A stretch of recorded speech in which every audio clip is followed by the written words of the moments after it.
Hey family, welcome back to my video. Today we will see, what if Harry Potter was taken by Dumbledore for training? Before we start, I would like to extend my sincere thanks to the original author of this story for granting us permission to use it in our YouTube video. Your generosity is greatly appreciated. The author's creation and the original stories link in the descriptions. Please do check that first. Now enjoy the video. Web of Lies by Star Polaris. It had been 2 weeks since the ending of Harry's 4th year. The boy had been miserable from the moment he had seen his uncle's scowling face at the train station, knowing that the summer holidays wouldn't be pleasant at all. That turned out to be an understatement. His aunt and uncle had taken to locking him up in his room, too afraid of him to move him back into the cupboard, yet mad enough to keep him away from the rest of the household. He was only allowed out of the room twice a day so he could use the bathroom, but that was it. After the first week of his enforced imprisonment, the memories of the Tri-Wizards tournament had driven him into a deep depression. The nightmares about Cedric's death, in which the boy blamed him, were slowly but surely pushing him towards the edge, and he couldn't stop them. They just kept coming. After a few days he couldn't bring himself to care anymore. He stopped eating, not that it would have made much of a difference since Aunt Petunia barely gave him anything. He also had taken to ignore the letters that arrived regularly for him from his friends. At the end of the second week, he was not only becoming seriously underweight, but also ill. Some part of Harry knew that if things continued the way they were, he would not see Hogwarts again. He would be dead either by malnutrition, or by his own hand. He had lost the support he got from other people, and now he was lost in his own world of nightmares. No one was there to help, no one was there to care, no one would be there to witness his death. It was during one of those moments of realization, in which he knew Voldemort wasn't going to get the pleasure of killing him, that Harry decided to write a letter. He knew that if things continued this way there would be lots of people left feeling badly. He had been told lots of times that they cared about him, but right now that didn't matter. They would not see it his way, they would not understand that it was better this way, that he only brought pain and sadness. He had to tell them that this is what he wanted, to make them understand that this was the only solution. He also had to thank them for putting up with him for so many years. Picking up one of the last pieces of parchment left in his room, he sat down at his desk, his small, tired body trembling with the effort of moving. Slowly, he started to write, trying to keep his small hand from shaking too much.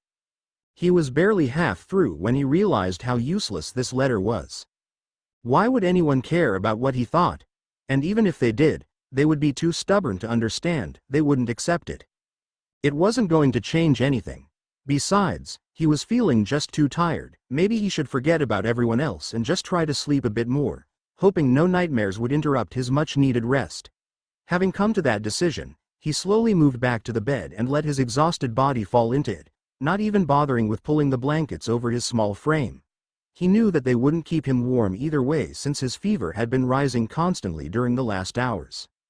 Sighing, he sunk into sleep, unaware of the golden eyes that had been following his every move. Hedwig had been silently watching her master from her cage. She had been very worried about the boy, but hadn't managed to get him to write anything. Now that he had finally written something down, she wasn't going to let it go to waste. The big owl flew out of her cage and landed next to the piece of parchment Harry had left on the table. Picking it up carefully, she considered where she should take it. Finally, she decided on the one man that was always able to help her young master, and so, without a second thought, she flew out of the window and started to fly in the direction where her senses told her Albus Dumbledore would be. Said headmaster was, at the moment, sitting peacefully in the office of his summer house. He didn't use that house often since he preferred to stay at Hogwarts during holidays, but that year it had been impossible. Aurors were at the castle right now, updating the old protection charms. Even if Fudge didn't believe that Voldemort was back, he had received enough pressure from his ministers to allow more protection to be placed around the school.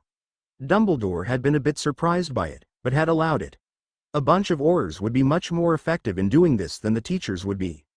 So, he and his staff had been forced to move out of the school until term began again. Sighing heavily, Dumbledore put away some papers. He was trying to organize the resistance against Voldemort, but it was difficult without the direct help from the ministry. He was suddenly startled out of his thoughts when an owl arrived through the window. The snowy owl landed lightly in front of him, making him frown.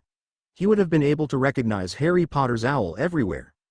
Patting the bird gently, he picked up the letter she had put on the table, wondering if Harry had had new nightmares about Voldemort. Looking at the parchment, he frowned. He could barely make out what was written. It seemed Harry's hand had been shaking badly when he wrote this. Bending over the parchment, he narrowed his eyes and started to make out what the letter said. Dear Dumbledore, I'm not sure why I'm writing this. I guess it's just to thank you for all the effort you've put into keeping me safe. I just realized I had never thanked you for everything you've done for me, and since I probably won't see you again, I only thought. The letter ended abruptly, leaving Dumbledore extremely worried. Turning to the owl, he stroked her gently. Did Harry tell you to give me this? Hedwig looked at him for a moment before shaking her head slowly. Dumbledore patted her head again and sighed. Of course not. Harry would never have sent a letter like this one. What really worried the headmaster is that he had even come so far as to write this. Harry was not one for dramatics. He was very closed with his emotions, and it took a great effort to make the boy tell how he was feeling. Something was seriously wrong. Sitting back in his chair, he pondered if he should send Sirius and Remus to check on the boy. He really had a bad feeling about this, but soon he realized that sending them was not possible since both men were out on a mission for him in Ireland. They would not be back for a few weeks, and he really didn't want to wait that long. Looking once again at the snowy owl, he sighed again and stood up. He would have to go check on the boy himself. Telling Hedwig to stay put, he walked out of his office. Once past the anti-apparition wards, he focused his magic on disabling the wards on Privet Drive and immediately apparated away, hoping he would not startle Harry. To be continued. A.N. Hope you liked the chapter. Thanks to anyone who has been reviewing Dangers in the past for this last week's, and thanks to Tanya and Vinny for beta reading this story. Illness disclaimer. I don't own any of the characters. Web of Lies. When he arrived at Harry's room, having directly apparated there from his hoys, the first thing he saw was the untouched tray of food lying on the ground. Looking over at the door carefully, he immediately spotted the flap that had been built in it so they could shove things through the door. Walking over to it, he tried to push the door open, but it stayed firmly locked. On closer inspection, Dumbledore was able to determine that the door had been locked from the outside and that there was no way to open it from his side of the room. Frowning, he looked at the tray once again, noticing how Littlefoot the Ree actually was, just some vegetables and some burned toast. A small whimper claimed his attention, and the old headmaster moved towards the bed. There, lying under a thin sheet, he was able to make out Harry's shivering form. The boy was sleeping fitfully, moaning and thrashing around the bed weakly. Carefully, as not to disturb the boy, he pushed the sheet away. He wanted to get a good look at the child. The sight that greeted him worried him even more. Harry was dressed in his school uniform, but even the robes couldn't hide the fact that he had become incredibly thin in the small amount of time he had spent with his relatives. Seeing that the boy had begun to tremble even more, he gently put a hand on the child's forehead. He gasped softly. The child was burning up. Why weren't his relatives doing anything about it? But looking slowly around the room, the sad reality of Harry's summer life revealed itself before him. His only living relatives didn't care about him. The old wizard stilled, trying to fight down the guilt that had started raging through his mind. Why had Harry never explained to him what was going on in this house? Sighing, he looked back down at the small, brave boy and decided that it was time for them to leave. He wasn't sure what he would do with Harry, but he knew that anywhere would be a better place for him than here. Silently, Dumbledore summoned Harry's trunk into the room and carefully packed the parchments that had been lying on the table. Then, with a small movement of his hand, he sent the trunk back to his house, where he was planning to take Harry. Once again, he moved towards the bed, only this time, he wrapped the blankets around the child. After making sure he had everything, he picked up the small bundle. Noticing how light Harry had become, and without a backwards look, he apparated away. Once he had landed in front of his house, he mentally replaced the wards on Privet Drive. There was no sense in worrying the ministry, and then started to walk towards the house. Once inside, Dumbledore swiftly walked towards the living room and placed Harry on the couch. His first order of business was making sure that Harry would be as comfortable as possible. After having rearranged the sheet around the thin boy, he walked towards the trunk that was now situated near the couch. Upon opening it, he started to look through the boy's clothes, trying to find some pajamas that would fit the boy better than his school robes. What he saw disgusted him.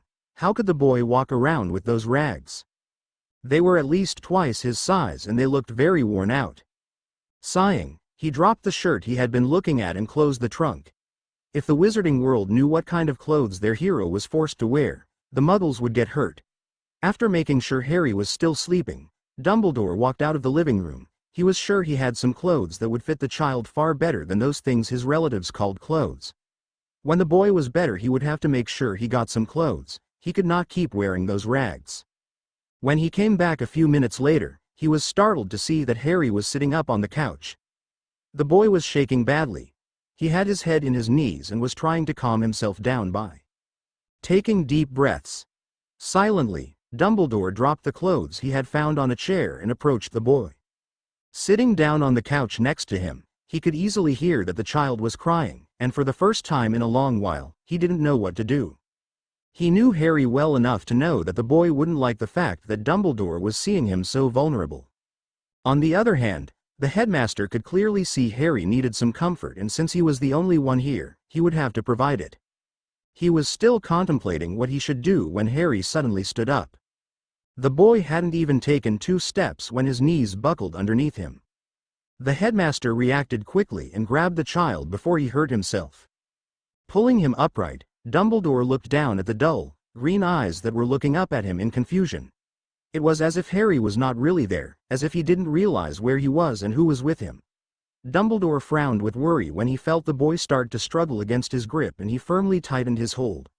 Finally, after a few moments of struggling, Harry opened his mouth and softly spoke.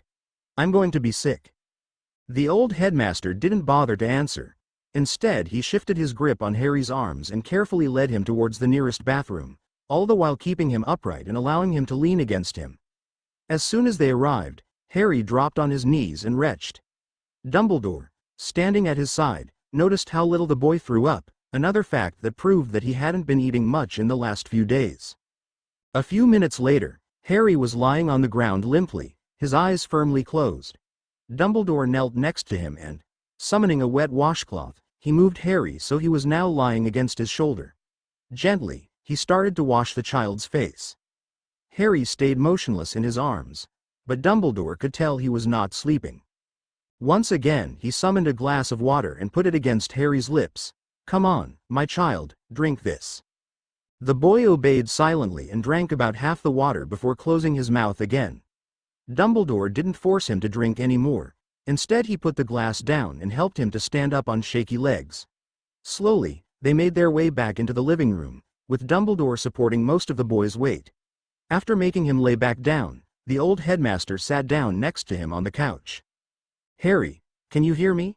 The boy simply nodded his head lightly, not bothering to open his tired eyes. Dumbledore briefly wondered what was going on in his head, while he brushed some hair out of his face. "How are you feeling, Harry?" "Ill." Dumbledore would have laughed at the direct answer if it weren't so out of character for the boy. Harry never admitted to not feeling well, carefully leaving everyone in the dark about practically everything that regarded his health. "When did you start to feel ill?" Harry frowned lightly, still keeping his eyes closed. "Don't know, maybe a few days after Hogwarts. I can't tell for sure." Dumbledore nodded worriedly and pressed a cool hand against the child's burning cheek. "Okay, child. Why don't you go back to sleep?" But Harry shook his head vehemently. "Don't want to. I don't want to see Cedric die again." Dumbledore stayed silent. He shouldn't be surprised. He should have known something like this was likely to happen. Sighing, the headmaster pulled the blankets tighter around Harry's small form and stood up. "I'm leaving for just a moment. Stay lying here, okay, Harry?" The child nodded slightly and the headmaster quickly went to his office where he kept all his potions. Severus always made sure he was well stocked and ready for any emergency. After fetching a bottle of dreamless sleeping potion, he returned to Harry and made the boy drink a bit of it. He waited a few minutes at the child's side, until he was sure he was completely asleep. Dumbledore then moved to sit into an armchair, his eyes never leaving Harry's troubled face. What should he do now? To be continued. A.N. Thanks to everyone for reviewing. I hope you'll like this as much as Dangers in the Past. I also thank my 2 beta readers, Tanya and Vinny, very much. Merry Christmas to everyone. Waking up disclaimer. I don't own any of the characters.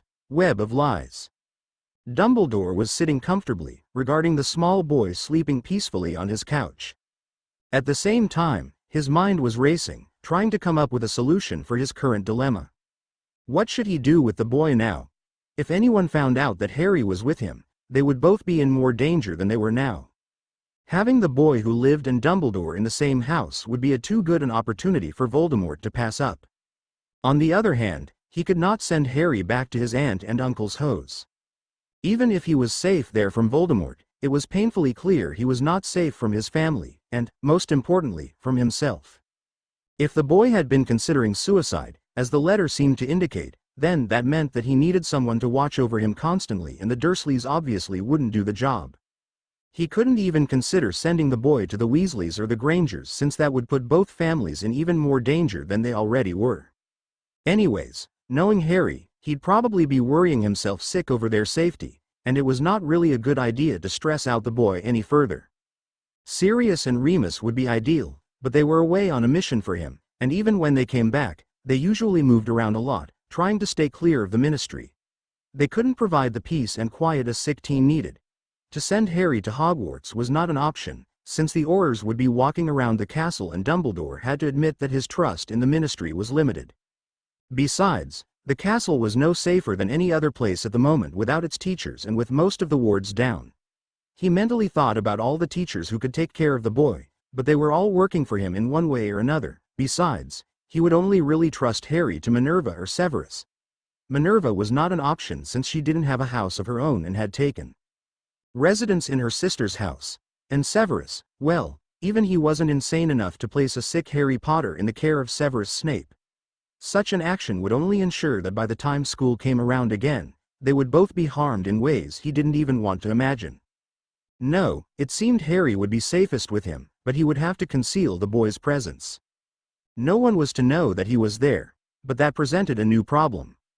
How could he hide the fact that someone else was now living in his house? It wouldn't really be a problem now that Harry was sick and would spend most of his time in bed, but later on, Dumbledore didn't want to have to keep him locked inside his room. It would be no better than with the Dursleys, yet, he couldn't let his various guests see the boy. No, he corrected, he could let them see Harry, only he had to make sure they didn't recognize him. That was the solution. He would have to disguise the boy so no one would be able to tell that the child staying with the headmaster was Harry Potter. But there would be problems if he used magic. There were plenty of wizards who were able to see through charmed disguises. Potions wouldn't help either. The polyjuice was really not very practical since you had to take it every hour and you would look like someone who already existed. No, Dumbledore knew that he would have to disguise Harry the Muggle way. As for a cover-up story, well, no one really knew his family all that well. His brother Aberforth had remained pretty much in the shadow of the public eye, and it would be easy to pass Harry as one of his brother's grandsons. His decision made, Dumbledore stood up from the armchair and levitated Harry up. Quickly, the old headmaster walked to a small room that was connected to his office. The room had only a bed in it, along with a small cupboard and a night table at one side and a small library on the other. The headmaster gently placed Harry's sleeping form on the bed, and with a wave of his wand, changed him into the pajamas he had found earlier. After tucking the boy in tightly, he closed the windows and the heavy curtains, effectively blocking the light from the room. Turning on the small light that was situated on the night table, he sat down on the edge of the bed and put a hand on Harry's forehead. The boy still felt fairly warm, but just to make sure, he took his temperature, tapping his wand on the child's forehead twice. Turns out that his fever was fairly high, but luckily not enough to require immediate medical attention. Summoning a basin with some cold water in it and a cloth, he started to bathe the boy's forehead. After a few minutes, he stopped and pulled the cloth over Harry's eyes. Making sure everything was in order, he walked to the office, leaving the door ajar so he would be able to hear Harry if the boy was in trouble. Still waiting in his office was Harry's loyal owl. Dumbledore regarded her for a moment. He really couldn't have her around if his little charade was to succeed. Striding over to the animal, he gently petted her and softly spoke to her. "Go back to Hogwarts, Hedwig, and wait there for us there. I promise you that Harry will be safe here." The owl regarded him for a few moments before spreading her wings and flying out of the window. With a sigh, the old headmaster finally sat back in his seat and returned his attention to the papers he had left on his desk a few hours ago. It was a few hours later when Harry woke up. He was feeling slightly better. At least he didn't have the urge to throw up anymore. When he sat up, the boy got slightly dizzy, but it passed after sitting still for a few moments. Opening his eyes, he realized that the images that had haunted his dreams had not been induced by the fever, but rather were real. He was no longer at the Dursleys'. Even if the room was dark, he could tell by the slight light that came in from a door in front of him. So, if he wasn't there, then where was he? He had dreamed he was with Dumbledore, but had it been a dream? Harry stood up on shaking legs and shivered. It was either cold in the room, or maybe it was just him. He had, after all, been feeling strange lately. Shrugging, he slowly made his way towards the light and silently pushed the door open further. The sight that greeted him made him gasp. He was indeed with Dumbledore, but why? The small sound Harry had produced didn't go unnoticed by the old headmaster, who looked up sharply. Dumbledore frowned when he saw Harry leaning against the doorframe, looking back at him in shock. Looking sternly at the boy, he spoke. "What are you doing out of bed, Harry?" The boy took a step back and lowered his head. "I'm sorry, sir, I didn't know I wasn't allowed to get up." Dumbledore's gaze softened and he stood up. "Harry, you're ill, you shouldn't be walking around." The old man wrapped an arm around his shoulders. "Come on, let's get you back into bed." The headmaster led Harry back into his room and tucked him in. Then Dumbledore sat down next to him, gently put a hand on his forehead and took his temperature. Harry stayed still, unsure how to react at the unexpected kindness of his headmaster. Sure, Dumbledore had always been somewhat of his confidant at school, but this went beyond that. The old headmaster was pleased to see that Harry's fever had gone down a bit. Now he only had to make sure to get some food into him. "Are you hungry, child?" The boy shook his head slightly. "No, sir." Dumbledore frowned. "Nevertheless, I would like it if you ate a bit, Harry, you're much too thin." Obediently, the boy nodded, keeping his eyes on the man as he stood up and walked out of the room. Dumbledore headed to the fireplace and called his only house elf, Twinkle, who readily agreed to bring Harry some food. A few seconds later, a small house elf dressed in a blue dress appeared in front of the headmaster and handed him a tray of food. Dumbledore returned to Harry's room and put the tray down onto the night table so he could help the boy sit up. The boy silently started to eat, a little unnerved at Dumbledore's gaze that followed every move he made. After he had finished all the soup, Harry found that his eyelids were drooping, but he didn't want to go back to sleep. He needed to talk to Dumbledore. There were many things he needed to understand. The headmaster saw him fighting to keep his eyes open and smiled softly down at him. "Go back to sleep, Harry. You need all the rest you can get. We will talk tomorrow. Come on." Reluctantly, Harry allowed the headmaster to tuck him back in, and before Dumbledore had left the room, he was deeply asleep. To be continued. A.N. I'm sorry this is taking so long to get out. I'm just about to start my exams and they take a lot of time. But don't worry, I will continue getting chapters out, it just will take a bit more of time. Thanks for all reviews, and thanks to my beta readers, Vinny and Tanya. Morning disclaimer. I don't own any of the characters. Web of Lies. Harry didn't wake up until the next morning. For the first time in 2 weeks, he actually had slept peacefully throughout the night. Thinking back about it, the boy realized that might be because of Dumbledore's presence near him, or, the more realistic option being that the headmaster had added a sleeping potion in his soup the night before. Either way, Harry didn't mind. It was a nice change not to have the same nightmare that had been plaguing every night since the third task. His musings were suddenly interrupted by Dumbledore's presence. The headmaster looked as cheerful as ever and smiled widely down at him. "Good morning, my child, did you sleep well?" Harry returned the smile shyly. "Very well, thanks for asking, sir." Dumbledore sat down next to him once again. "That's good to hear, and how are you feeling?" The question was accompanied with a hand on his forehead. "Better than yesterday, sir." The old man nodded, but nevertheless took his temperature. "You still have a fever." He looked down at him sternly. "I don't want to see you out of bed if it's not necessary, is that understood, Harry?" The boy nodded slightly, not even thinking of arguing with the man when he used that tone of voice. "Yes, sir." Dumbledore smiled again. "Good, now let's get you some breakfast." The headmaster disappeared into his office and came back shortly, carrying a tray. Harry sat up and was relieved to see there wasn't much food on the tray. Just a bit of toast and orange juice. It seemed that Dumbledore remembered how upset his stomach had been the day before. The boy started to eat slowly, eyeing the juice distrustfully. Dumbledore noticed and raised an eyebrow. "What is it, Harry? Don't you like orange juice?" The boy looked up from his food and shook his head. No, it's fine." "But," Harry looked at him for a moment before answering, "I was just wondering if you had put a sleeping potion in it, like last night." For a moment, Harry was afraid Dumbledore would be offended by his mistrust, but then the old man laughed, putting him at ease. "Relax, Harry. There is no sleeping potion in the juice. I want to talk with you." He paused for a moment and then added, "But you're going to drink a sleeping potion as soon as we've finished talking. If you're not going to sleep naturally, which I can tell you're not, we'll have to make you sleep using potions. You need your rest, especially now that you're ill." Harry nodded slightly. There was no way he could argue with the man about this, so he didn't even try. After he finished his breakfast, Dumbledore showed him to the small bathroom on the other side of the man's office. It was decorated completely in soft blues and looked like it was not usually used.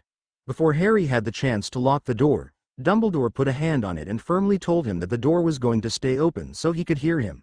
Also, the old headmaster told him that the water had to be slightly cool so he wouldn't get his fever up again and that he had to go back to bed as soon as he was finished. Harry listened in embarrassment at all. Those instructions. No one had ever cared about him while he was sick and he didn't quite know how to react to it. Well, no one with the exception of Madame Pomfrey, but that was different. It was the nurse's job to care for people. Harry couldn't help feeling that he was being a burden. After all, taking care of sick students over the summer wasn't the headmaster's job. Harry tried to tell the old man that he didn't need to worry about him and that he could close the door. The older man didn't even want to listen to him. Calmly, he told Harry that if he didn't follow his instructions, he would be forced to bathe him himself to make sure the boy didn't hurt himself. Seeing the determined glint in the older man's eyes, Harry knew the headmaster was being completely serious and that he had no choice but to give in to the man's wishes. Half an hour later, Harry was back in bed. Washing up had taken him more time than usual as he kept getting dizzy, but Dumbledore, who had joined him in his room, didn't say anything about it. Instead, he tucked him in and sat in a chair next to his bed. Looking down at the boy, the old headmaster smiled gently and softly spoke. "I'm sure you have a few questions, Harry. Go ahead and ask them." Harry thought for a while and, not knowing how to begin, just asked the first question that came to his mind. "Where are we, sir?" Dumbledore chuckled softly. "We're at my house. I live here during the summers, when I'm not needed at Hogwarts. Some Aurors are currently working on the castle's defenses and they work better if there's no one in their way." Harry nodded in understanding. "And how did I get here?" "I retrieved you from your aunt and uncles." Harry frowned. "Why? I thought I was safe there." Dumbledore looked at him intently. "You are safe from Voldemort there, yes, but seeing the state I found you in, I would say Voldemort was the last of your problems." Harry blushed a bit and looked down, but still he didn't understand. "But if I wasn't in any danger from Voldemort, why did you come?" Dumbledore reached in one of the pockets of his robe and took out a piece of parchment, which he gave to Harry. "Do you remember writing this?" Harry frowned and read the short letter. Then his face turned bright red while he mumbled an apology. "Sorry, I didn't mean for you to get this." Dumbledore sighed softly and took the letter back. "I realize that, Harry. But you really should have told someone how you were feeling. It's not good to keep all those feelings inside. It always ends up doing more harm than good. Luckily, Hedwig was smart enough to bring this to me, so we will leave it at that, at least for now." Both stayed silent for a while, and then Harry looked up and asked, "What now?" "N. Thanks for all reviews. Thanks for my beta readers, Tanya and Vinny. And I don't think I have mentioned this before, but you can also find this story in French, translated by the very talented author Phoenides. Web links. Decisions disclaimer. I don't own any of the characters. Web of lies. What now?" Dumbledore studied him for a while before answering. "I've been thinking about it. You obviously can't go back to the Dursleys." Harry opened his mouth to protest, but the old man silenced him with a stern look. "No, Harry, you're not going back there. End of discussion." Harry shut his mouth abruptly. He wasn't going to argue with his headmaster when he used that tone of voice. It's not that he wanted to go back to his relative's house, he just didn't want to be a burden to anyone, and he didn't want to put them in danger. If Dumbledore noticed the emotions running through Harry's eyes, he didn't mention it. Instead, he calmly started to tell the boy what was going to happen. I've been thinking about what would be better for you, and finally, I've decided that the only viable option was for you to stay with me. Harry opened his mouth once again, but the old man was quicker.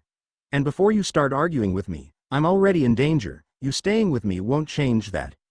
Besides, even if this house is not as heavily protected as Hogwarts or the Dursleys, it's safe enough. We just will need to take a few precautions, and I'm sure everything will be fine. Harry was looking down again when he said softly, "You don't have to do this, sir. I suppose you're very busy and I don't want to be a burden. I'm sure I can go back to the Dursleys, everything is fine now." Dumbledore looked sternly down at him. "As I said, that is out of the question." Then his face softened and he placed a gentle hand on the boy's cheek. "Look at me, child." Harry hesitantly did as he was told and looked the man in the eye. "Harry, I don't mind having you here. I know you have a lot of problems right now. I can easily see that, and I would like to help you through this difficult time. I'm also doing what I think is safer for everyone, understood?" Harry was still looking unsure but nodded, knowing he could not really argue with the man's logic. Dumbledore easily noticed that the boy didn't really believe him but decided it was best not to press the matter for now. He would have to help Harry through his insecurities when he was feeling better. His musings were interrupted when Harry spoke again. "You said we would have to take some precautions." Dumbledore sat back in his chair and smiled slightly back at the small boy. "Yes. As I said, the house is safe, but if Voldemort really wanted to get in, he would be able to do it, albeit with some effort. I would prefer it if no one knew you're here. You and I together in the same house with nothing else as protection, but some wards may draw lots of unnecessary attention." Dumbledore paused for a moment when he saw Harry biting his lip and lowering his head. With a small sigh, he lowered his voice and, trying to be as comforting as possible, said, "It's not your fault, Harry, please try to stop thinking that way." The boy looked up, a bit startled, into the man's concerned eyes and nodded slightly. "I'll try." Dumbledore didn't seem convinced but continued with his explanation. "Very well. I have been thinking about the best solution. The principal problem is that I have a lot of visitors. Since Hogwarts is unavailable, this has become more or less the headquarters of the Voldemort resistance. People tend to come in unexpectedly with their reports, and it would be hard for them not to see you. I could stay in my room when—" Dumbledore immediately cut off that train of thought. "No, that's exactly what I don't want. You're going to be living here, and you have every right to go around as you wish. Besides, it would be very hard to get people not to notice. The stranger things are, the more people want to find out about them. You should know that." Harry blushed a bit, knowing very well what Dumbledore was talking about, but even so, he wasn't distracted of the real topic of the conversation. But then Dumbledore cut him off once again. "We're going to disguise you." Harry looked at him incredulously. "Disguise me?" Dumbledore nodded happily, ignoring the shocked look in his student's face.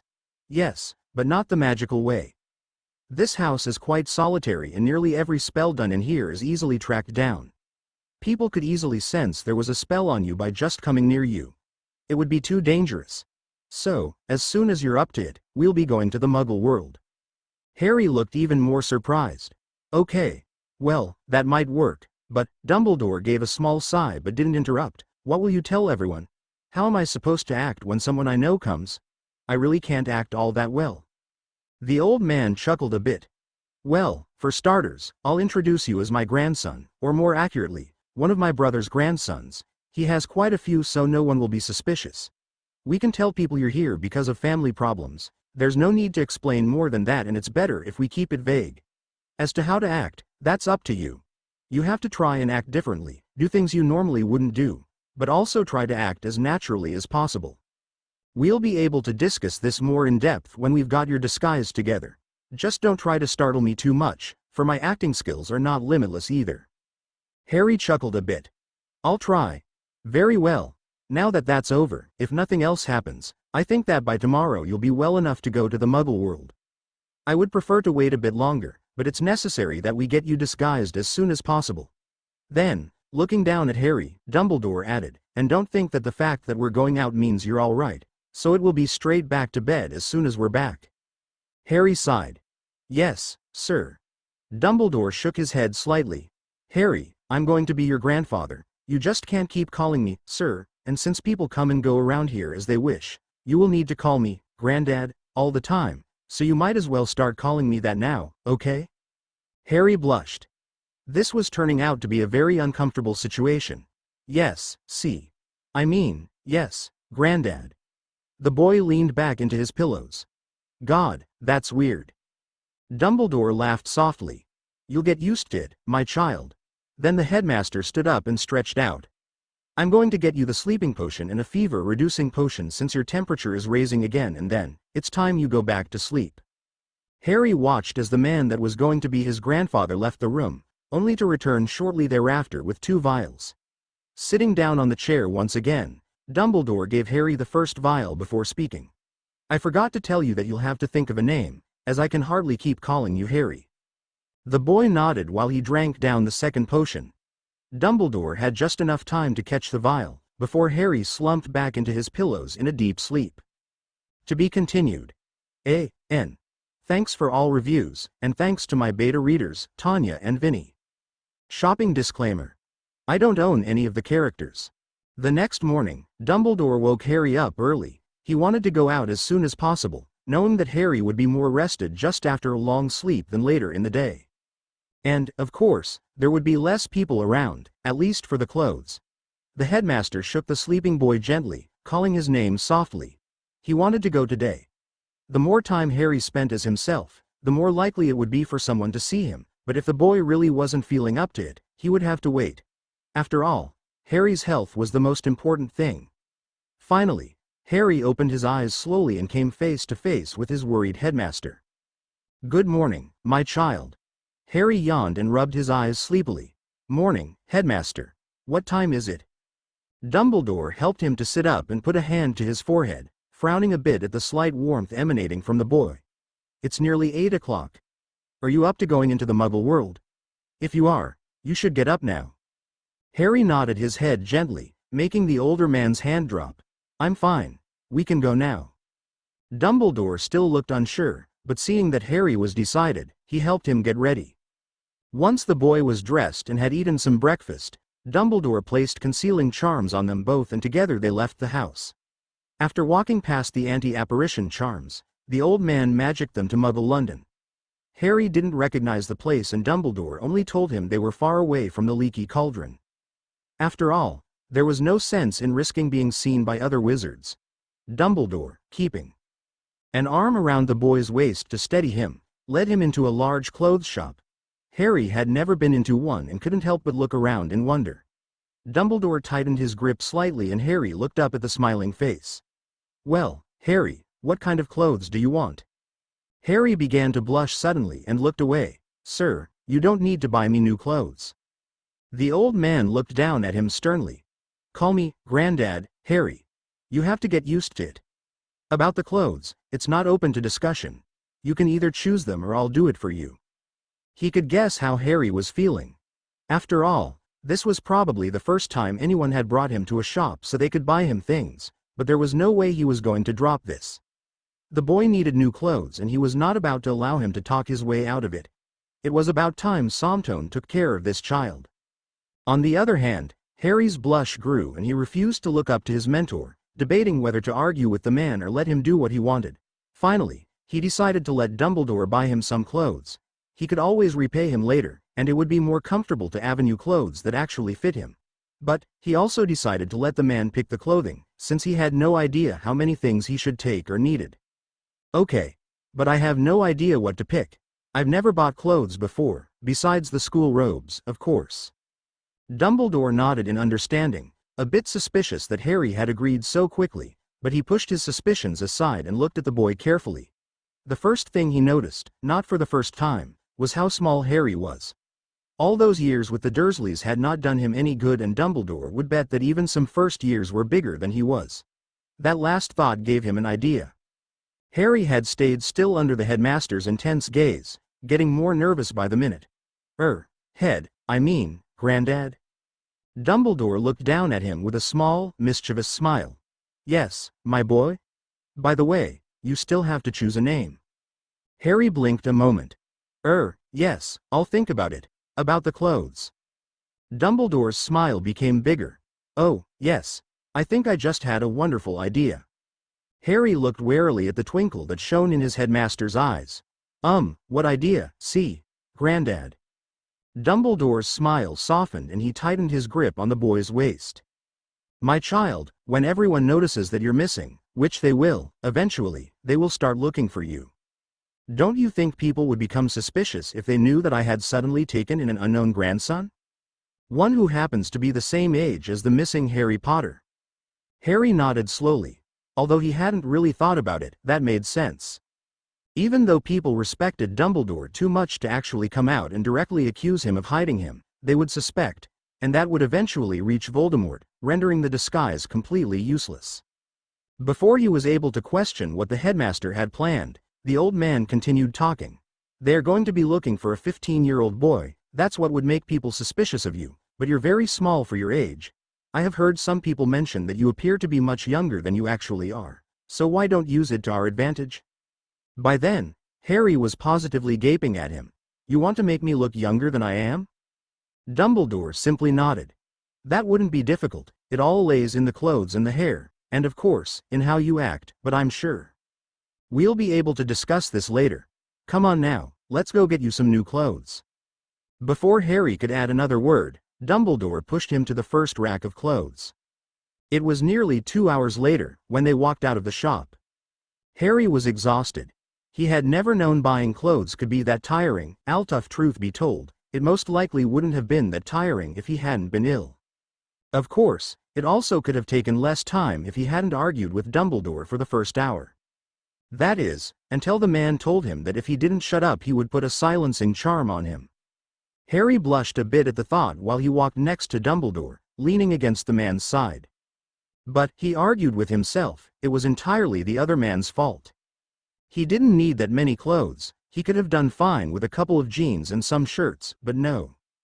The old man had to have bought him a whole new wardrobe, going from the 20 pairs of socks to the hat for windy days. The clothes were a tad bit childish for his taste, but he had had enough trouble getting Dumbledore to stop picking up so many things, so he hadn't argued about the shirt's images. Except, of course, the t-shirt with the teddy bear on it that the headmaster had found cute. Harry was startled out of his thoughts by the headmaster's concerned voice. Child? The boy looked up and smiled tiredly at the old man, noticing he had shrunk all the bags. Yes, Grandad.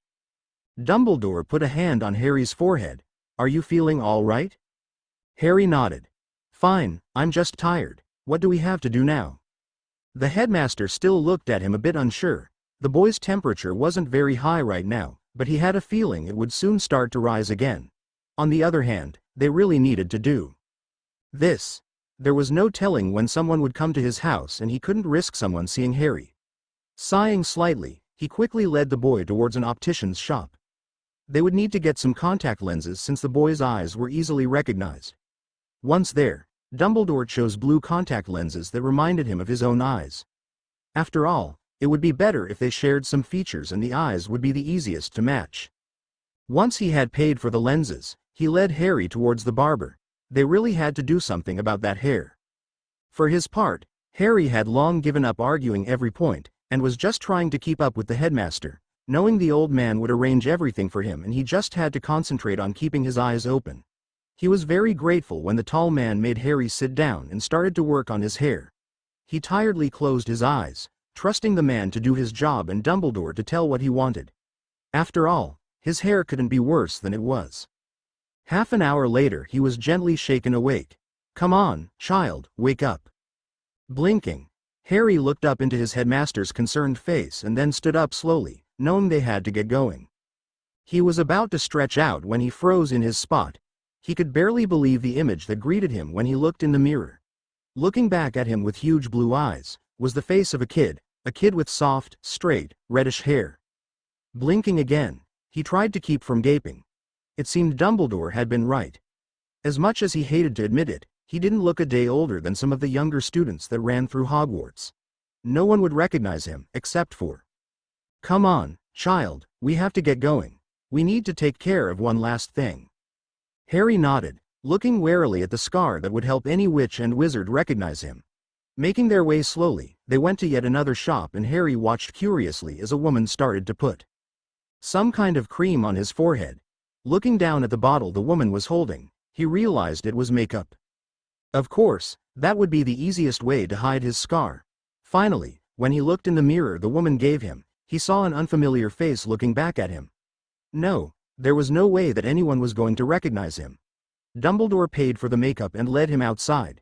They were done and Harry was happy for it. Once they were standing in a side street, the headmaster sighed in relief. I think we have everything. At least, for now.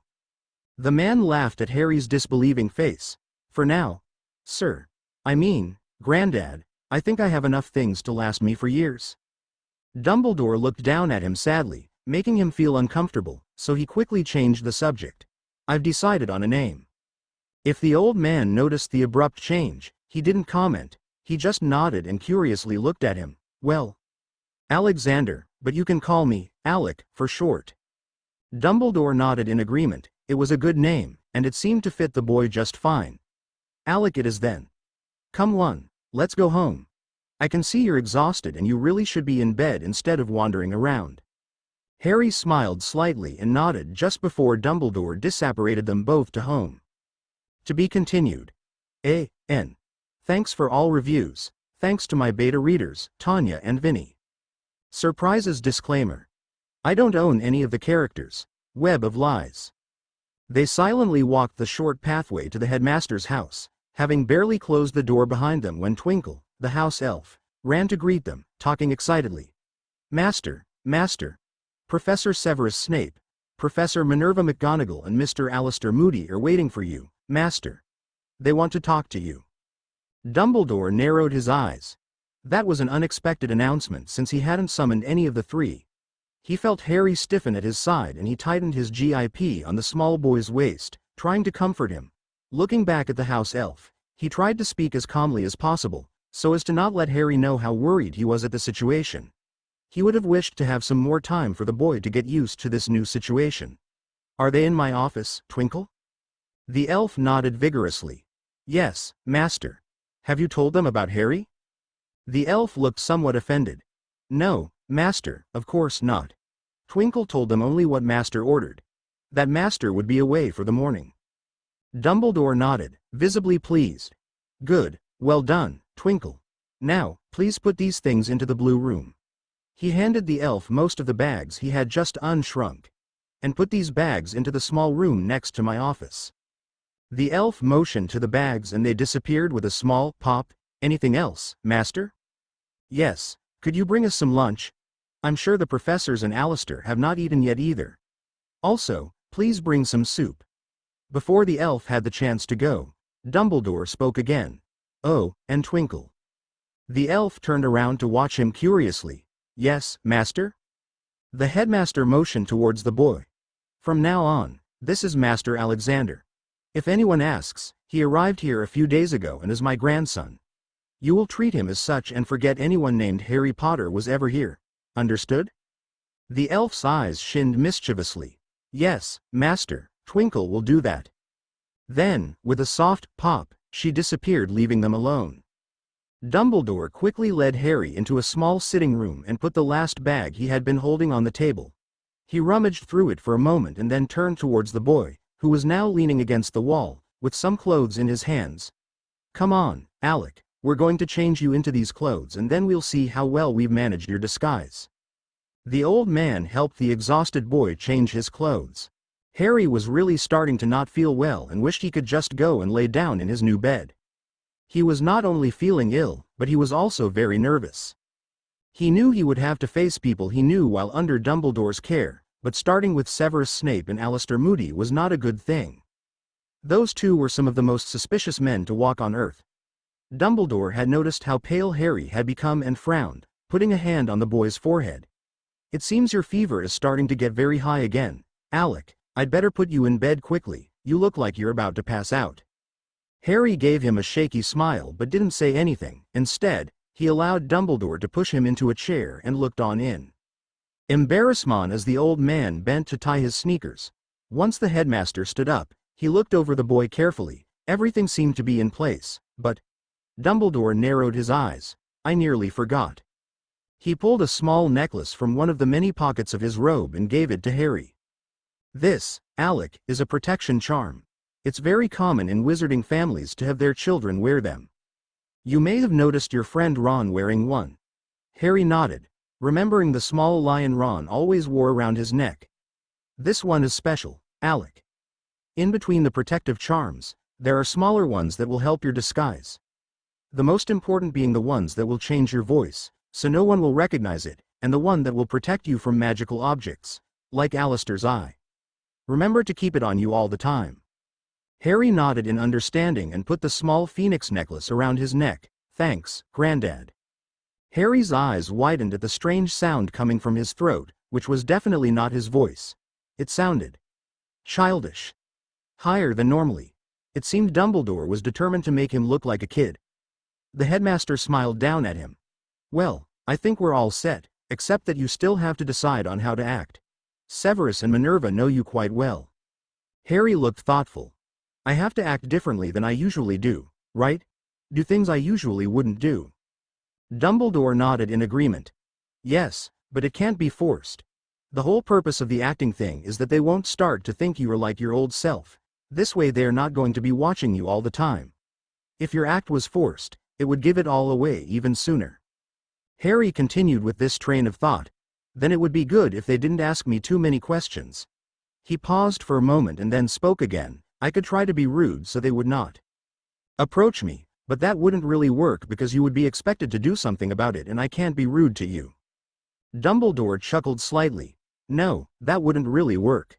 Harry stayed silent for a few more minutes, then he finally looked up at the man. I'm supposed to be much younger, aren't I? Dumbledore nodded. Yes. Harry suddenly walked up to the headmaster and gripped his arm. Dumbledore looked down in confusion. Alec? The boy smiled slightly and looked up at him. I'll be very shy and distrustful from now on, Grandad. You'll have to protect me. Dumbledore couldn't help but start laughing at Harry's innocent face. I guess that will work. At least it suits you much better than being rude. He paused for a moment and looked fondly down at the boy. So, we'll go along with the shy act. I'm sure that at least Severus will not notice anything. Harry chuckled lightly and leaned more against the man's arm. Dumbledore frowned slightly and once again put a hand on the boy's forehead, not liking the heat that emanated from him. Come on, Alec, it's about time I put you to bed. Let's hope we haven't forgotten anything. Harry nodded slightly, his eyes heavy with sleep, and with a great effort disentangled himself from the headmaster's arm. They walked in silence towards the man's office, each deep in thought. Dumbledore looked up when they neared the office and was not very surprised to hear shouts coming from inside. It was never a good idea to leave Severus and Alistair in the same room. He was grateful that Minerva was in there with them, else only Merlin knows what state he would have found both men in. He stopped in front of the closed door and once again looked down towards the sick child. Ready? Harry looked up. His face was pale, but in his deep blue eyes shone determination. The boy nodded slightly and took the headmaster's hand in his smaller one. Dumbledore squeezed it gently and, taking a deep breath, opened the door. As he had expected, both men were glaring at each other loudly, arguing about something he couldn't make out. Dumbledore rightly suspected that the only reason why they were still sitting in their chairs was because Minerva was leaning against his desk and pointing her wand at them. None of the office's occupants noticed them. Dumbledore stayed still for a few moments, with Harry once again pressed against his side, leaning heavily against him with his eyes half closed and his cheeks flushed with fever. One look at the boy told Dumbledore that if he didn't get the boy in a bed soon, he would collapse. All this excitement was too much for a sick boy and all those shouts weren't really helping as he could feel Harry wince at the loud sounds. Dumbledore looked back up and scowled slightly. Enough was enough. When he spoke, his voice had acquired a cold edge that was rarely heard by the staff members of Hogwarts. Do you think I can cross my office without being cursed, gentlemen? The three adults jumped up startled and turned around to face him. They cringed a bit when they saw that his usually cheerful face was serious and his usually twinkling eyes were annoyed. Before any of them could answer, Dumbledore stepped inside, helping Harry to move with him. Yes. Thank you. Without another word to the ashamed adults, He turned to the small boy and helped him walk towards the small room, ignoring the startled looks that they were receiving from the others. The three adults stared as Dumbledore gently pushed the child through his office and towards a closed door. Opening said door, the old headmaster ushered the boy towards the dark room that lay behind it. Before the headmaster followed, he looked back at them and ignoring their questioning looks, he spoke. Twinkle is going to bring us lunch and a bit of soup for Alec. Please, Minerva, bring the soup inside when it's here. Severus, there's a sleeping potion on my table, put some of it in the soup before Minerva brings it in. Before closing the door after him he looked at them sternly. And I don't want to hear any more shouting or I will be forced to ask you to leave my house. He closed the door firmly, leaving three gaping people behind, to be continued. A.N. Thanks for all reviews. Bad news disclaimer. I don't own any of the characters. Web of lies. Looking into the room, Dumbledore saw that Harry had curled up on the bed and was now shivering slightly from his fever. The old man lighted the room slightly, so he could see what he was doing. Then he walked over to the two bags that Twinkle had left in the room earlier and pulled out a pair of soft blue pajamas. Turning towards the sick child, he sat down on the bed next to Harry and gently pulled Harry up, so he was sitting, leaning against his arm. Come on, Alec, help me a bit. You will be more comfortable in these pajamas. Harry blinked tiredly up towards his pretended grandfather and did his best to help the old man change his clothes. He was too tired to argue with the man or even feel embarrassed, so he changed into the sleeping clothes in a matter of a few minutes. Dumbledore was just tucking the boy under the covers when someone knocked on the closed door. Dumbledore gently put a few pillows behind Harry's back, so he was half sitting and then sat next to him himself, an arm lying carefully around the boy's skinny shoulders. Making sure everything was in order and that the makeup on the boy's forehead was still there, he looked towards the door and calmly called, "Come in." The door opened slowly, and Minerva came in balancing a tray in her hands. She looked into the half-dark room and saw the headmaster sitting on the bed with the unknown boy leaning against him. The old man looked up with a slight smile on his lips. "Oh, Minerva, thank you. Did Severus put the sleeping potion in there?" The woman nodded slightly. "Yes, Albus." She approached the bed and saw how the small boy scooted closer towards the headmaster, as if he wanted to hide behind him. Minerva smiled gently towards him, trying to make him calm down, letting him know he shouldn't be afraid of her, and she was pleased when she saw the boy relax slightly, even if his eyes kept following her every move. Finally, she reached Dumbledore's side and handed him the tray. The old headmaster thanked her quietly, picked up the mug filled with soup and handed it to the boy. Harry stayed still for a moment, looking deeply into the mug. He wasn't really hungry and all he wanted to do was nothing more than to go to sleep. Alec. Blinking, Harry looked up to the old man. The voice of his grandfather had been gentle and patient, but he knew very well what the old man wanted him to do. Sighing, he put the mug to his lips and slowly began to drink the hot liquid, trying to ignore McGonagall's eyes, which were looking at him and his grandfather curiously. Shortly after he had finished, Harry started to feel even sleepier than he had been before. He barely felt Dumbledore stand up and lying him down on the bed, tucking him in gently. The headmaster's soft voice barely reached his ears when the old man spoke, "Go to sleep, my child. If you need anything, I'll be in the office, just call me, and remember, no walking around." Harry barely had the strength to mumble, "Yes, Granddad," and the last thing he heard before completely falling asleep was McGonagall's shocked gasp. As soon as Dumbledore was sure that Harry was completely asleep, he turned to face his shocked deputy headmistress. "Come on, Minerva, let's allow the child to sleep." He gently pushed her out of the room before giving her the chance to answer and closed the door after him. Snape and Moody were still sitting quietly in their chairs, but they were not facing each other, obviously trying to forget the other man was in the room. Dumbledore tiredly sat down in his chair behind the large desk and gratefully picked up the tea that Twinkle had brought up. He was also tired. Harry wasn't an easy person to buy things for. The boy was terribly stubborn and he had had to put up a fight with him for nearly every piece of clothing he had wanted to buy. In the end, he had managed to get the child to accept the clothes, but he had desisted of buying him any books and games, as he had wanted to. He had seen how tired Harry was and knowing that the boy would argue with him, he had decided that it was best if he waited till a later day to buy him some more things. Looking up from his cup of tea, he noticed that the other three adults were still regarding him curiously. Sighing, he leaned back against his chair, sipping a bit of tea.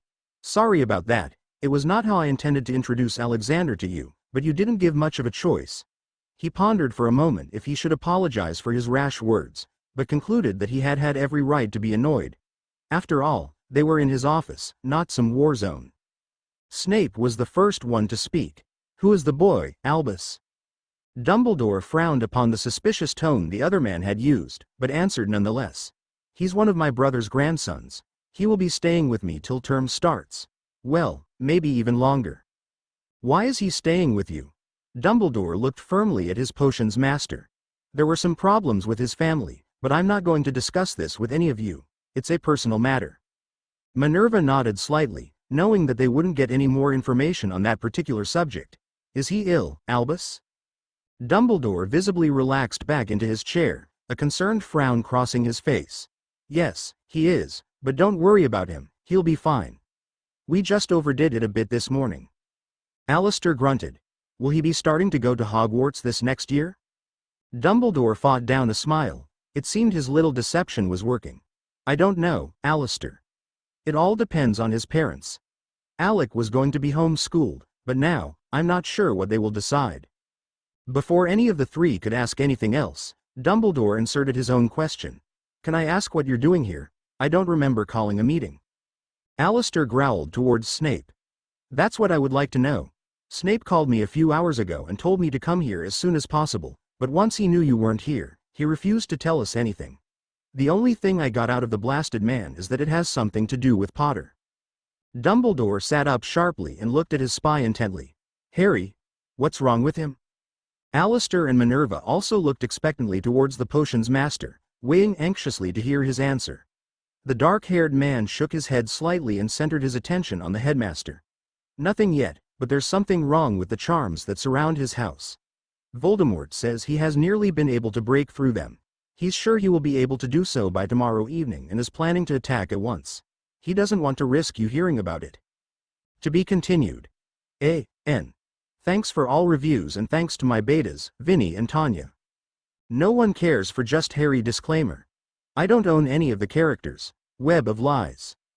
The room was deadly silent for a moment, when Minerva stood up abruptly, a panicked gleam in her eyes. We have to get him out of there. Dumbledore nodded firmly.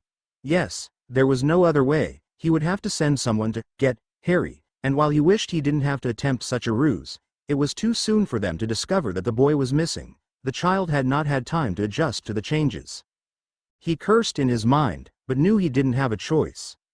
He could only hope everything would work out. Minerva, take Hagrid with you and get him out tonight. Oh, try to keep it quiet, as we're going to try and surprise Voldemort. Silently he added. He won't be the only one surprised. Then he turned towards the Auror. Alistair, you're going to have to warn a few of your Aurors. Try to keep it as quiet as possible. We know the Ministry is full of spies, but if we manage to pull them into a trap, we'll gain a lot of information. After that, the four of them started to make plans on how to catch as many Death Eaters as possible, along with how they were going to protect Harry. Of course, Dumbledore knew they wouldn't find him there, but he had to keep up the charade. It was nearly 8 o'clock when the three wizards left his office to warn the people they would need and to organize the raid. Dumbledore immediately went to check on Harry, but saw that he was still deeply asleep. He should have asked Severus when the boy was going to wake up. Knowing the paranoid man, he wouldn't have wanted a young child to overhear their discussion, and it would still take hours until Harry woke up. He had been right. By 11, when Minerva and Hagrid were supposed to go and fetch Harry, the boy in question still wasn't giving signs of waking up. Dumbledore, seeing the time, moved once again to his office and sat heavily down in his chair. The night wouldn't be pleasant and he needed to prepare himself. He was going to outright lie to some of his closest friends and he really didn't like it much. But, in this case, there was no other option. He couldn't risk Harry's safety. He trusted his friends, but who knew what could happen? They were always working for him, therefore they were in constant danger. He wouldn't let them know where Harry was in case they were captured by Voldemort. He had even considered erasing Twinkle's memory of Harry. No, it was better that the only Harry and he knew the truth. Sighing, he looked out of the window. The two teachers were supposed to bring Harry to him as soon as they had got him. The boy would have been staying there until they found a proper hiding place. The slamming of a door suddenly interrupted his musings. They were here. Dumbledore stood up calmly and prepared himself. As expected, Minerva and Hagrid barged into the room with panicked looks upon their faces. The deputy headmistress was the first one to speak. "Albus, he's gone." Dumbledore hoped Harry wouldn't wake up right now. It would be better if he were in his room while he dealt with this. Sighing to himself, he put on a carefully confused face, and looked at his two friends questioningly. "Minerva, Hagrid, please calm down. Who is gone?" Luckily for him, the two teachers were too distraught to notice that his tone of voice was not genuine. Minerva started to pace in front of his desk. "Harry, of course. Who else?" Dumbledore ignored the question and took in a sharp breath, trying to look as startled and worried as possible. "What do you mean, he's gone? He was supposed to stay with his aunt and uncle. Have you checked the Weasleys' house? And the Grangers?" Both teachers shook their heads in a negative response, and Dumbledore nodded firmly. "Very well, Hagrid. You check the burrow and ask everyone if they know anything about Mr. Potter. Minerva, you go visit Miss Granger. I'll owl Sirius and Remus, they might know something." Both nodded and rushed out of the office, ready to do what Dumbledore had asked, each hoping they would find the boy before anything happened to him. Once he was sure his both friends had left, Dumbledore sank back into his chair. Taking out a piece of parchment, he began to write a letter to Sirius. He had to think carefully about what to put in it. Knowing the man as he did, he knew that the animagus would be there within the next 24 hours, demanding to know where his godson was. And Dumbledore would prefer if he weren't too angry. "They found out, haven't they?" Dumbledore turned his head sharply. He had not heard anyone come in. Seeing the boy standing near the door to his room made him sigh in relief. "Don't do that, Alec. I don't like people sneaking up on me. Besides, you should be in bed, you're still ill." The boy cringed a bit and lowered his head. "I'm sorry." Dumbledore looked at the bowed head and sighed.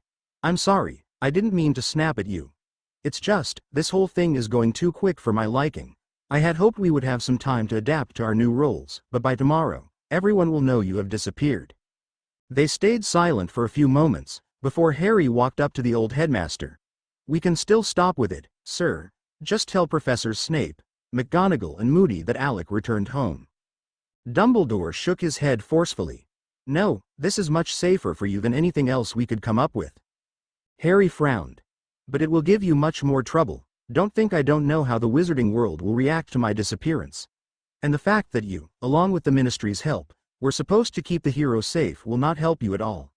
Everyone will be furious that the boy who lived has disappeared." Dumbledore frowned at the bitterness that laced the boy's tone of voice. "Come here, Alec." The boy obeyed and moved closer.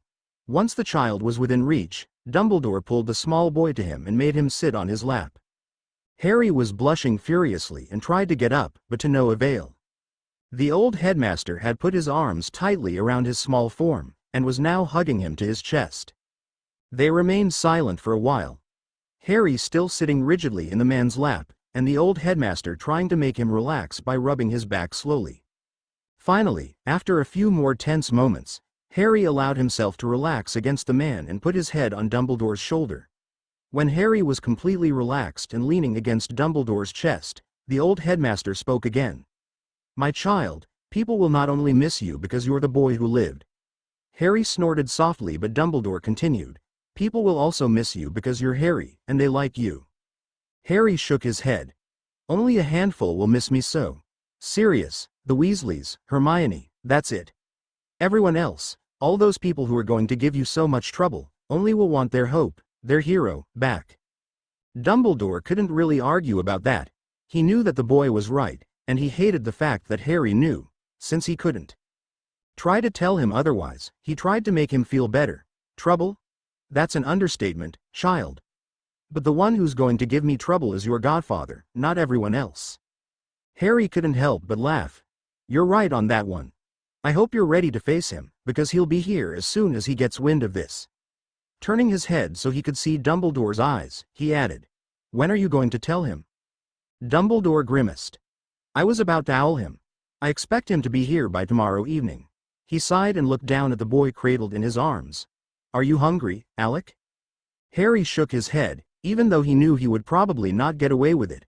"Not really, Grandad.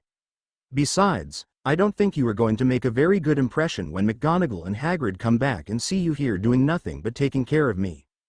Dumbledore looked down at him sternly. "It is important that you're taken care of." Harry shrugged lightly. "Not when Harry Potter is missing." Instead of arguing, Dumbledore waved his wand and made a chair appear next to him. Harry groaned a bit but allowed Dumbledore to put him in the chair, marveling at how strong the old headmaster really was. He watched as Dumbledore called Twinkle, and within a few minutes, he had a bowl of steaming soup and some chicken in front of him. "There you go. You eat and I work. Everyone is going to be happy this way." Harry half glared at the man for the last comment, but Dumbledore had already started on the letter again. Alec regarded the plate in distaste. He really wasn't hungry. A few minutes later, when Harry had not yet touched his food, Dumbledore spoke up without looking away from the parchment he was writing on. "Do you want me to feed you, Alec?" Harry didn't think twice about it. He quickly picked up the fork and started to eat the chicken, all on his own. To be continued. A.N. Thanks for all reviews, and thanks to my beta readers, Tanya and Vinny. To Sylvstar and Kari. No MFA res KM deshu else reviews en català. De fait. Es beau saber que hi ha gent de la nostra terra per aquí. Kari. M'encanta com estàs fent la traducció. Sempre miro a veure si has posat un capital no ya que es interessant veure la manera en que expliques la historia. Continua, que testa quedant molt bé. Worries disclaimer. I don't own any of the characters. Web of lies. The silence in the office was again broken by running footsteps. Dumbledore, who had just finished writing the letter to Sirius and Remus, looked up expectantly, while Harry kept his attention trained towards his food. He knew the headmaster wouldn't allow him to leave until he had finished eating, so he started to eat more quickly. Wishing he didn't have to be there when they came in, and fearing that he would give something away. It was just as he started to drink his soup that several people ran into the room. Snape, McGonagall, Hagrid, and Mr. and Mrs. Weasley all stopped short when they saw the young boy sitting next to the headmaster. Hagrid and both Weasleys looked at the child in confusion while Snape just scowled at the boy with his usual sneer firmly kept in place. Harry ignored them all and finished gulping the soup down. Immediately upon finishing, he felt himself getting drowsy. He tried to get up but his limbs were too tired to obey him. Dumbledore, seeing the trouble the boy was in, gently wrapped an arm around his shoulders and pulled him to his chest. "Go to sleep, Alec." Harry just buried his head in the man's shoulder without hesitation and fell asleep.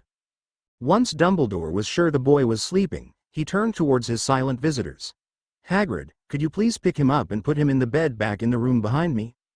The half-giant nodded and approached them silently. "Of course, sir." He gently gathered the boy in his arms and disappeared into the room. Dumbledore turned his attention to the people gathered in his office, his face grim and his eyes serious. "Well?" Everyone turned to him, trying to hold back their questions about the mysterious boy. Minerva was the first one to speak. "Nothing, we haven't found anything. His aunt and uncle say that they think he disappeared 3 days ago, however, they don't know for sure because they kept the boy locked up in his room and they think it could have been longer." Her face was a mask of disgust at the thought of those muggles. "After threatening those muggles, they allowed me to look through the house. Can you believe they made him keep his things in a cupboard? But I didn't find anything, all his things were gone. It seems like he left on his own free will, and I wouldn't really blame him. The room he was in was filthy. His cousin told me they gave him food once a day and let him out of the room for only 10 minutes to go to the bathroom, so he wouldn't smell. The small whale was even gloating about it." Her face was starting to get flushed with indignation. Dumbledore quickly tried to get her mind away from the muggles, promising himself he would pay them a visit personally once things had calmed down. Could Harry have left on his own? Minerva looked sad again. "We don't know. There was no report on him using magic and his wand was locked up in a cupboard. But there's also no signs of struggle and the muggles didn't hear anything." Mr. Weasley spoke. "He didn't necessarily have to use magic. I think Fred and George taught him how to pick locks the muggle way after they saw him locked up in his room the year they went to pick him up. I don't know for sure, but there are ways to do this without magic." Everyone nodded, conceding that the man had a good point. Dumbledore looked pensively towards Snape, who hadn't said anything yet. "Does Voldemort know anything about this?" The potions master shook his head. "No, He believes Potter is still in the house, and the plans for the raid tomorrow will go ahead, just as I said earlier. Dumbledore nodded, somewhat relieved. He'd hoped they would be able to catch some important Death Eaters tomorrow. What do you think, Severus? Did Harry leave on his own? The potions master looked pensive. I have not been at the house, so I don't know how bad it really was, but if there's one thing I do know about the boy, it's that he respects your judgment and wouldn't go against your wishes. So, no, unless it was extremely bad, I don't think he would leave. Then again, if it was that bad, there's still the question of whether or not he was in a good enough shape to leave. Dumbledore grimaced, his sense of guilt returning full force. Severus picked on it and quickly tried to apologize. I didn't mean to say it was your fault, Albus, I just... The headmaster raised his hand. I know, Severus. However, we both know that it's mostly my fault. I should have checked on him, but there's nothing we can do now besides finding him as quickly as possible. Dumbledore paused for a moment. Now he didn't only feel guilty about Harry and the shoddy treatment the boy had received, but also about lying to these people, who trusted him blindly. Sighing slightly, he reminded himself that Harry's safety was the most important thing, and hoped that the others would be able to forgive him when everything came out.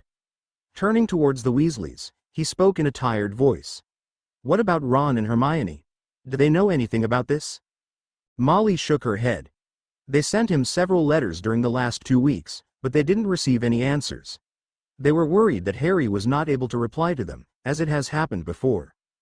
Hagrid, who had returned from the room a while ago, added, he didn't answer any of my letters either. Everyone stayed silent for a few moments and then McGonagall spoke. What should we do now, Albus? Dumbledore sighed and rubbed his eyes under the glasses. The question is more, what can we do? I have written to Sirius and Remus. I expect they will be here by tomorrow evening. Tomorrow, after the raid, we will inform the Ministry and question any Death Eaters we capture. If Harry left on his own free will, we'll have to check out the most likely places for him to go. Diagon Alley, the Burrow, Ms. Granger's house, even Hogsmeade and Hogwarts. He paused for a moment and then added, does anyone know if he has any Muggle friends? Since he didn't receive an answer, he continued. If you have the time, you should ask those relatives of his, he may have gone to one of them. Minerva was frowning. I'm not sure about that one, Albus. You know Harry hates bringing anyone in danger. To go to a Muggle house would be dangerous and Harry knows it. Snape sneered. Oh, please, Minerva, the boy doesn't care about safety, his or anyone else's. The deputy headmistress glared at him but she didn't have a chance to answer, because Dumbledore spoke sternly to them. Minerva, Severus, please, we're trying to find a missing child that could be in danger. Both apologized quietly. And, Minerva, we will simply have to make sure. I know Harry wouldn't put anyone in danger if he could help it, but we have to rule out the possibilities. The woman nodded and sat back into her chair. Dumbledore looked around. Does anyone have any more suggestions? Everyone shook his or her heads. In that case, there's nothing we can do anymore now but wait. Everyone nodded and remained quietly in their places. Dumbledore closed his eyes tiredly, he was getting too old for this. Albus? He opened his eyes and looked at Minerva. Yes? Are you feeling well? You look a bit pale. I'm fine, Minerva, just a bit tired, nothing to worry about. The deputy headmistress looked towards the closed door that led to Harry's room and sighed softly. I'm sorry, Albus. The headmaster looked at her in confusion. Why? Minerva returned her attention back towards the older man. We're dumping all this on you, and you already have a child to take care of. Albus blinked, a bit taken aback by her words. Minerva, it's okay. Alex sleeps most of the time now that he is ill, so he isn't much trouble. Minerva nodded, still very unsure, and stood up. Since there's nothing else we can do tonight, we're going to leave you to rest, it's late. Everyone nodded and stood up, wished him good night, then left. Dumbledore sighed and relaxed against his chair, genuinely happy that they had finally gone. Standing up, he went to Harry's room to make sure the boy was still sleeping peacefully and then went to his room to catch a few hours of sleep after asking Twinkle to keep an eye on Harry. To be continued. A.N. Thanks for all reviews, and thanks to my wonderful betas, Tanya and Vinny. To anima allegro de vior que hi ha un alter catala per aqui, I'm allegro de que te gradi el mu fic. Cets de Tarragona, vivum multa prop. Ya que jo Society de Royce, Casualitat, o. Carrot. Takari. Bueno, si vols la historia esteva, clar que primer haras d'acabar perils en el passat I en cara et falta una mica. Per cert, m'han encantat els dos últims capítols que has publicat, la gent es passara feta una fera si no publiques aviat carrot ben fet. Godfather disclaimer. I don't own any of the characters. Web of lies. Harry woke up abruptly the next day to the sound of shouting coming from the headmaster's office. He had no idea how late it was. The heavy curtains in front of the windows didn't allow any of the light outside to come in, so he couldn't guess either. Groggily, he switched on the small light that stood at his side and looked at the clock hanging on the wall next to him. 6 o'clock. Harry groaned softly and sank back into the pillows. He hated waking up so early, especially by shouts. It always reminded him of his aunt, who liked to shout him awake. Listening closely, he realized that the voices talking were somewhat familiar, and after a moment, he recognized the voices and groaned again. It seemed his godfather had arrived. I don't care, Remus. My godson's missing, and I want to talk to Dumbledore, now. The much calmer voice of his former professor answered. Be reasonable, Padfoot. I'm sure the headmaster has been doing all he could to find Harry. Besides knowing Albus, he won't have gone to bed until everything possible was done, even if it meant going to sleep at 3 o'clock in the morning. It's 6 o'clock right now, and the man needs his rest. While his godfather and friend continued their argument, Harry got up, still a bit unsteady on his feet. He looked into a mirror to make sure his scar was not visible, but just in case he put some makeup. He touched the necklace, reassuring himself that he was still wearing it, and flattened his hair as much as possible. After making sure everything was in place, he slowly walked towards the door. Before opening it, he couldn't help but stop abruptly. What if Remus smelled his scent? Turning back into the room, he looked around to find something he could use to mask it. Finding nothing, he sank back into the bed. What could he do? Dumbledore didn't want anyone to know, and he was sure that that included Sirius and Remus. Harry thought for a few moments, until he realized that there was something wrong. Remus' scent was very sharp. If he had been able to smell him, he would have been in this room before he could even wake up. Frowning, Harry realized that either the necklace protected him from that too, or the werewolf had taken matters into his own hands and spelled himself so he wouldn't smell everything. Which actually would make sense. The poor man would go insane if he had to smell everything. Reassured that he wasn't about to be discovered, Harry stood up again, walked towards the door and stopped again. Would Sirius turn into a dog if he suddenly appeared? He hoped he wouldn't. That could bring trouble. On the other hand, Dumbledore had probably done something to prevent the other man to find out their secret. The old man was too careful to forget something like that. He would have to ask the next time he saw him. For now, Harry decided he would go in carefully, trying to not startle his godfather much. He needed to know what was going on, and he longed to see the other man, even if he wouldn't be able to talk to him. Having come to that decision, he finally opened the door, just in time to see McGonagall enter the office just as Sirius started to shout again. Harry had to hide a smirk when he saw the furious look in the woman's eyes. Sirius. Her voice, although sharp, was still kept to a whisper, although it still made Sirius close his mouth. Shut up. You're going to wake him up. Remus sighed and sank into a chair. I think that's what he wants, Minerva. The woman shook her head and glared at the two friends. Not Albus, you dolts, his grand. She hadn't even finished her words when she noticed the boy standing at the door. Keeping in mind that he was supposed to act shy, Harry stepped back, trying to lose himself in the room's darkness but so he could still see what was going on in the office. Minerva noticed this, and with a gentle smile, came a bit closer to him. Hello, Alexander. I'm a friend of your grandfather. We met yesterday. Do you remember? Harry nodded his head slightly and looked curiously towards the two men still standing behind Minerva. Sirius was looking kind of panicked, probably waiting for the child to recognize his face and start screaming, while Remus was glaring at his friend, obviously annoyed that he had not been more careful. Minerva ignored them and spoke again. These gentlemen standing behind me are also some friends. The dark-haired man is Sirius and the other one is Remus. They would like to speak with your grandfather. Do you know where he is? Harry had to stifle a laugh when he saw the expression on both Marauders' face change from scared to stunned in a second. Instead, He looked at the deputy headmistress and shook his head slightly. He guessed Dumbledore was still sleeping. It was, after all, 6 o'clock in the morning. Before McGonagall had the chance to ask him anything else, Twinkle appeared in the office with a soft pop. The house elf looked around in confusion, probably wondering what everyone was doing there. Then her gaze fell on Harry and she hurried past McGonagall to go stand in front of him. Master Alexander. Master Alexander. What are you doing awake and out of bed? Master Dumbledore told Twinkle to make sure that young Master rested and would not be disturbed. Young Master needs to sleep more. While she spoke, the small elf took his hand and started to pull him inside the bedroom. The three adults looked a bit amused and followed them. Harry, seeing he couldn't make the elf change her mind, obeyed and lay down in bed, curling up under the blankets. When Twinkle was sure that her master was once again relaxed in bed, she took a step back and looked towards him questioningly. Does young master want some breakfast? Harry shook his head and spoke softly. No, thank you, Twinkle, I'm not hungry. Then he looked towards his teachers and godfather, who had stayed at the door. Granddad's friends may want something to eat, though. Twinkle nodded and walked towards them, pushing them out the room. Once he was alone, Harry sat up in the bed. He really was not sleepy anymore. Seeing his godfather in such a state had been enough to fully wake him.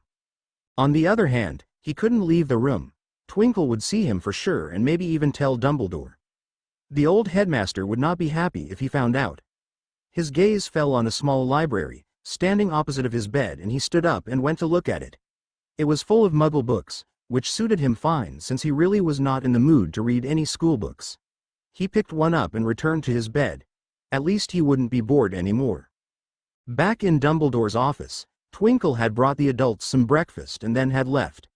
McGonagall had then started to explain all she knew about what had happened, plus what little she knew about Dumbledore's new grandson. They spoke softly, trying to nod both the boy, since they thought he was asleep. About an hour later, Dumbledore joined them in his office. He looked completely exhausted. He hadn't been able to sleep well because of his worries that someone might find out. Sirius, seeing how pale his mentor was, immediately felt sorry for having been angry with the man. He really should have known that Dumbledore would do anything he could to find Harry. The old man looked worriedly towards the door that led to Harry's room, but instead of going to check on the boy, he walked towards his desk and sat down in his chair. Well, do you have anything new about Harry? To be continued? A.N. Thanks for all reviews. Thanks for my betas, Tanya and Vinny. Argument with Minerva. Disclaimer. I don't own any of the characters. Web of Lies. Minerva frowned at the headmaster's words. She was feeling bad that Dumbledore would suppress his duties towards his grandson just because Harry had disappeared and everyone expected him to find the boy, Albus. As usual, the headmaster seemed to sense what she was thinking. Minerva, please answer me. The woman hesitated. But Alexander. The old man gave her a hard look. Alec is not missing. The deputy headmistress frowned at him. No, you're right, he's not, but Alec is sick and he is your grandson. He needs you. She paused for a moment and then continued. Why are you putting one of your students, no matter who he is, above your own grandson? Dumbledore sighed softly, because Harry might be in danger. The woman shook her head. That's not all, it can't be. The whole wizarding world is also looking for him. Why do you need to get involved? Dumbledore laughed a somewhat bitter laugh. And what do you expect me to do, Minerva? Fame comes with a price. I'm the headmaster of Hogwarts. It's expected of me to make sure my students, especially Harry, are safe. Now, please, answer me and let's get this over with. Do you know anything about Harry? The other two men had been listening with growing horror at the exchange. It seemed so natural to depend on Dumbledore when something went wrong. No one had ever thought about what doing so much work might mean for the old man, how many sacrifices he had to do, how much his name had cost him. They had never bothered to find out about the man's family. They had always assumed he had no one since he always stayed at Hogwarts. They were suddenly feeling very selfish, and with a determined look, they decided to help the old headmaster as much as they could so it would not continue happening. Dumbledore deserved a bit of peace. On the other hand, the headmaster was reading their faces well enough to guess what they were thinking about. It made him feel uncomfortable. He was right now directly lying to them, and they believed him blindly. That was one of the reasons he hadn't wanted to go check on Harry before talking to them. He had to make them see he was doing a real effort to find the missing boy. He wished they would finally answer him and that he could leave the office. It was starting to get depressing. Finally, Minerva, seeing Dumbledore was growing impatient, decided to stop arguing with the stubborn man and started to speak again. "There's nothing new on Harry, Albus. Until we can get the Ministry to help us, there's not much we can do to find him. The raid for this evening is ready. Severus says that Voldemort doesn't know anything. He doesn't expect anything to go wrong, but Severus says he will stay close to him in case Harry suddenly appears and he will help the Aurors should anything go wrong." Dumbledore frowned. "If he's still in the castle when you return, tell him to not risk himself unnecessarily." Minerva nodded and he continued. "What has been done about the Dursley?" Minerva pursed her lips. "They're at Hogwarts right now. Hagrid went to get them this morning. Aurors have taken their places, and as soon as everything comes out, we're going to get them to the Ministry. They will then decide what to do about that family." Dumbledore couldn't help but smile slightly at the tone she used. Minerva had always been very overprotective of Harry. Maybe he should tell her the truth. He shook his head slightly. No, the more people who knew about it, the more likely it were to come out. With a small sigh, he turned towards Sirius and Remus, who hadn't said a word since he had entered his office. "I trust Minerva has informed you about everything that has been going on. Do you know anything else about Harry? Has he told you anything?" Sirius shook his head slightly, a sad look on his face. "He didn't answer our letters, but we were fairly far away and we moved every few days. It would have taken Hedwig some time to track us down, so we weren't getting worried yet." The Marauder paused for a moment and then spoke again. "Are you sure Voldemort doesn't have him?" Dumbledore nodded. "I'm fairly sure. He would have let us know by now if he did." Sirius lowered his head and put it in his hands. Remus placed a comforting hand on his shoulder and looked at the old man. "What should we do now?" Dumbledore leaned back into his chair. "I'm not sure, Remus. As we were saying yesterday, it seems as if Harry left on his own accord. Minerva said it was bad at the Muggles, but it seems to be out of character. Harry has never run from his troubles before." The man frowned. "Maybe someone else has kidnapped him?" Dumbledore had to fight to keep his features neutral. That statement was too close to the truth. There was no evidence of it, and I don't think anyone may have any reason to kidnap him. He paused for a moment and then spoke again. "I don't like this." They all stayed silent for a few moments, then Dumbledore stood up. It was time to break up this meeting. Since there's nothing else to talk about, he looked towards the closed door, knowing that his companions would understand. "Call me if anything new comes up, Minerva, and I want a full report from one of the Aurors when the raid is done. Sirius, Remus, feel free to stay here for a while. I'll tell you what I need you to do once we know how things have gone this evening." Without waiting for an answer from his three friends, Dumbledore walked to the door and went into the room to finally check on his grandson. It took him a moment to grow used to the darkness in the room, but when his eyes adjusted to the low lighting, he saw Harry leaning against the wall behind his bed, his eyes closed and a book on his lap. It seemed the boy had fallen asleep while reading. The headmaster picked up the book and marked the page before putting it on the night table. Then he carefully moved Harry so he was lying comfortably. Unfortunately, the movement made Harry wake up with a start and he looked up, startled at his headmaster. "Granddad. I didn't hear you come in." Dumbledore chuckled slightly. "I'm sorry I woke you up, but I thought you might get uncomfortable sleeping that way." Harry looked confused for a minute and then blushed slightly. "It's okay, I didn't mean to fall asleep again." Dumbledore sat down next to him on the bed and tapped his forehead with his wand to take his temperature. He was happy to see it had gone down again to nearly normal, even though the boy hadn't had a fever-reducing potion in a while. He sat back and looked him over carefully. His face was not as pale anymore and the dark shadows under his eyes had lessened thanks to the few nights of peaceful sleep. Yet, he was still too thin, looking as if he would break if you handled him too rough. Brushing a bit of hair out of his face, the headmaster smiled gently down at the boy. "Have you had breakfast, Alec?" The boy shook his head slightly. "No, Granddad." Dumbledore nodded lightly. "Very well, how about we go to the living room? You can lay down on the couch and Twinkle will be able to clean up this room." Harry's face brightened. He was starting to grow a bit tired of the small room, even if it was pretty comfortable compared to his old room at the Dursley. He would have preferred if there was more light, yet the curtains had been charmed so they would stay closed so not to disturb him. The boy stood up quickly, and Dumbledore had to move quickly to steady him when a dizzy spell hit him. "Take it easy, child, you're still not well." Harry smiled a bit embarrassed at the old man. "Sorry, Granddad." Dumbledore made him sit back on the bed and picked out some clothes from one of the bags they had left there the day before. He gave Harry the clothes and told him to get dressed while he went back into his office and ordered some food. Half an hour later, the thin boy returned to the office and saw Dumbledore staring pensively out of a window. "Granddad? Is there something wrong?" The man turned around and looked at him. The boy was dressed in casual blue jeans and a red t-shirt with a golden snitch on it. Dumbledore smiled slightly at him. "Don't worry about it, Alec, everything's fine." Harry opened his mouth to reply, but Dumbledore had already moved to his side and wrapped an arm around his shoulders. "Come on, it's time to have breakfast." Harry sighed slightly and nodded, allowing the man to lead him out of the office. Once they reached the living room, Harry was surprised to see Remus sitting on the couch, peacefully reading a book. With a glance to Dumbledore, he remembered he was supposed to act shy and quickly stepped behind him, clutching his arm tightly and pecking around him from time to time, to observe the other man, who had not noticed them yet. Dumbledore couldn't help but chuckle when he felt Harry press himself against his back. Acting like this, the boy looked adorable and he had to fight down all the protective instincts that were rising within him. The small sound didn't go unnoticed by the younger man. Looking up from his book, Remus saw Dumbledore standing at the door, and he had to wonder why the man was not coming in. Then he noticed that there seemed to be someone standing behind the old headmaster.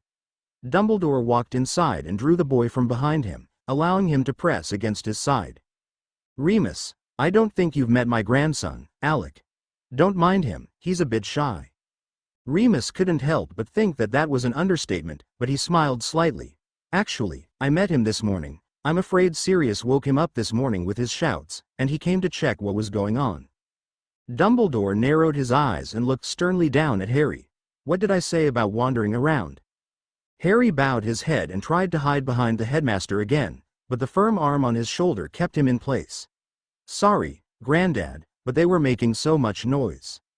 Remus, seeing he had put the boy in trouble, frowned a bit and quickly spoke. "It's not the boy's fault, Albus. You know how loud Sirius can get.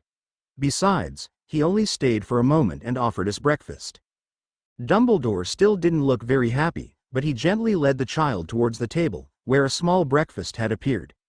As soon as they were seated, Remus joined them and started to talk with Dumbledore about the modifications that the Aurors were doing on Hogwarts, trying to keep his attention away from the small boy. He knew very well how it felt when the headmaster was not happy with you. Once they had finished, Dumbledore made Harry lay down on the couch with the book he had been reading, and continued his discussion with Remus. About an hour later, Dumbledore looked up from the papers he had been revising with Remus, only to see that Harry had fallen asleep on the couch. He stood up and gently removed the book from the boy's slack hands and, summoning a blanket, he tucked the small boy in. Remus, who had remained sitting in his chair at the table, looked at the old man with curiosity. He had never seen Dumbledore be so careful and gentle with anyone. Sure, the old man was always kind and had a smile for everyone, but this was different in ways he couldn't really explain. Dumbledore returned to the table with a small smile on his lips, and not noticing Remus' curious look, returned to the papers.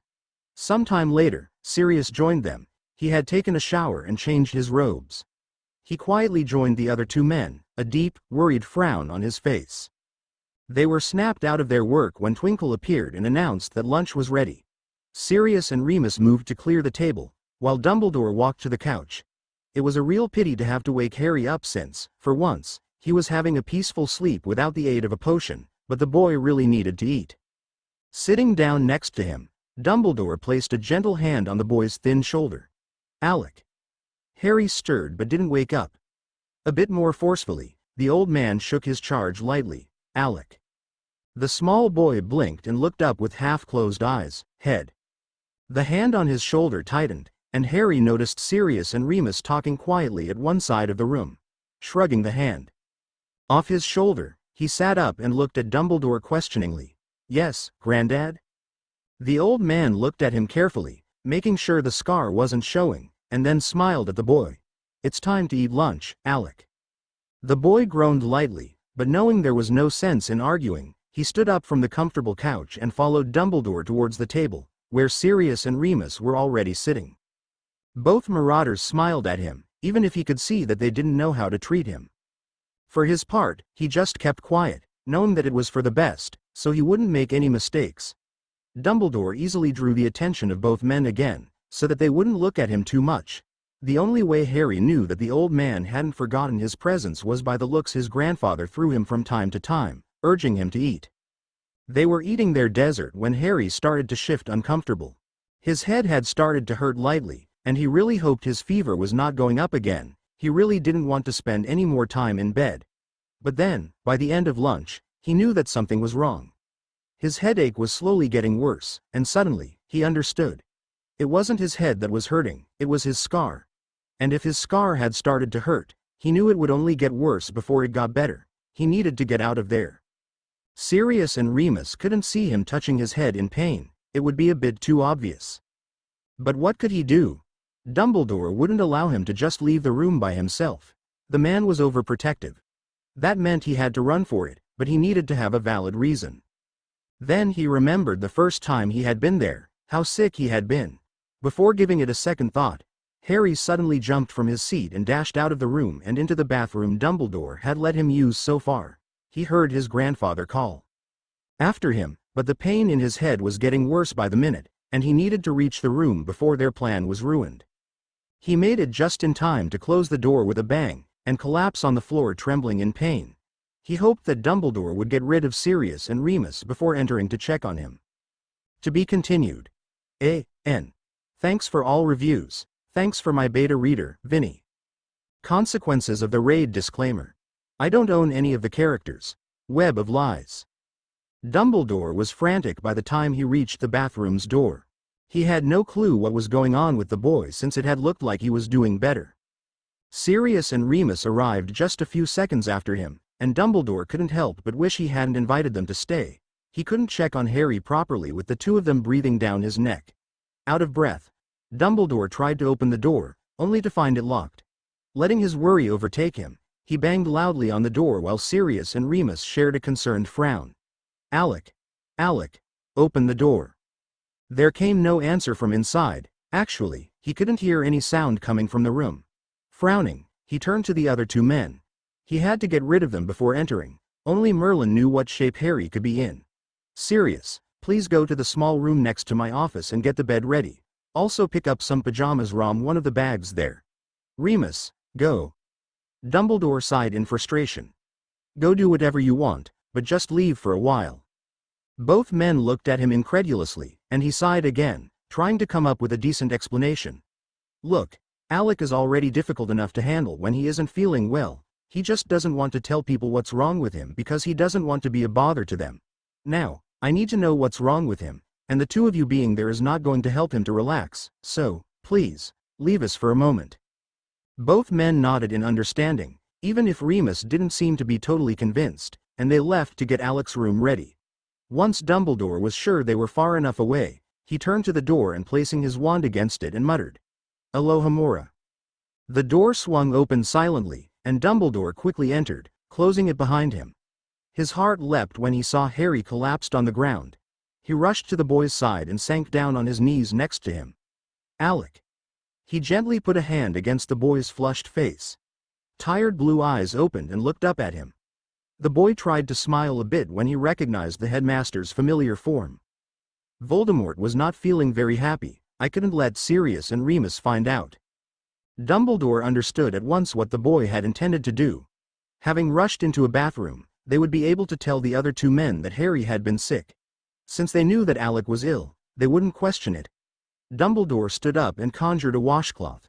After holding it under the water for a few seconds, he returned at Harry's side and started to wash the sweat off his face. Better now? Harry blinked up at him. It's only a dull ache now. The boy tried to sit up, but all his muscles cramped and he couldn't help but groan in pain. The old headmaster quickly placed a hand on his shoulder and made him stay on the floor. Quietly brushing the makeup away, he looked intently at the famous scar but couldn't find anything wrong with it. Taking out the tube of makeup he carried with him, he gently reapplied it to the scar until it was once again safely hidden. Looking once again at Harry, he saw that the boy had closed his eyes. However, he doubted that he was sleeping. Suddenly, a soft knock on the door drew his attention. Flushing the toilet, he looked around to make sure everything was in place and then unlocked the door. "Come in." Sirius hesitantly entered the bathroom. "Albus, Minerva and Moody are here to inform you about the attack." Dumbledore sighed. Once again he had to leave Harry to go and take care of things. Looking down, he saw that the small boy was looking at him firmly. The residual pain in his eyes was quickly being replaced with determination, his eyes saying, "You have to go, don't worry about me, I'll be fine." Once again Harry tried to sit up, but Dumbledore restrained him. Nodding slightly, he turned to the other man, who had been observing them from the door. "Sirius, please, can you carry Alec up to his room?" Seeing that Sirius nodded, Dumbledore patted Harry's head and stood up, quickly leaving the room to go up to his office. When he walked past Sirius, the younger man easily saw the resigned look in the headmaster's eyes, and then turning to the boy, who was still lying motionless on the ground, he saw the same look in the blue eyes, but this time, it was accompanied by understanding. It seemed the child was used to this. He knelt down next to the young child and smiled slightly at him. "Hey there, how are you feeling?" Harry looked at him tiredly. Not really knowing how to act around his godfather, he simply closed his eyes, trying to rest before he had to get up and go to his room.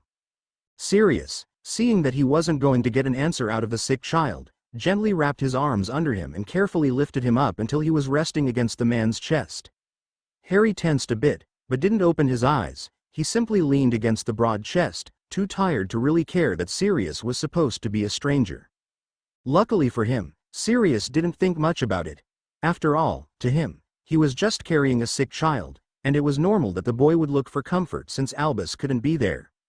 When Dumbledore arrived at his office, he was once again looking neutrally, even if his eyes were not twinkling. He greeted his two friends and sat behind his desk. Without prompting, Alistair began to explain what had happened during the Death Eater attack at Privet Drive. Even if Voldemort himself hadn't been there, a fair share of his inner circle had been leading the attack. They had been easily caught by the Aurors, and only a few had managed to flee, halfway. Through his explanation, Sirius came in carrying Harry's limp form in his arms. The headmaster completely ignored them, trying with all his might to concentrate on what Alistair was telling him so he would be able to make the right decisions. Professor McGonagall looked at the small boy and then directly at Dumbledore. If she hadn't seen them interact the day before, she would have thought that the headmaster could care less about his grandson. It took them 2 hours to have everything arranged. After Dumbledore promised the Auror he'd go to the ministry as soon as he could, they parted ways. Once Moody was out of the door, the headmaster shot out of his chair and swiftly walked towards the closed door, not even noticing that the other professor had opened her mouth to ask him what was going on with Alec. When they entered, they saw Sirius and Remus standing in one of the corners of the room, looking intently at the small figure sitting on the bed. Harry had changed into his pajamas and sitting on the bed. Dumbledore frowned, wondering why Harry hadn't gone to sleep. He walked up to the bed, motioning for the other adults to leave the room, which they did reluctantly. Sitting down next to the boy, he wrapped a gentle arm around the thin shoulders. "Child, why aren't you sleeping?" The boy looked up slightly and shrugged. "I can't, Granddad." Dumbledore's eyes narrowed. He could easily see that the boy was exhausted, yet it would be impossible for him to sleep if he didn't relax. His whole frame was tense, and he was even trembling slightly. Leaning against the pillows, Dumbledore took Harry around the waist and, with more strength than someone his age should have, he lifted the boy into his lap. Harry became even tenser if that was possible, and sat rigidly in his arms while Dumbledore began to rock him slightly and rub his back, trying to get him to relax. Finally, after 15 minutes, Harry started to relax against his pretended grandfather. When a voice finally broke the silence, Harry was lying half asleep against the headmaster. The old man looked up when Minerva called him. "Yes, Minerva." The witch entered the room and gave him a cup. "Severus is here, he needs to talk to you. He also thought you may need this." Dumbledore looked in the cup and saw the familiar sleeping potion. He didn't know if he should be happy with it or annoyed, but nevertheless, he gave it to Harry. The child needed a peaceful rest, and with everyone else walking around his office, he couldn't risk the boy waking up screaming from the nightmares. Once he was sure that Alec was completely asleep, he pulled him off his lap and in bed, so he would be able to rest comfortably. To be continued. A.N. Thanks for all reviews and special thanks to my beta reader, Vinny. Awakening with Snape disclaimer. I don't own any of the characters. Web of Lies. The next time Harry had woken up, he was not alone. Next to him, sitting on a chair, was his potions master, reading the last edition of the Daily Prophet.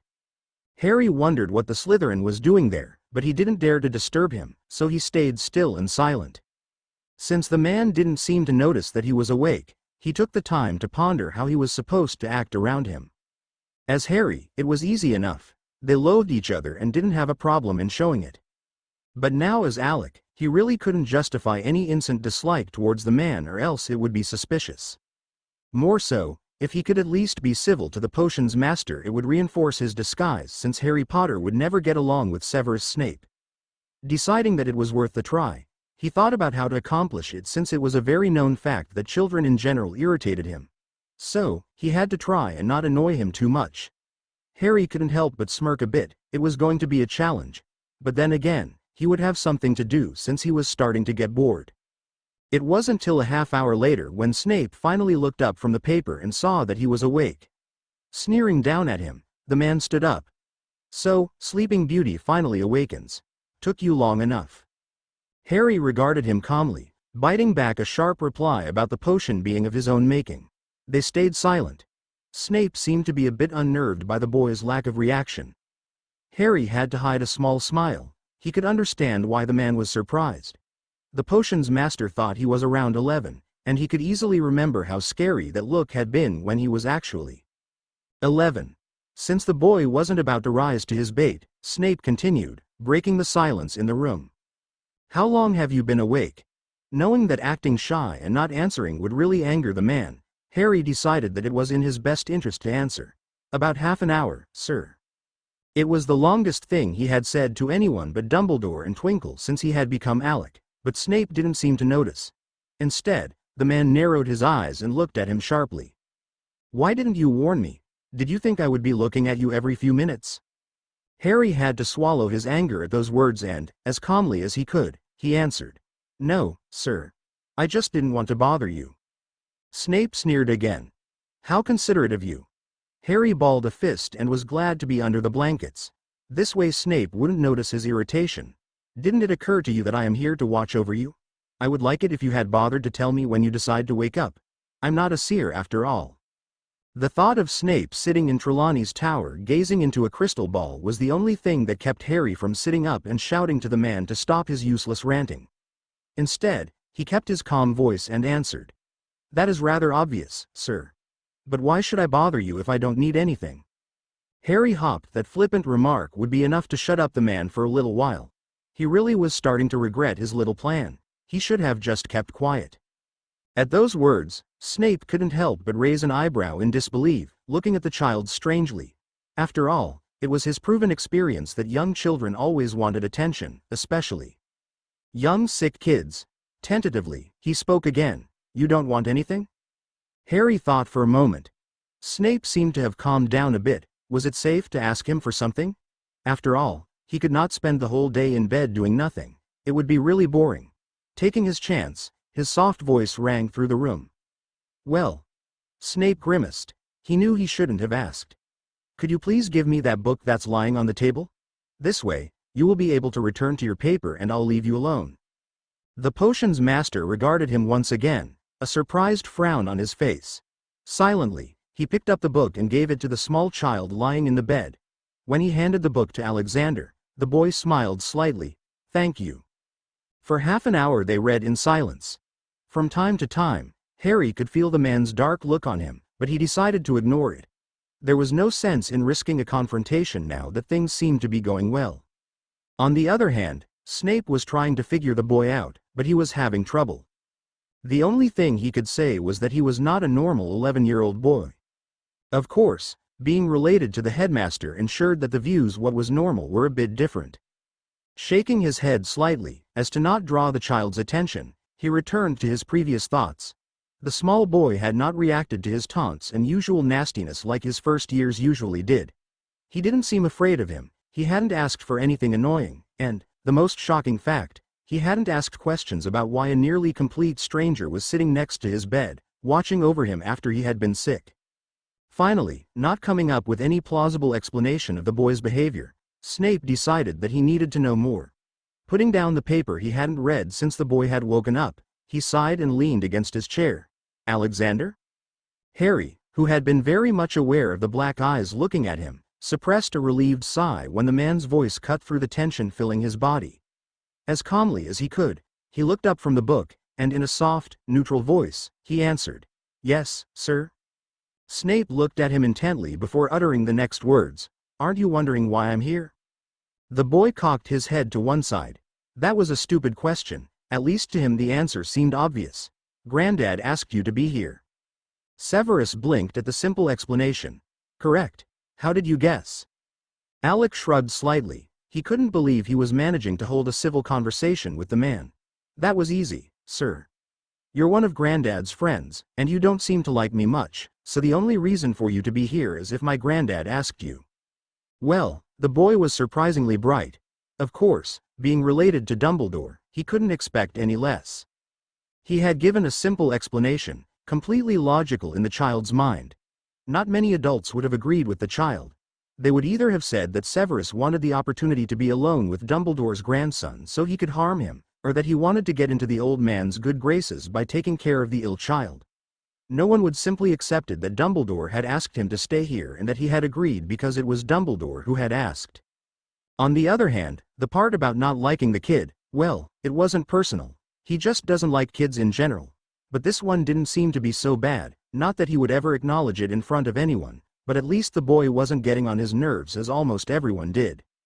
Wanting to see how much the boy trusted him, he told the child another thing that he hadn't wanted to think about. "Your grandfather told me to tell you that he will be back by tomorrow night. Until then, I will be responsible for you." Harry took his time before looking up from the book, trying to keep his face impassive. He knew what the potions master was trying, but he wasn't going to take the bait. Even if he was starting to panic inside, he wouldn't allow the man the pleasure of seeing him lose it. After all, he couldn't be worse than the Dursley.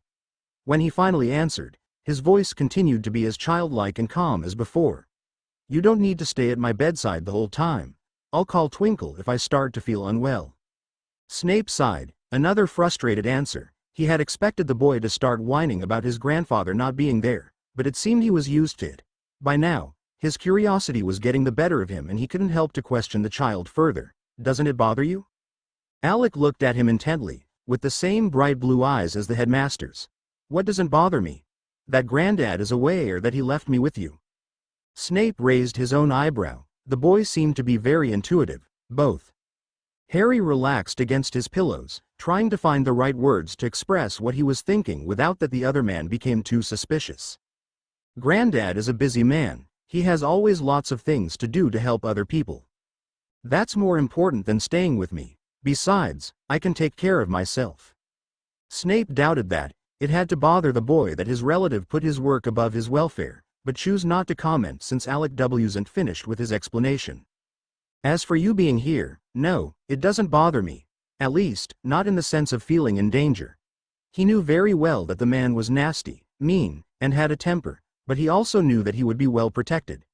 So, with a small smile he added, "Granddad is overprotective. He wouldn't have left me alone with you if he thought you might put me in danger."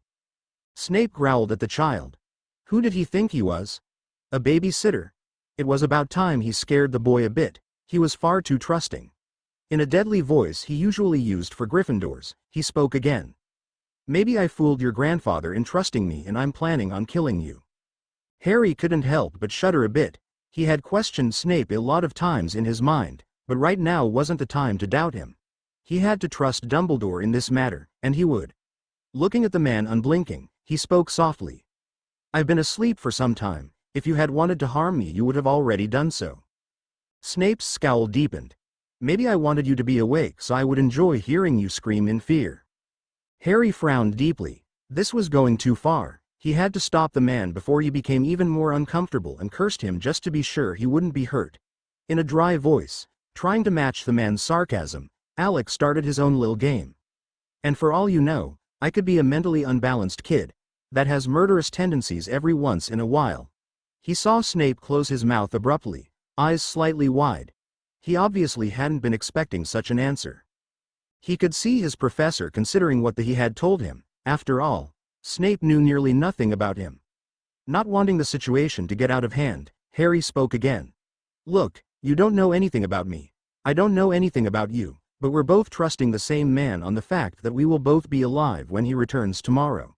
He could be wrong about either of us, but I'm willing to take the risk. Without another word, the child returned his attention to the book, and Snape abruptly stood up and left the room. A.N. Thanks for all reviews, thanks to my beta reader, Vinny. Chess disclaimer. I don't own any of the characters. Web of lies. Once Harry was sure that Snape was not lingering in Dumbledore's office, he stood up and walked towards the mirror, making sure that his makeup was still in place since it was the most important part of his disguise. Luckily, it was okay. Dumbledore had probably taken care of it earlier.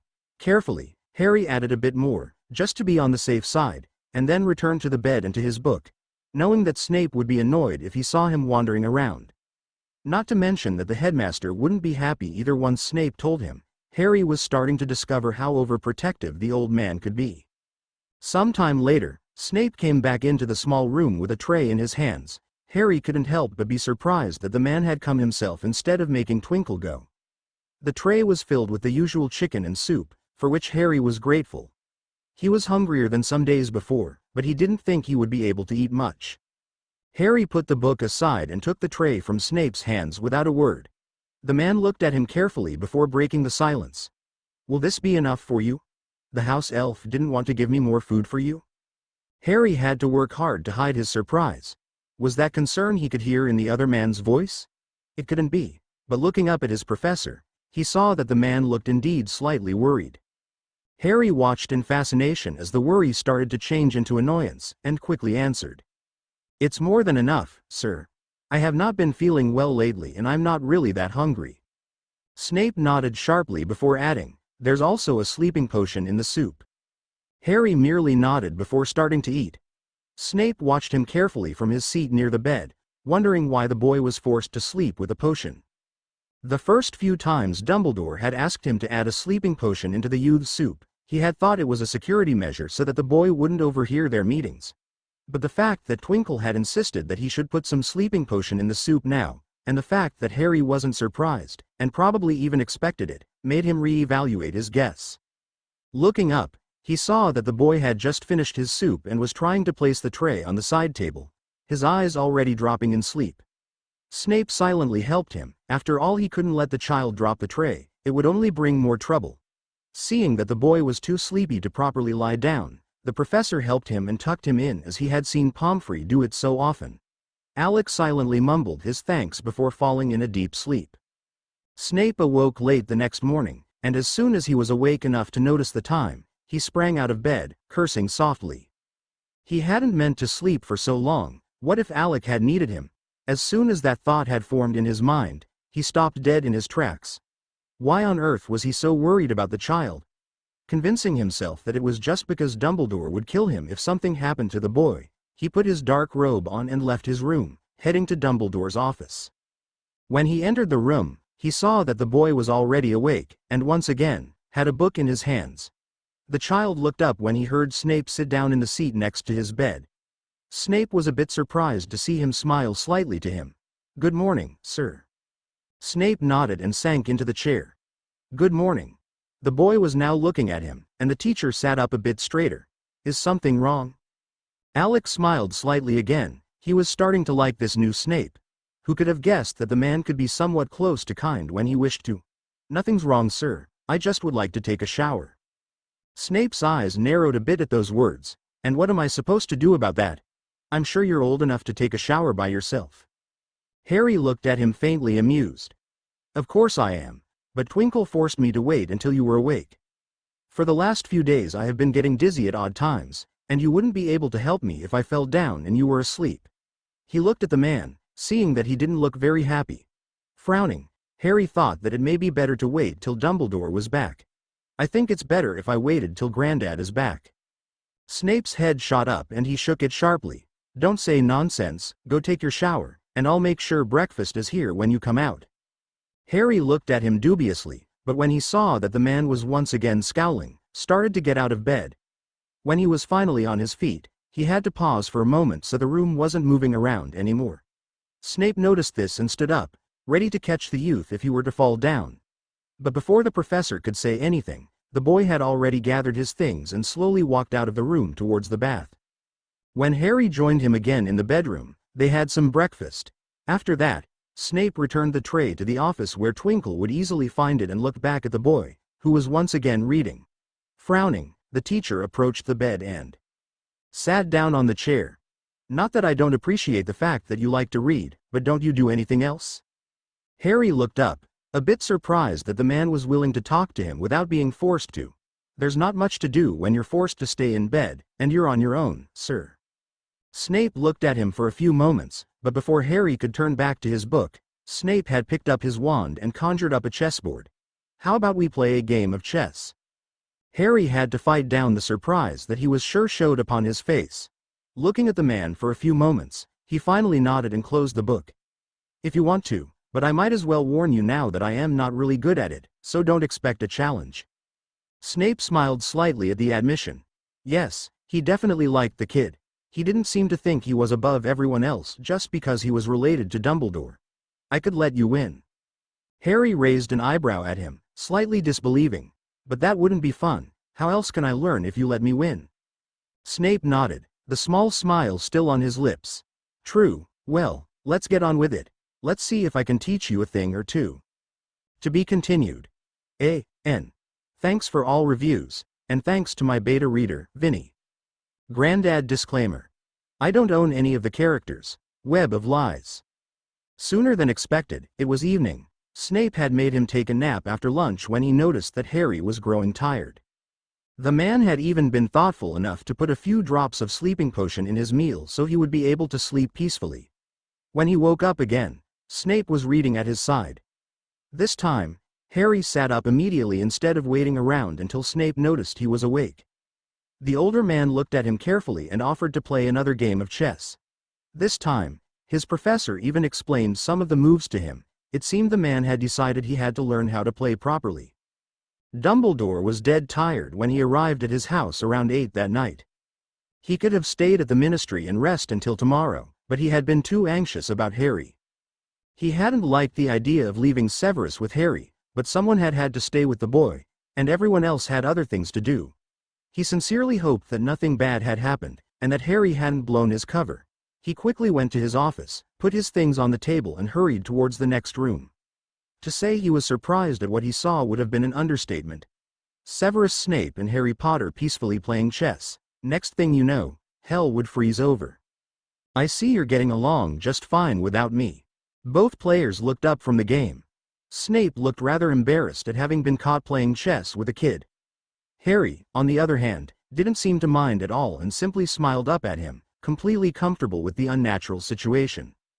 Grandad.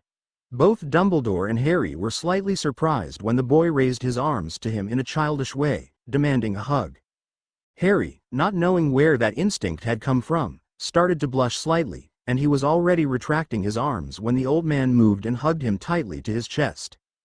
Dumbledore didn't quite know how to feel. He was scared about what was going on, about the deep feelings he was starting to have for his student. A few days ago, having Harry acting as his grandson seemed to be the best way to keep him safe, but now it was no longer play. He couldn't deny that in the few days he had spent with the boy he had become attached to the lad. It would bring problems in the future, he was sure of that, but there was no way to stop it now. Besides, he just didn't want to stop. He wanted to have someone to care about.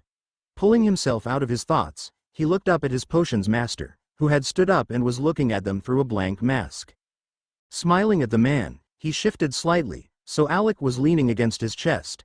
"Thank you for looking after him, Severus. I trust he behaved himself?" He had to smile at the sound of protest coming from the child. The younger man also couldn't keep a small smile from his lips. "Alexander behaved fine, Albus. He's a curious boy." The headmaster raised an eyebrow but decided it was safer to not get into such a discussion, much less with Severus. "I'm glad he didn't cause you any trouble." The younger man shrugged slightly and then nodded. "I need to go now. I wanted to brew a potion before I go to sleep." Snape reached towards his cloak that was draped on the chair and put it on. He swiftly walked towards the door, and once there turned to look at the pair. With a slightly hesitant voice, he spoke again. "If you ever need my help again, just tell me, Albus." The headmaster hid his shock rather well, knowing that Severus was not only talking about any potions or missions, but was actually offering to look after Alec if he needed it. Not knowing what to answer to such unexpected words, Albus just nodded, and the man turned to the boy. "I'll see you around, Alexander." The boy moved his head from his grandfather's chest and smiled brightly up at him. "Okay, sir, thank you for staying here with me." Snape simply nodded, and then walked out of the room, closing the door after him. Once he was sure the younger man had left, Dumbledore turned his gaze to the boy leaning against him. "Should I even ask how you managed to get him to act civil to you, my child?" Harry shrugged slightly, disentangling himself from the old man's arms and leaning against the headboard. "Nothing, I just tried not to annoy him. It seemed the safest way to get through his stay here. It worked better than I expected." Dumbledore shook his head slightly. The boy would never cease to amaze him. Noticing that the child was looking at him carefully, he returned his gaze to him. "Something wrong, Alec?" The boy hesitated for a moment before answering in a soft voice. "You look tired, you should go to bed." The headmaster couldn't help but chuckle softly. He found it amusing that Harry would speak those words to him, but simply nodded, knowing he was right. After making sure Harry ate his supper and would rest peacefully through the night, the old man went back to his room, decided to get a good night's rest. To be continued. A.N. Thanks for all reviews, and thanks to my beta reader, Vinny. Dumbledore's return disclaimer. I don't own any of the characters. Web of Lies. The following weeks were very stressful. After the attack on Privet Drive, Fudge couldn't deny it anymore. The Dark Lord had returned, and not only that, but they had lost Harry Potter. The whole ministry was in panic, trying to prepare for Voldemort's attacks and trying to find the boy who lived so they could calm the mounting panic within the population. Fudge, once he had been forced to announce the truth, had turned to Dumbledore, and the old man had been forced to help him. He couldn't let the whole organization of the war in Fudge's hands or they would lose for sure. The headmaster and his closest followers took it upon themselves to organize and supervise the raids, the interrogations, the trials, everything. Unfortunately, that meant that no one had much time to themselves, and Dumbledore had been forced to leave Harry alone in his house with only Twinkle as company. For the first week, he went back to sleep there every night, trying to keep an eye on the boy. But as the days progressed, he still came home already at night, but Harry had long gone to sleep and he had to leave again before the boy got up, meaning he didn't get to see him either. In the end, he just accepted a room for him at the ministry. Once Harry was finally completely healed, he had been allowed by an overprotective Twinkle to move into the room Dumbledore had put the other clothes he had bought him earlier that summer. Not having anything else to do, he started to explore the large manor. Most of the rooms seemed to be unused. The one he liked the most was the library. He would have loved to go outside, but the headmaster had forbidden it, so he found himself spending more and more time in the large library. Since he didn't quite know what to read, he started with his books for the next year. They were interesting enough, especially since he could practice the charms. Twinkle had said that there were wards shielding the magic, and that Dumbledore had given his permission so he could practice a bit. 3 days after he had last seen Dumbledore, the nightmares started to come back. Knowing that the old man came to sleep at the manor at night, Harry had started to put up silencing charms around his room, not wanting to disturb the few hours his mentor got to rest. By the time he had read through his 5th-year books and moved towards high 6th years, he had given up the pretense of sleeping and practically lived in the library, only coming out when he had to go to the bathroom. The only good result of the nightmares as far as Harry was concerned was the need to learn they had awakened. He needed to know everything, he needed to be able to match the Dark Lord, for he knew that he would face him someday, and the sooner he was able to kill him, the better. Driven by that knowledge, Harry pushed himself harder every day. He needed to know. From 6th year he went to 7th, and after that, he had learned everything he found useful in there. He started to read the books in the library. Wards, curses, healing, everything he could learn, he did. He focused special attention in wandless magic, discovering he was quite adept at it. That discovery brought even more reasons for the boy to push himself to the limit. He needed to be able to perform wandless magic flawlessly. Hours upon hours he practiced, going from transfiguration to charms, revising everything he had learned until then. He only slept when he absolutely had to, often falling into restless slumber in the middle of an incantation. Twinkle watched her young master from afar. She was getting very worried, but she couldn't do anything about it. There was no way for her to contact Dumbledore, and no one else had dropped by. Finally, resigned that there was nothing she could do, she tried to make the best of it. She forced the boy to eat at least once a day, sitting next to him until she was satisfied. She would have put a sleeping draught in his drink, but Dumbledore had told her she couldn't because Harry had had too much of it already. She hoped her old master would come back soon, because the young man was slowly but steadily working towards a serious breakdown, and there was nothing she could do to prevent it. Dumbledore was feeling old.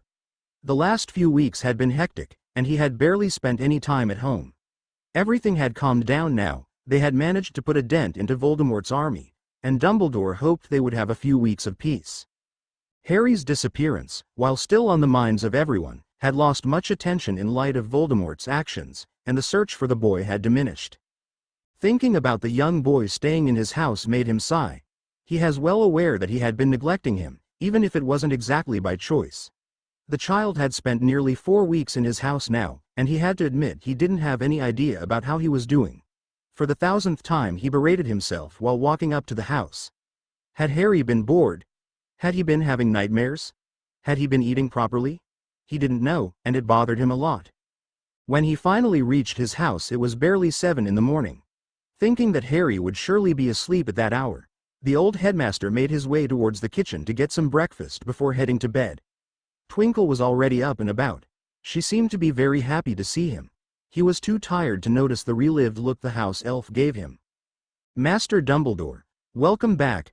Dumbledore smiled tiredly down at her and sat in one of the wooden chairs that surrounded the kitchen's table. "Thank you, Twinkle, it's good to be back." "Master Dumbledore is going to stay."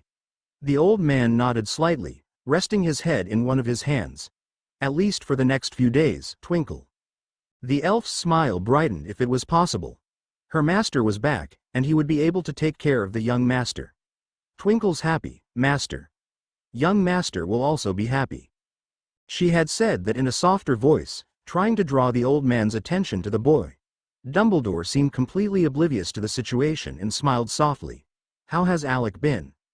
Twinkle immediately opened her mouth to start explaining just how bad off the young master was, but she was cut off by the opening of the kitchen's door. Dumbledore looked up, a soft smile on his face, knowing it could only be his young charge. The smile froze in his face when he managed to get a good look at the boy. Alec looked absolutely exhausted.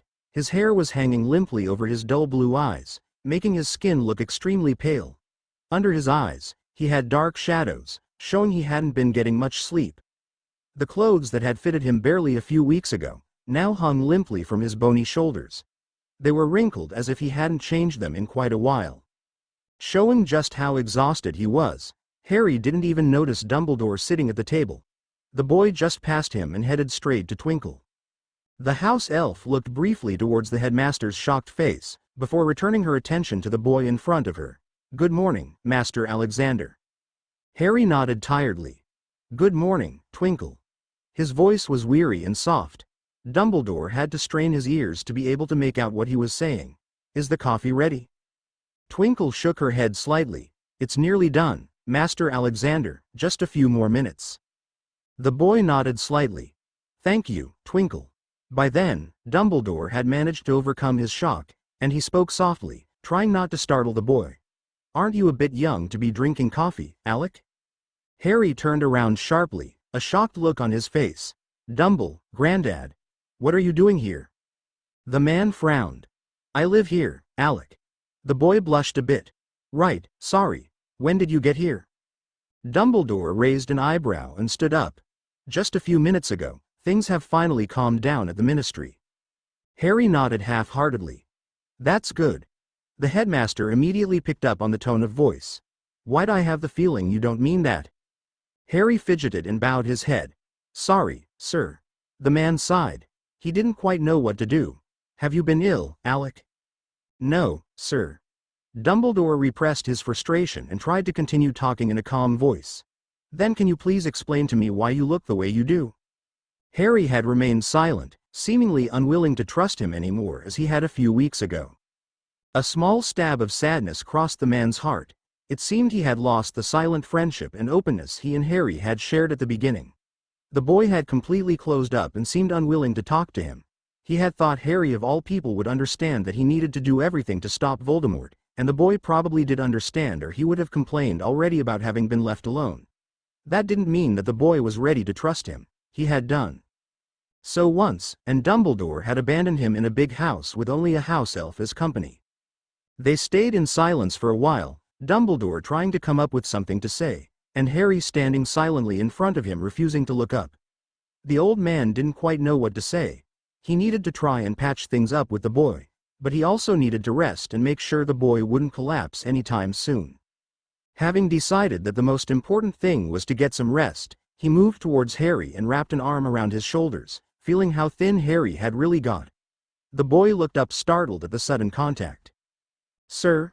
The old man looked down at him with a soft smile playing on his features. "It's Granddad, remember?" Harry nodded slightly but kept his gaze fixed on the old features. Seeing the question in the bright blue's eyes, Dumbledore started to push Harry towards the door. "I think we both need to get some rest, and later on we'll have a talk, okay?" Dumbledore had felt Harry become tense under his arm, but the boy didn't argue with him. He was just too tired right now. The old man led him up the stairs and towards his own room. There he made him put some pajamas on and tucked him in. Knowing that the headmaster would stay until he was asleep, Harry evened his breath out and tried to lie as still as possible. It took him 10 minutes to convince the man that he had fallen asleep, but he was finally left alone in the room. For a moment, the boy debated whether or not he should get up and back to the library, but he was just too tired. He hadn't slept for about 2 days and his eyes were already falling shut. With a wave of his hand, he placed the silencing charms around the room, and finally allowed sleep to take him. To be continued, A.N. Thanks for all reviews and special thanks to my beta reader, Vinny. Death Eater's Attack Disclaimer. I don't own any of the characters. Web of Lies. 3 hours. That's all it took for Harry to be back at the library. The nightmares had awakened him half an hour ago and the child had spent the next half hour trying to calm himself down.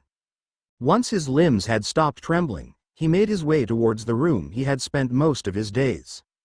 He sank down in his usual chair and picked up the book on Animagi he had been reading the night before. He tried to read but his thoughts kept straying towards Dumbledore.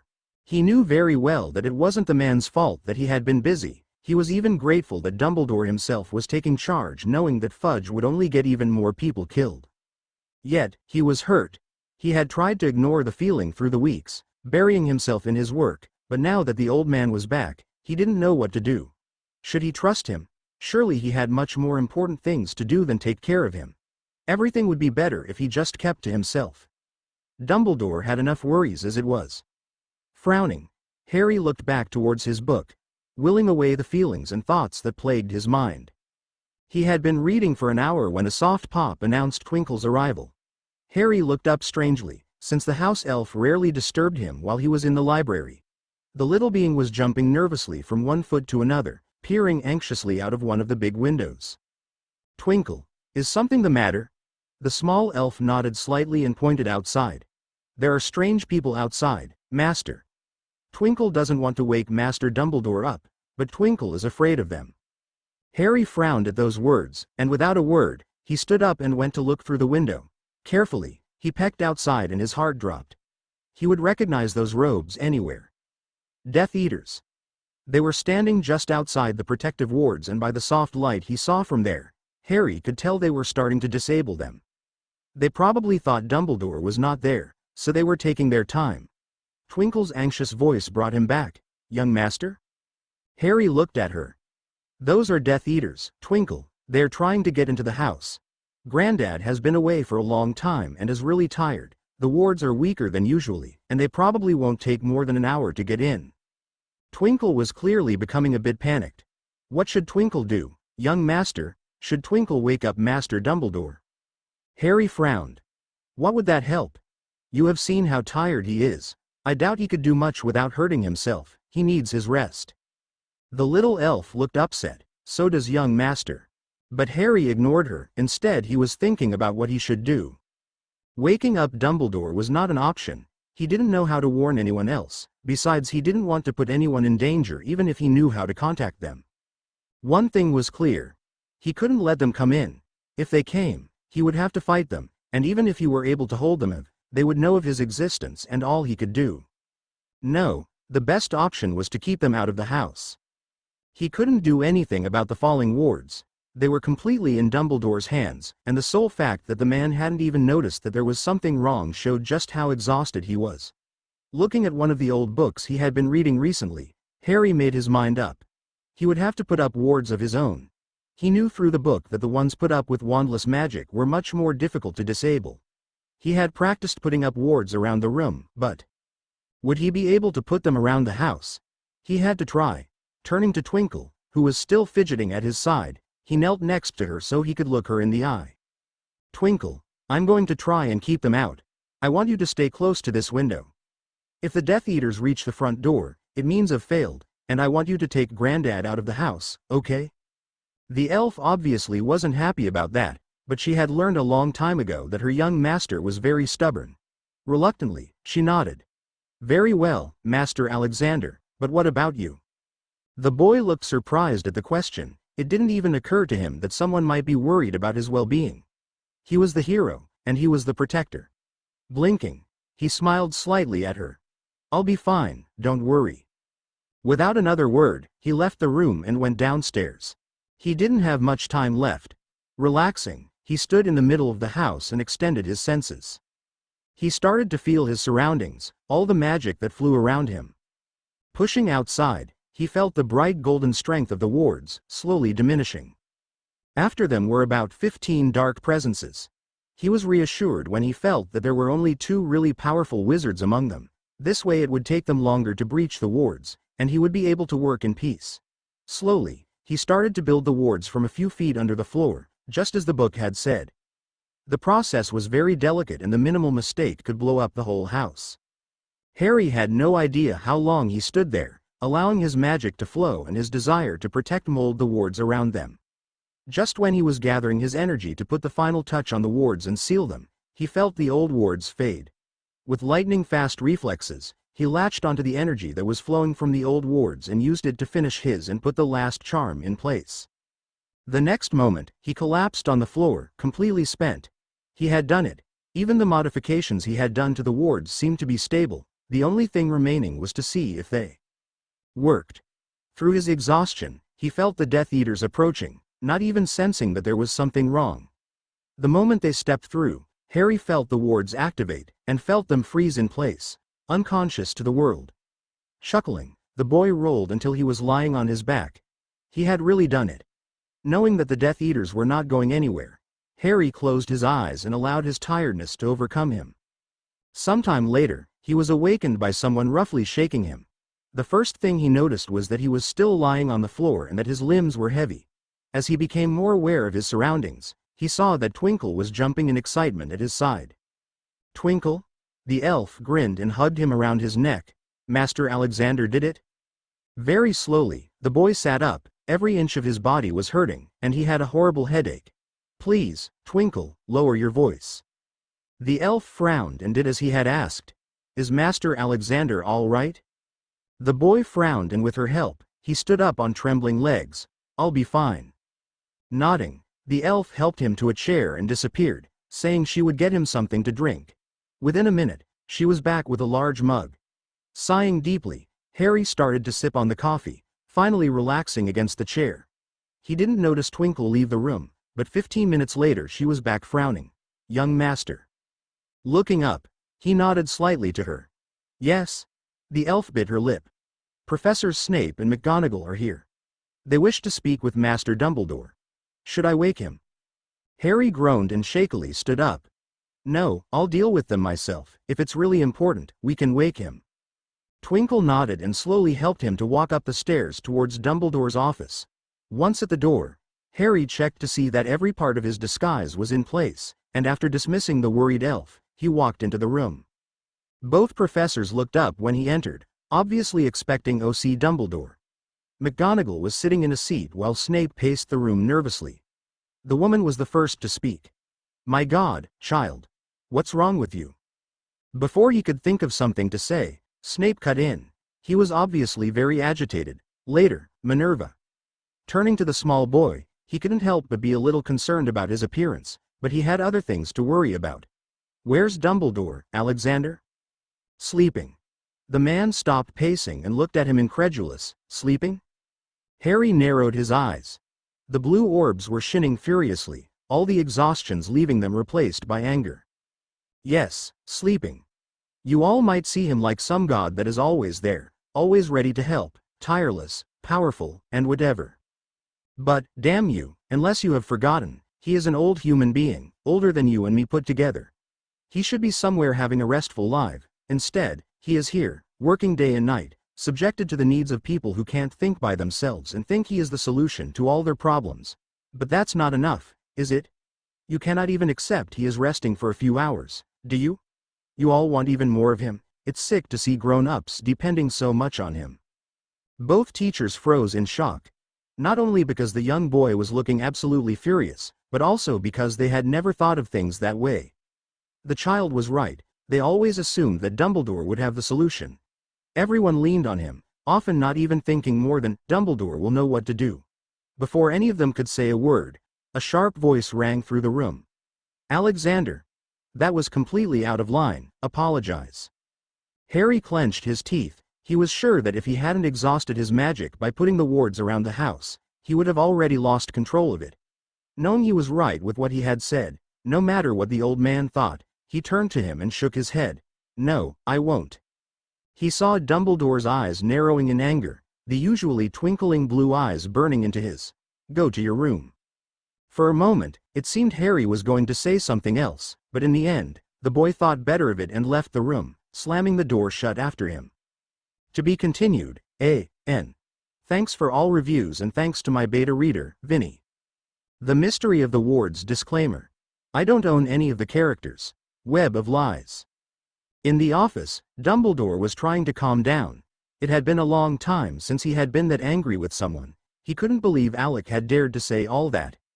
In a far corner of his mind, he admitted that the boy had been right. Still, that didn't give him the right to talk to his professors the way he had. Turning towards the two silent teachers, he tried to smile a bit. I apologize, I don't know what got into him. Minerva looked at him disbelieving. Could it really be that the man that dealt with students every day couldn't figure out his own grandson?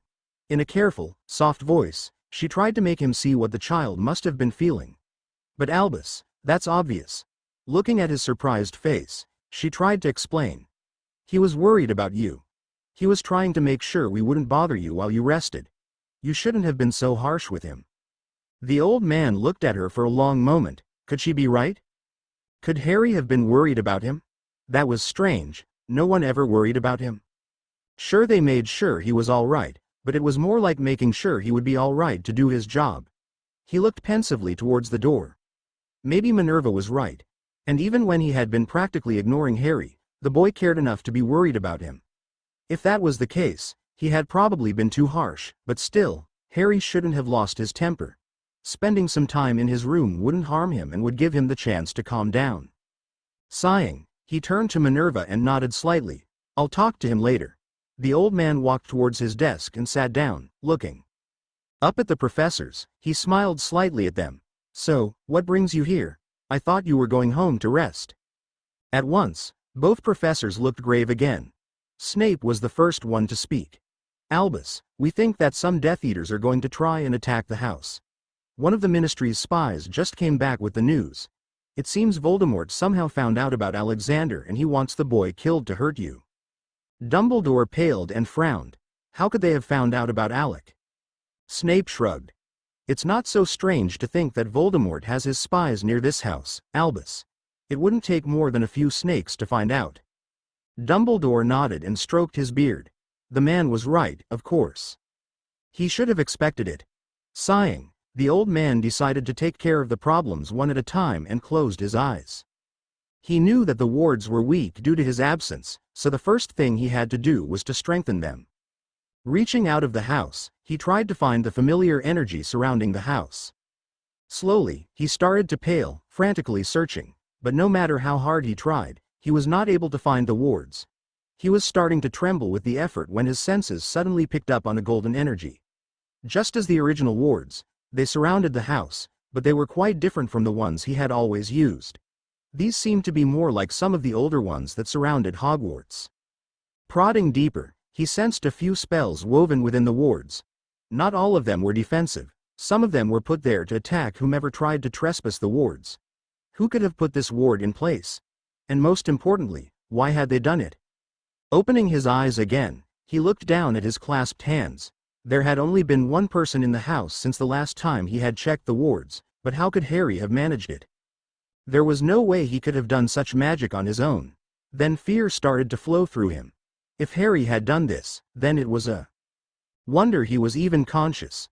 Wards were usually put in place by a group of persons because they took a lot of energy.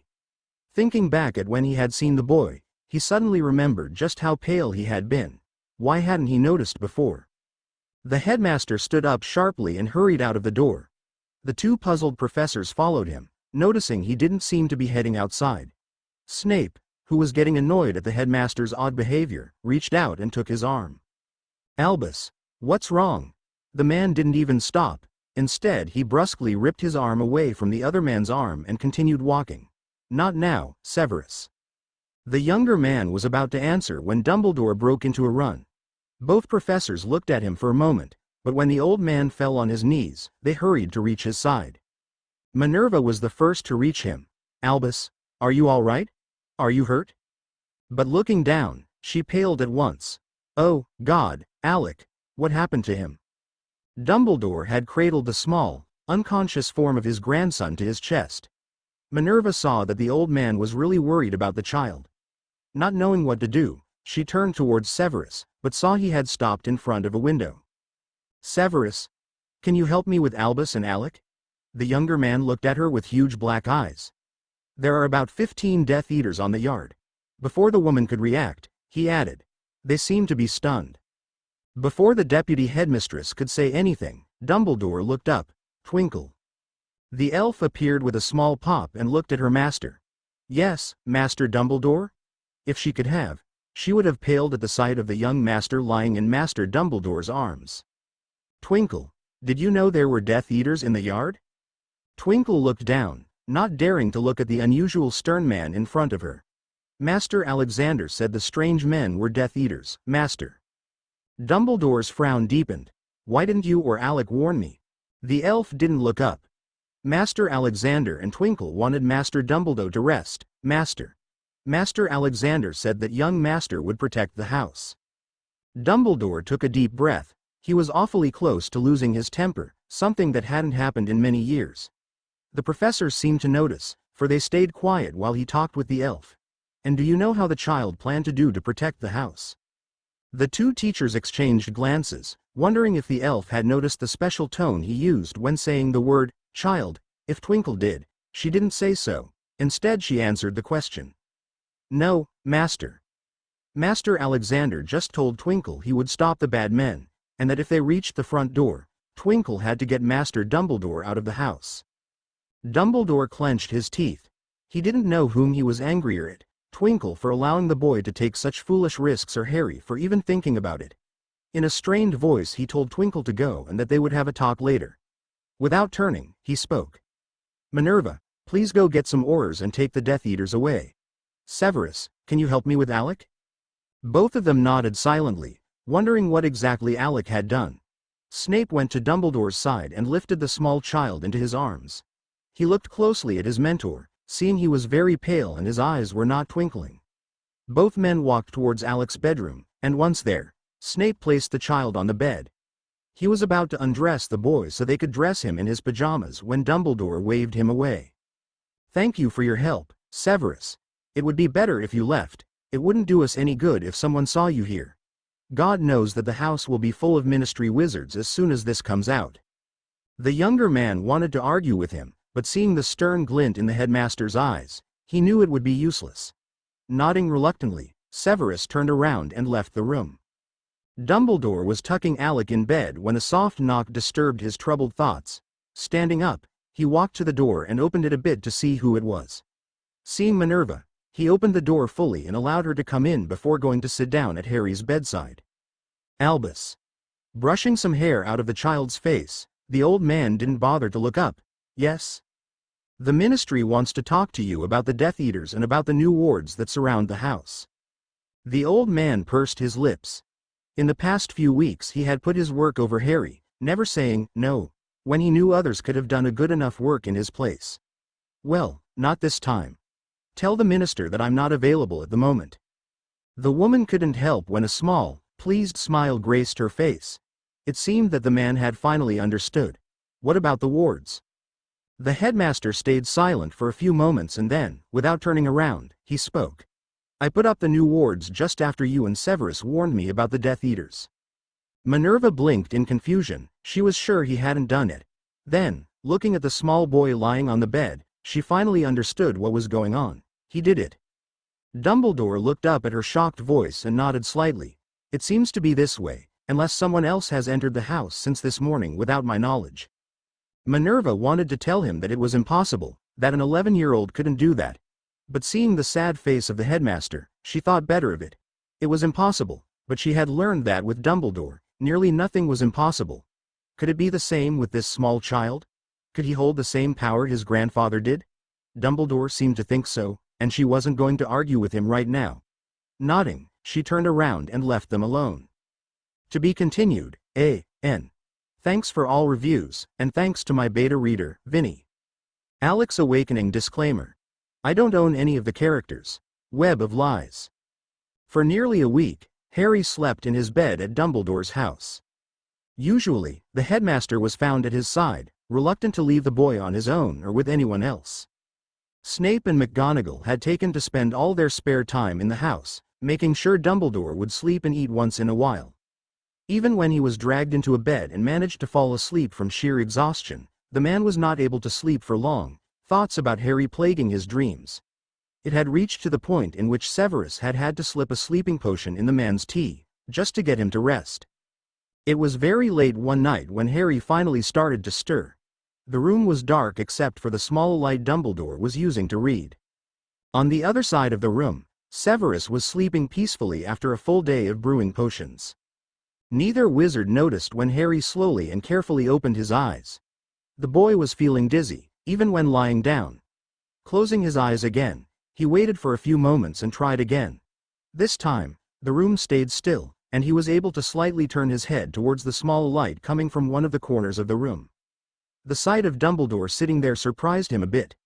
He remembered how angry the headmaster had been at him, not without reason now that he thought about it. Flushing slightly, he turned his eyes around the room and was even more surprised to see someone sleeping in a bed on the far side of his room. In the darkness, he wasn't able to see who it was, but he hoped his scar was still hidden. Moving his hand a little, he managed to reach for the charm that still hung around his neck. He was feeling tired again, but he needed to tell Dumbledore that he was awake.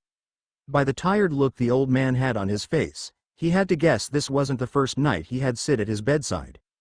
In a soft, hesitant voice, the child called the headmaster, "Granddad." The man looked up startled. His eyes settled on the small child and he quickly put his book down. Standing up, the old man hurried to Harry's side, settling on the bed. "Alec, thank Merlin you're awake." He gently put a hand through the child's hair, and then moved it to caress his cheek. Harry leaned into the hand, closing his eyes.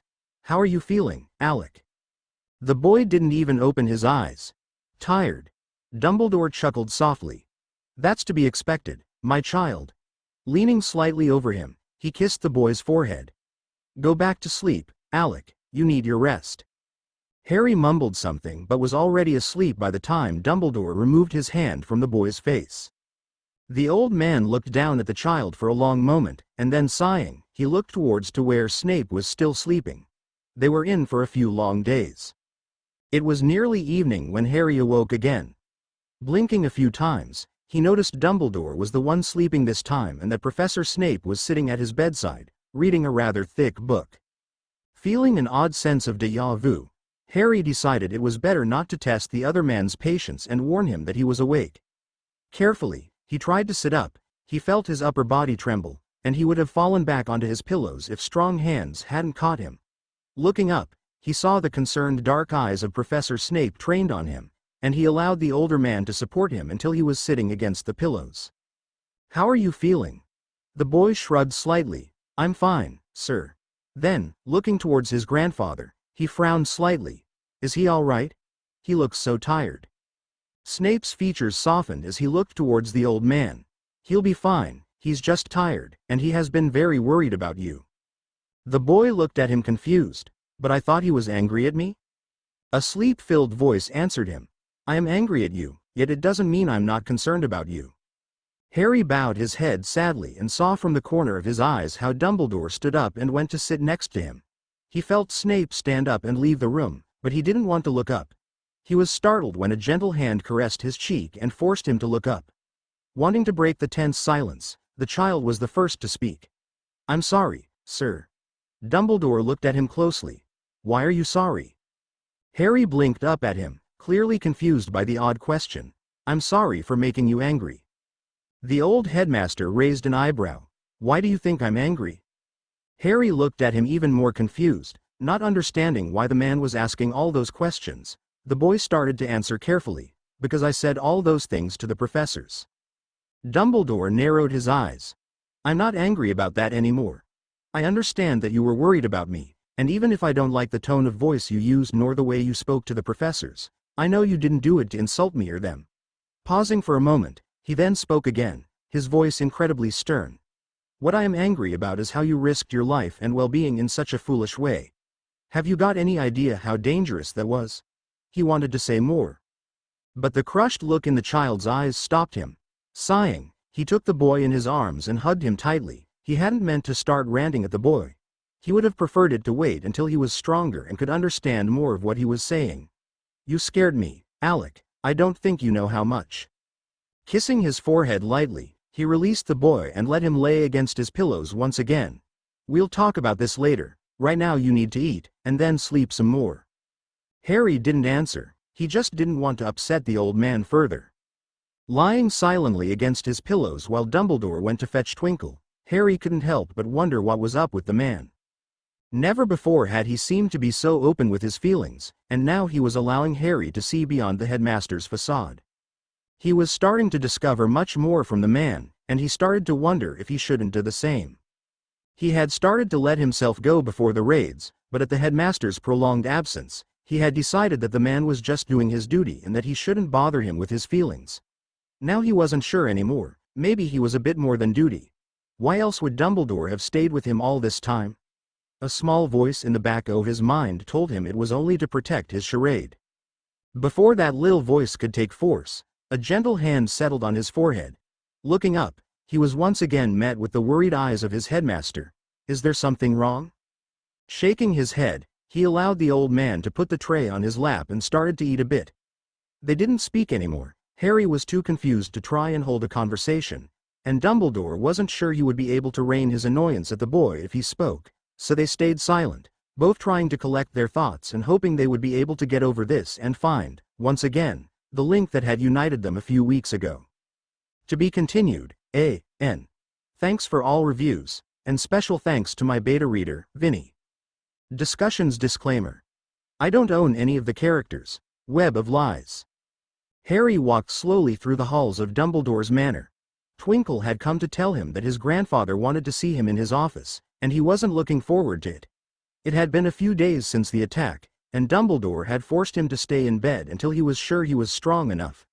But now it was time they talked about what had happened, and he wasn't looking forward to it. Sighing, he stopped in front of Dumbledore's office and knocked softly.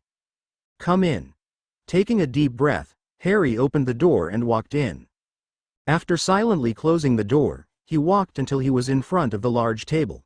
The old headmaster was writing something on a thick parchment and continued, ignoring Harry. Finally, he signed the piece of paper and rolled it up, giving it to a tawny owl that had been waiting by his side. Once the owl left the office, Dumbledore finally looked up at him. Harry glanced at him for a moment, noticing that his usually twinkling blue eyes were stern and were looking at him seriously. The boy was starting to wonder if he should say anything when the headmaster broke the silence. "Sit down, Alexander." Harry winced at his full name. He was in so much trouble. Sighing, he sat down as the old man had said, grateful that he didn't have to keep standing on his slightly shaking legs. While he had mostly recovered, he still got tired easily, and he somehow knew that this discussion would be draining.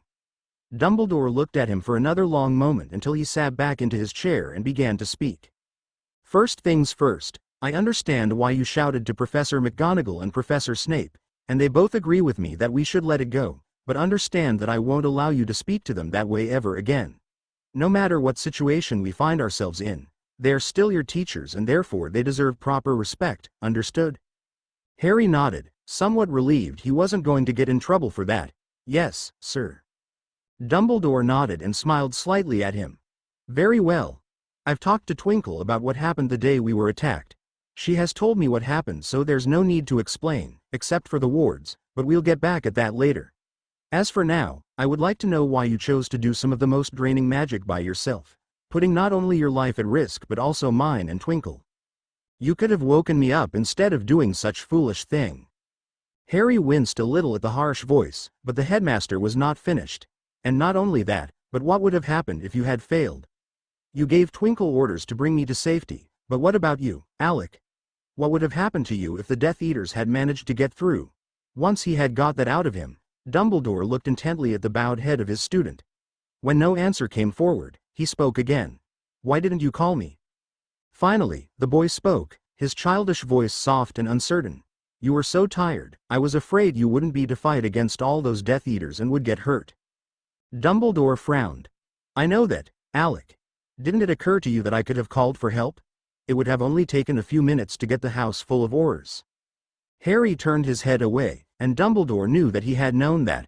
Then why hadn't he wanted him to warn them? Getting impatient, Dumbledore shifted in his seat.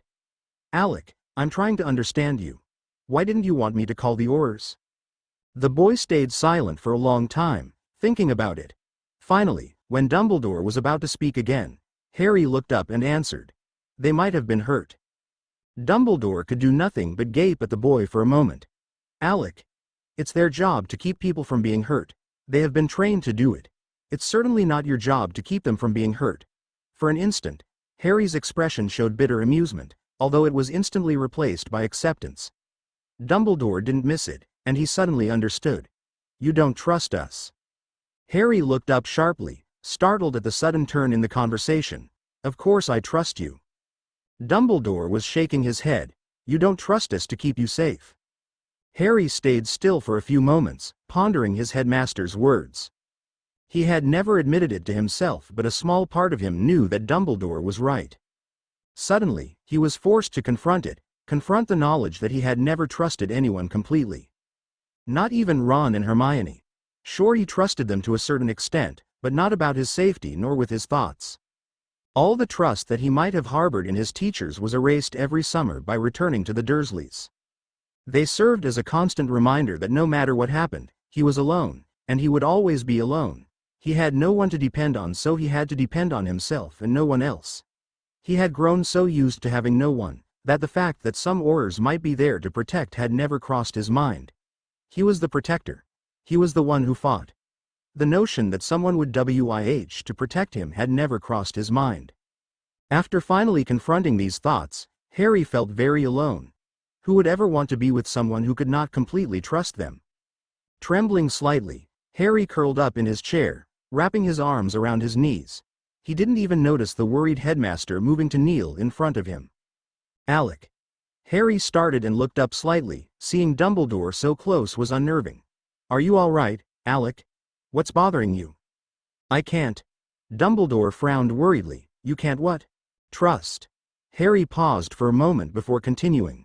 I can't trust people with my safety. No one has ever cared about my safety, but it's not only about that.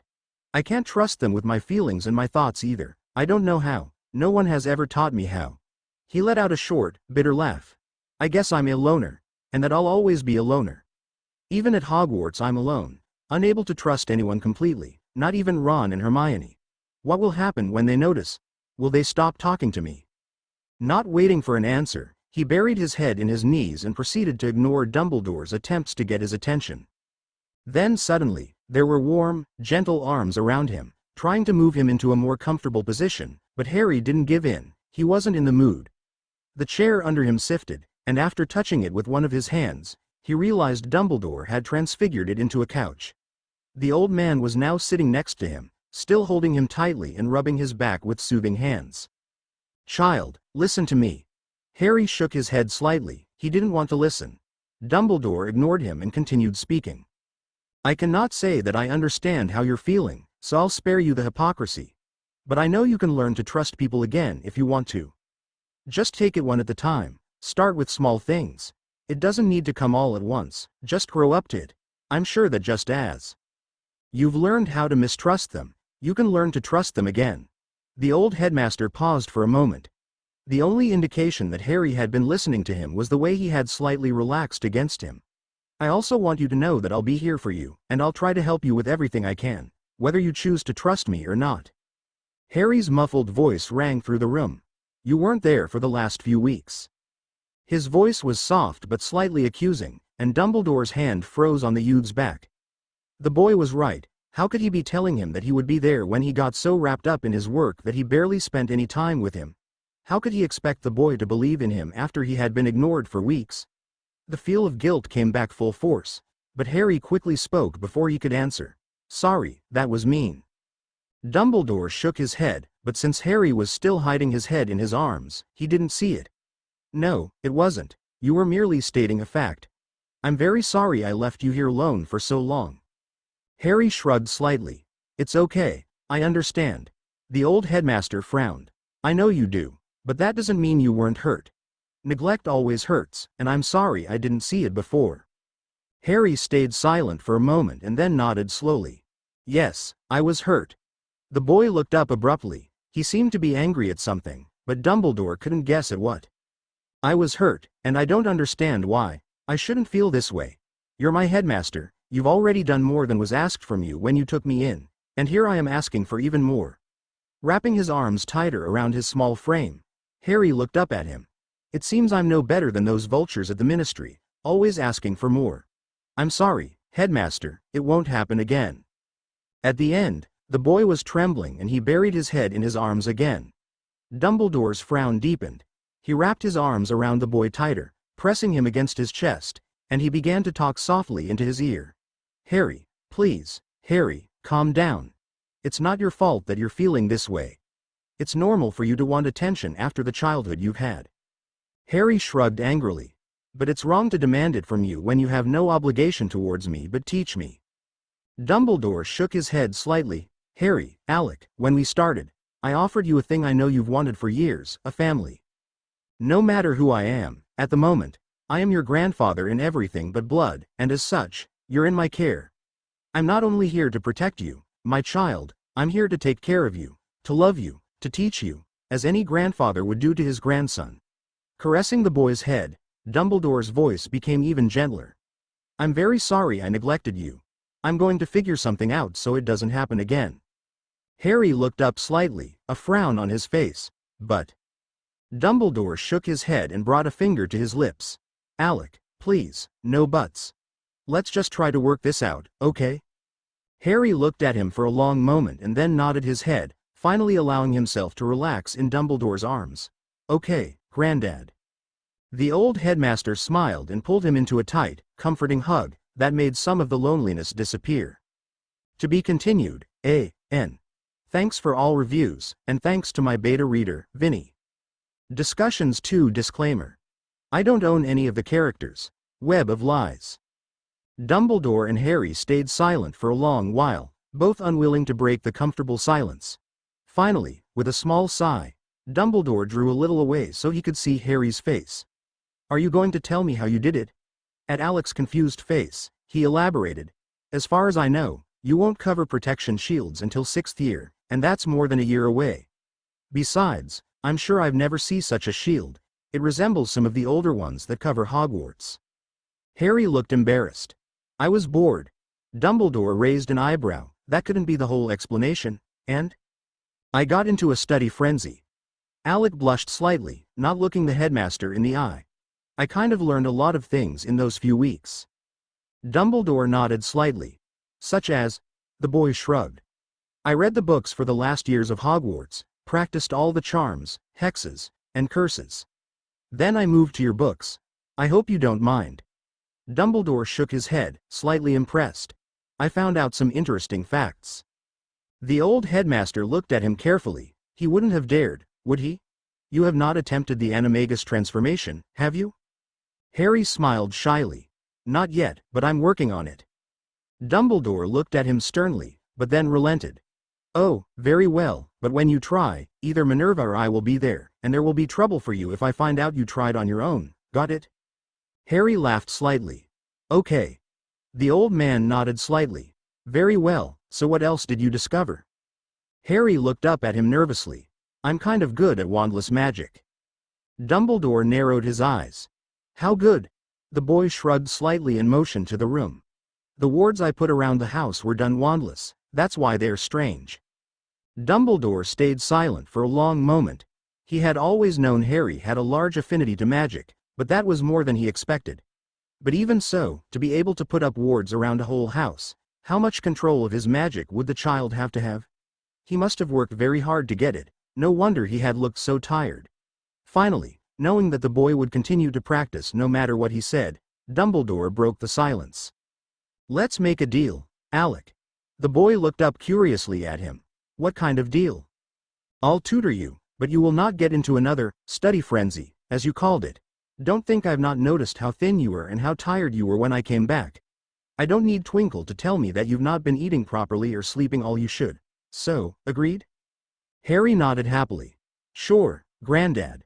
Books were great, but receiving lessons from Dumbledore himself would be much better. Then he couldn't help to think about what others would say. Wouldn't they be suspicious about what he had done?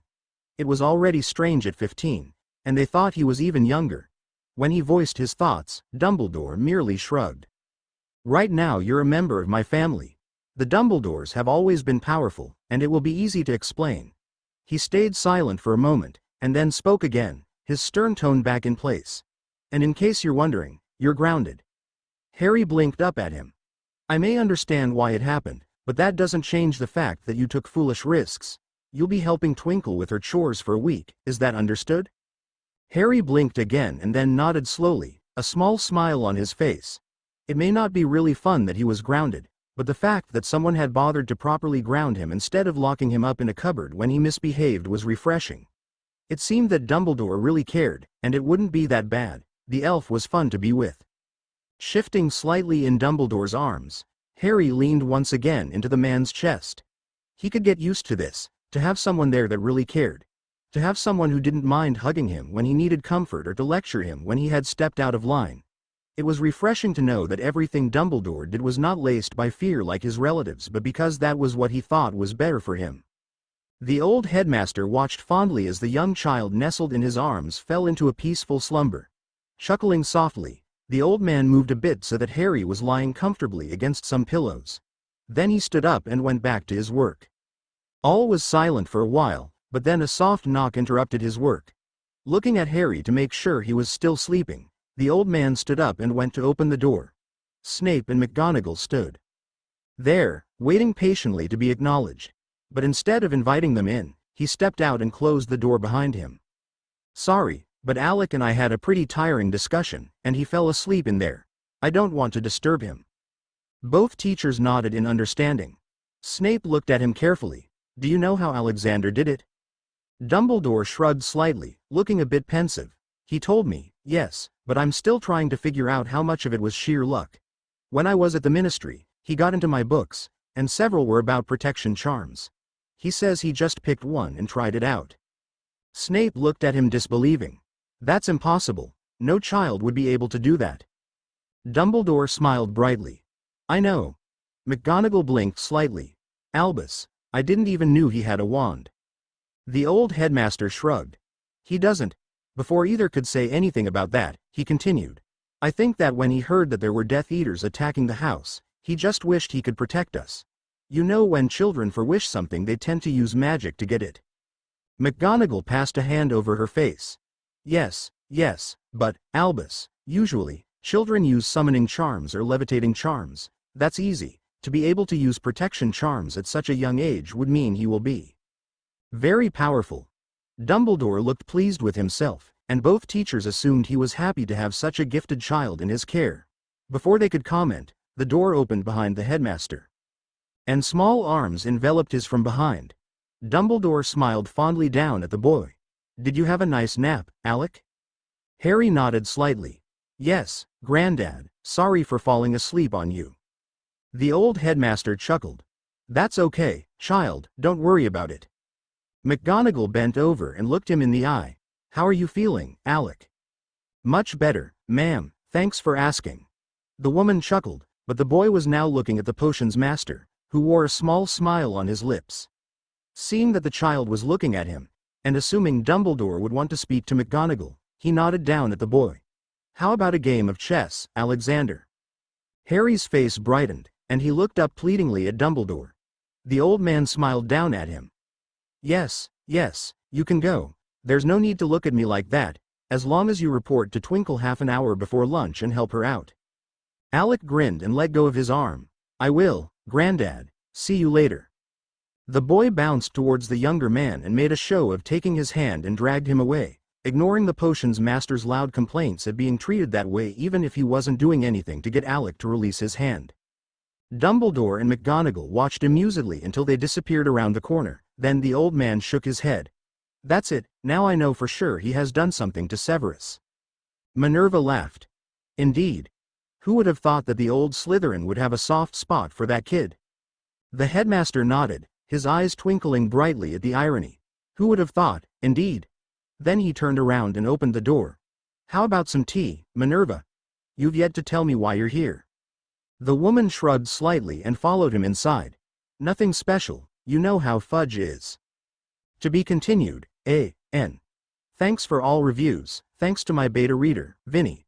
Well, I've been nominated in the category for Best Author in the Harry Potter Fanfiction.net Fanfiction Awards. Anyone who wishes to vote go to web links net fanfiction awards /thebalacomavote.msnw. Polaris Nightmares Disclaimer. I don't own any of the characters. Web of Lies. Days passed quickly, and even if Dumbledore was needed from time to time at the Ministry, he always tried to get some free hours to spend with Harry. Snape and McGonagall did all they could to help him, and worked even harder than before to make sure he would be able to spend some time with the boy. Harry was also happy with the new arrangements.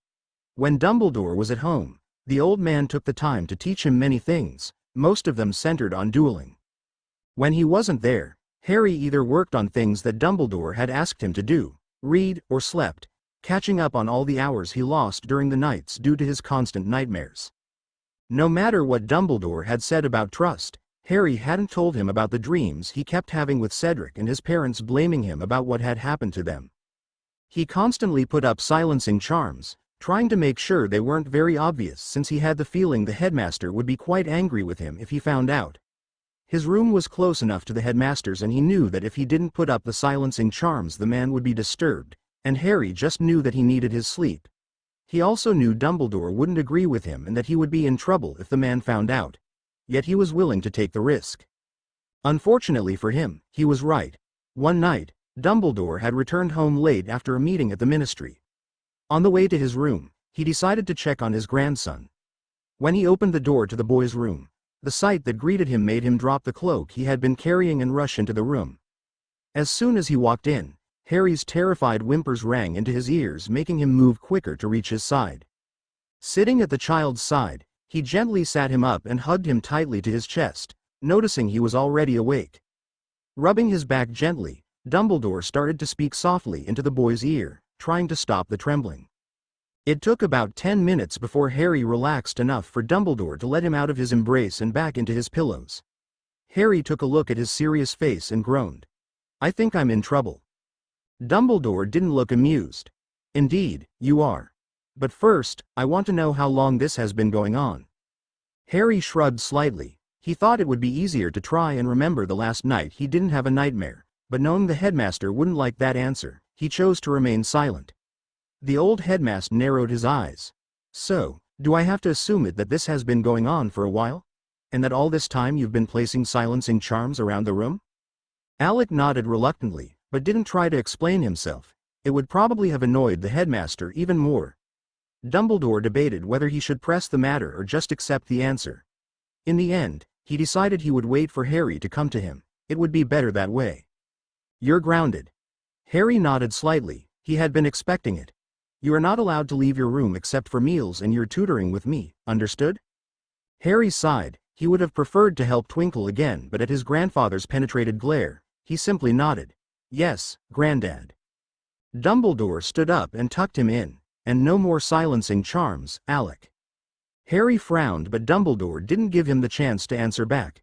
With a wave of his wand, the old headmaster disabled the silencing charms he had put on his room that night and left the room. The next few days were stressing for the two of them.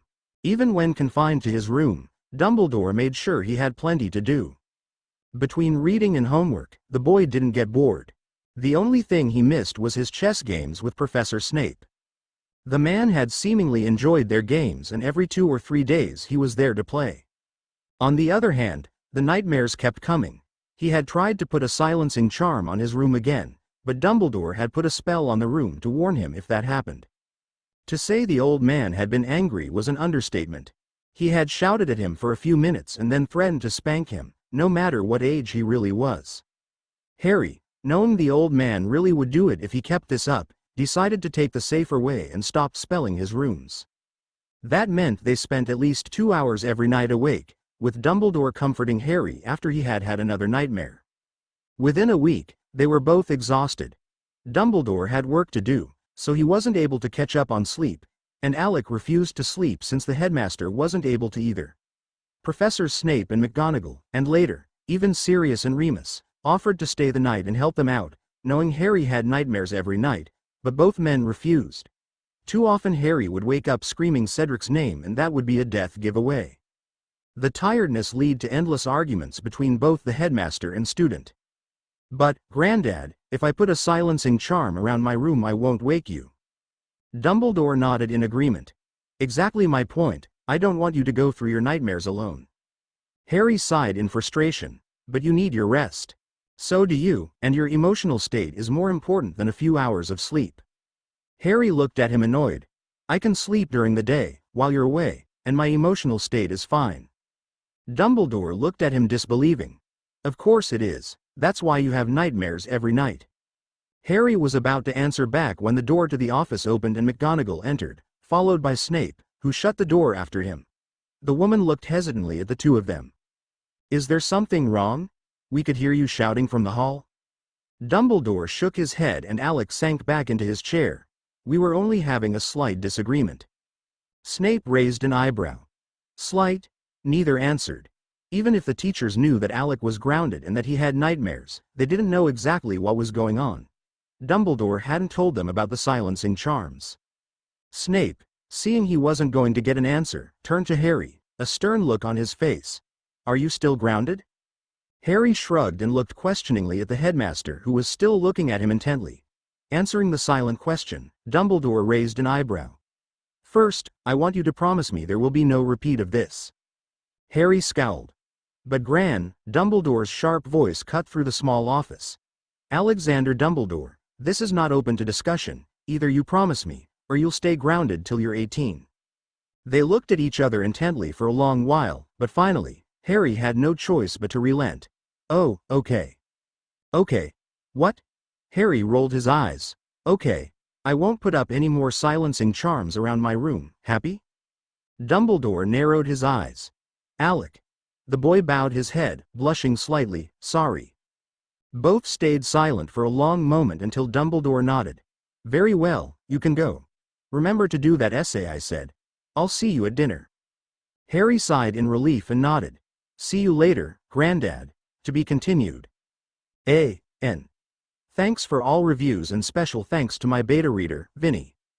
Well, I've been nominated in the category for Best Author in the Harry Potter Fanfiction.net Fanfiction Awards. Anyone who wishes to vote go to web links net fanfiction awards /thebalacomavote.msnw. Polaris breakdown. I disclaimer. I don't own any of the characters. Web of Lies. A few nights later, Dumbledore was sitting on Harry's bed, comforting the crying boy after a particularly bad nightmare. The small child was trembling from head to toe, gripping onto his headmaster tightly while the man tried to calm him down with soft words and gentle caresses. A soft knock on the door made Dumbledore stop for a second. It was 3 in the morning and he had not been expecting anyone. Knowing it had to be important for someone to try to find him at this hour, he tried to pry Harry's arms from his neck, but the child refused to be moved. Finally, Dumbledore muttered a levitation charm and just picked Harry up, cradling him gently against his chest, and went to open the door. He was startled to see Severus standing there. The man looked paler than usual and had been about to knock again. Sensing the man's distraught mood, he motioned for him to come inside the room. "Come in, Severus. What's wrong?" The younger man came in but didn't close the door behind him. Looking warily at the child clutched in the headmaster's arms, he answered, "There's been a Death Eater attack. You're needed at the ministry." Dumbledore frowned, looking down at the child nestled against his chest. Harry was still crying softly and didn't seem to be aware of what was going on. Shaking his head, the old man sighed. "I can't go right now, Severus." The man looked anxiously at him. "I hate to insist, Albus, but Flitwick was injured and they need your help there." Seeing that the headmaster was still undecided, the younger man motioned to the boy. "I'll stay with him and make sure he goes back to sleep." The old man was torn. He knew Harry needed him, but if Severus was insisting for him to go, things had to be very serious. Finally he sighed and turned towards his grandson. "Alec, I need to go. Professor Snape is going to stay with you, okay?" The child didn't answer, but he drew his arms away from his grandfather's neck. Carefully, Dumbledore handed the boy to Severus, who immediately wrapped him into his arms in a comforting hug. The old man watched a bit amused as Harry latched onto the dark-haired man as he had been doing to him and smiled slightly. Caressing the boy's head, he looked up at his young teacher. "Give him a sleeping potion when he has calmed down. He needs to sleep and it's been a while since he had a good rest. Not to mention that would stop further nightmares, and therefore Severus wouldn't find out about anything." The younger man nodded, lifting the young child a bit higher in his arms. "Don't worry, Albus, I will. You really need to get going." When the door closed after the old headmaster, Severus turned his attention to the child he held in his arms. Sighing, he sat down on the bed and moved Alec comfortably on his lap. Cradling the boy closer, he started to rock him, talking softly into his ear. He was lucky that his own Slytherins always came to him for comfort, else he wouldn't have known what to do. But this child was just like any other Slytherin first year and Severus didn't mind calming him from his nightmares. Finally, Alec relaxed against him, burying his head closer into his neck. Once the child's breath was even, Severus pushed him slightly away, checking if the boy was asleep. He was slightly surprised to see him wide awake, looking at him through puffy red eyes. "Better now, Alec?" The child blushed slightly and nodded. "Yes, thank you, sir." Snape chuckled softly. "There's nothing to worry about." Then he carefully caressed the boy's soft hair. "Do you want to tell me about your nightmare?" Alec tensed in his arms and tried to push him away. Frowning, the potion's master held him gently and spoke softly to him again. "It's okay, child. You don't need to tell me, but you would feel better about it." The boy shook his head vigorously, terrified at the thought that the man would force him to tell him. Sighing, Severus stood up and placed the boy on the bed. "Very well, but if you can't tell people about them, then you maybe should write it down. It's not good to keep everything inside, it's better to just get it all out." Leaving the pensive boy behind, he walked out of the room and went to pick up one of his sleeping potions from Dumbledore's office. When he returned, the child was sitting up in bed, obviously lost in thoughts. He barely looked at Snape when this offered him the potion and he was out even before he managed to finish drinking it. Harry blinked tiredly. He could tell he had been sleeping for a long time, but the evening sun had finally managed to wake him up. Sitting up, rubbing his eyes, he noticed he was alone in his room. Stretching, the boy stood up and went to the bathroom to clean up. Half an hour later, Alec entered the kitchen where a happy elf was already preparing dinner. The small being grinned up at him when she noticed him. "Slept well, Master Alexander?" The boy nodded slightly and sat down at the table. "Yes. Is Granddad home?" Twinkle became a bit subdued. "No, young master, he said to tell you that he would probably come home late today." Harry nodded and accepted the hot cup of tea from the house elf. The two stayed silent for a long moment. Alec was still thinking intently about what Snape had said last night. His nightmares about the third task were getting worse, Every night he saw Cedric killed, and even when Dumbledore's words were finally starting to have an effect, he was sick and tired of the nightmares that plagued his sleep. Sighing, he sipped on his cup, relishing the taste of the hot liquid. Maybe Snape was right. Maybe he should talk about it to someone. The question was, who? He only had Dumbledore to talk to, and he really didn't feel that comfortable at that thought. Not that he didn't trust the man. Well, he trusted him as much as he could at the moment, but talking to the headmaster hadn't helped before, and he didn't think it was going to help now. Deep inside himself, he knew the reason why it wouldn't help. While he trusted the man enough to tell him what had happened, he knew he wasn't going to tell him how he felt about it, and he knew that that was the problem. He needed to deal with the way he felt. Maybe he should do what Snape had told him to do. Maybe writing all his feelings down was really going to help. Sighing, the boy stood up, and nodding to Twinkle, he left the kitchen and headed up to his room. It was worth a try. It couldn't get worse than it already was. The child went to sit at the table and picked up a few pieces of parchment and a quill. He sat there, looking at the blank page, wondering how he should start. Sighing, he dipped the quill in ink and carefully started to write, explaining to the silent parchment what had happened during the tournament. He arrived at the moment in which Cedric and he had been arguing about the cup and stopped. This wasn't helping. He didn't need to remember what had happened. He already knew what had happened. He needed to write down why he had done what he had and what he had felt by doing it. With slightly trembling hands, he started to describe how he had felt when Cedric had offered him the cup, how tempted he had been to pick it alone, how his honor had stopped him from doing that, and how right it had felt when the other boy accepted to take the cup with him. Slowly Harry described all that had happened. He even forced himself to write the dreaded words that had been plaguing his nightmares. Kill the spare. For a good 20 minutes he ranted to the piece of paper about how Cedric hadn't been a spare and how he hated Wormtail, Voldemort, and himself for those words. By the time he had started to describe the pain of the Cruciatus, he was trembling, tears clouding his vision. But he sharply dried them. He needed to get it out. Now that he had started, he didn't want to stop. The happiness and deep pain he had felt when he had seen his parents, the betrayal and relief he had experienced in Moody's office, the rage at the minister for not believing him, the lost feeling in the pit of his stomach when Sirius had been forced to leave, the anger at Dumbledore for forcing him to go back to the Dursley, and finally the apathy he had fallen in there, it all went into the parchment. By the time he was at the Dursleys' home, he was in tears. His hands were trembling so hard that he was no longer able to write, and the parchment was full of ink. For a second he tried to calm down, but then he noticed that he didn't want to calm down. He was angry, hurt, and he wanted the feeling to leave. Allowing his anger to finally come out, he stood up, picked up his chair, and crashed it into a wall. He was beyond control. He needed to break something, and he did. Not caring about what he touched, he started to break everything in his path. When that wasn't enough, the boy started to scream at the top of his lungs, crying for the whole world to hear how he hated Voldemort, and Wormtail, and even the Dursley. It took him nearly 2 hours to calm down. His face was flushed, washed by tears. He was still trembling violently, and he had trouble drawing air. Feeling strangely empty, he collapsed against the wall and sank down until he was lying on his side, surveying the destroyed room. Closing his red-trimmed eyes, he started to cry again, but this time it was almost silent. All his rage spent, he now cried out his pain and loneliness until he felt in an exhausted sleep. To be continued, A.N. Thanks for all reviews, and thanks to my beta reader, Vinny. Breakdown 2 Disclaimer. I don't own any of the characters. Web of Lies.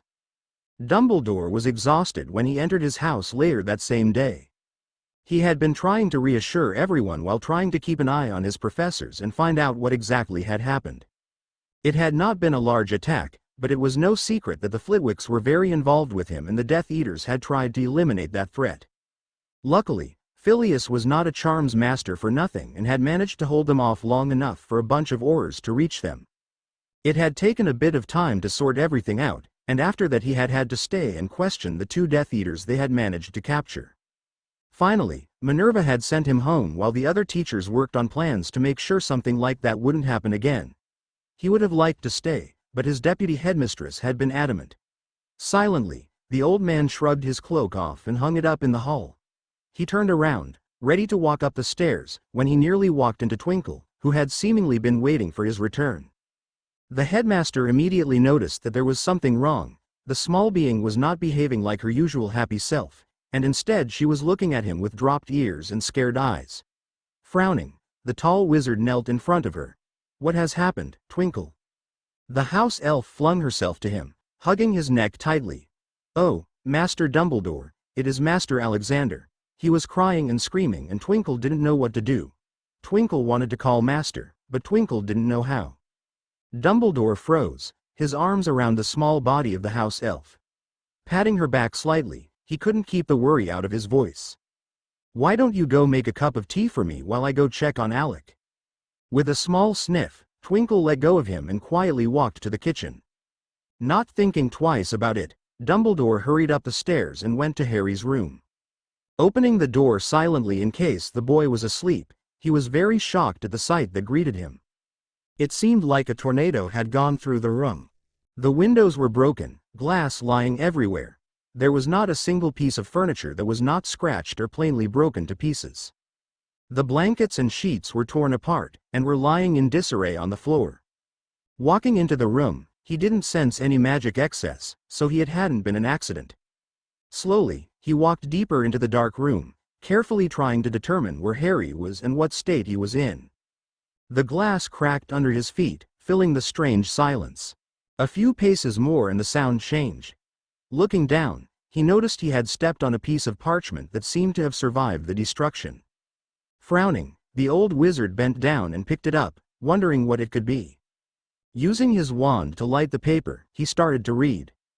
A few minutes later, he dropped the parchment in shock. There, written for everyone to read, were the happenings of the third task, in much more detail than Harry had ever told him. Looking around the room, he could see several pieces of parchment, also full of the messy writing. Slowly, the old man bent down and started to gather them. From time to time he would read a few lines, but he felt uncomfortable doing so. The feelings written there were Harry's and he couldn't help but feel he was intruding in the young boy's mind. After gathering all the papers, he pulled them together and put them on the table that had been pushed from one of the walls to the middle of the room. Knowing that Harry had to be there somewhere, the old man brightened the light emanating from his wand and quickly looked around the room, trying to ignore the ruined pieces of furniture. He finally located the small form of the boy lying on the floor near one of the broken windows. He was curled up in a tight ball and was trembling visibly. Trying not to make much noise, Dumbledore approached him and knelt at his side. "Alec?" But the boy was completely out of it. His flushed face held clear tracks of tears and his hair was in disarray. Looking once again around the room, Dumbledore decided to take Harry with him. The boy seemed to be in need of comfort and he wasn't about to leave him alone right now. Muttering a small levitation charm, he picked the teen up and quickly left the room, not once looking back. On his way to his own room, he saw Twinkle, who had been waiting with the cup of tea until he came out of the room.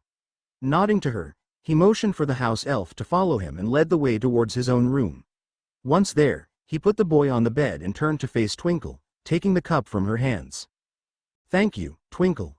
The house elf nodded and quietly whispered back to him, "Will young master be all right?" The headmaster looked at the sleeping boy for a long time before slightly shaking his head. "I don't know, Twinkle. I really don't know." Then, returning his attention to the house elf, he smiled at her tiredly. "Twinkle, I need you to fetch some night clothes for Alec. I don't want you to touch anything else in the room. Leave it as it is until I can deal with it." Twinkle nodded and quickly disappeared to do as she had been ordered. When she returned, Dumbledore put her to work on bedding the boy while he went to change his own clothes. 10 minutes later, he was back in his room, and Harry was comfortably tucked in his bed. Smiling his thanks to the elf that had stayed there waiting for his return, he climbed in the bed and took Harry in his arms, trying to reassure himself that he would be all right for now.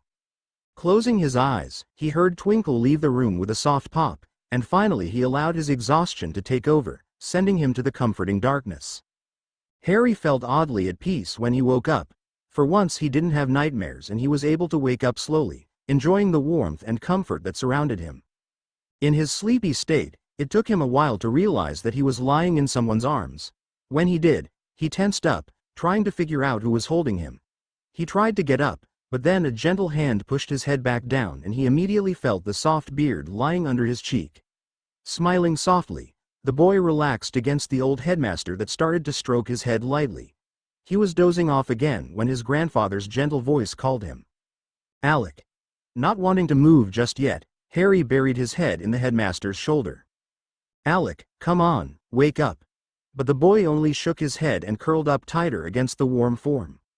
The headmaster chuckled softly and started to pry the boy from him, much to the teen's discontent. "Alec, I need to go to my office, there's things I need to do." Resigned, the child released the headmaster and sunk into the pillows, intent in going back to sleep. Figuring he could allow Harry to sleep a little bit longer, Dumbledore went to his bathroom and got dressed in plain bright blue robes. After taking care of his necessities, he returned to the room and went to wake Harry. "Come on, Alec, up, I need to go to work, and there's no way I'm letting you out of my sight until we've had a good talk." Harry finally decided to open his eyes. The first thing he noticed was that he was in Dumbledore's bedroom instead of his own. Frowning slightly, he wondered why he was there. Not a moment later, it all came rushing back. Not meeting his grandfather's gaze, he started to blush slightly. How could he have allowed himself to break down like that? He shouldn't have done it, it had been idiotic. But he felt better, that was something he couldn't deny. The huge weight that had clouded his mind since the third task had finally started to lift, and he was feeling like everything was starting to make sense. Finally looking up, he noticed that Dumbledore had laid out some robes for him to wear and that a small tube of makeup was lying next to them. Getting the hint, he walked out of the room and got ready for the day. When he entered the room again, the headmaster was waiting for him. Silently, they made their way to the older man's office, where breakfast was already waiting for them. Both ate hungrily the delicious food, having missed dinner the day before. Once they were finished, Dumbledore settled down behind his desk and started to look through his mail. Looking around for something to do, Harry finally noticed some of his books lying on a smaller table and went to them, happy to know Dumbledore wasn't going to demand an explanation just now. To be continued, A.N. Thanks for all reviews, and thanks to my beta reader, Vinny. Thanks to everyone who voted for me in the HPFA Awards. I hope you keep enjoying my fics. Hugs, Star Polaris. Aftermath disclaimer. I don't own any of the characters. Web of lies. 2 hours later, the silence of the office was shattered by a soft knock on the door. Looking up, Harry and Dumbledore shared a glance. The younger wizard looked at the headmaster questioningly, but the old man simply shook his head and stood up. Walking towards the door, he could feel Alec's eyes on him, but he didn't turn around. He knew he should have gone to the ministry, they were expecting him there, but he hadn't been able to leave Harry alone after last night. Opening the door, he was met with the concerned golden eyes of Remus Lupin, who had been about to knock again. With a glance towards the boy, Dumbledore stepped outside and closed the door behind him. Remus frowned and looked at him curiously. "Is there something wrong, Albus? We were waiting for you at the ministry." Looking for a moment at the closed door, he lowered his voice a bit more. "Has something happened with your grandson?" Closing his eyes tiredly, Dumbledore leaned against the door. "He broke down yesterday, Remus. The nightmare shave been affecting him a lot and he just lost it.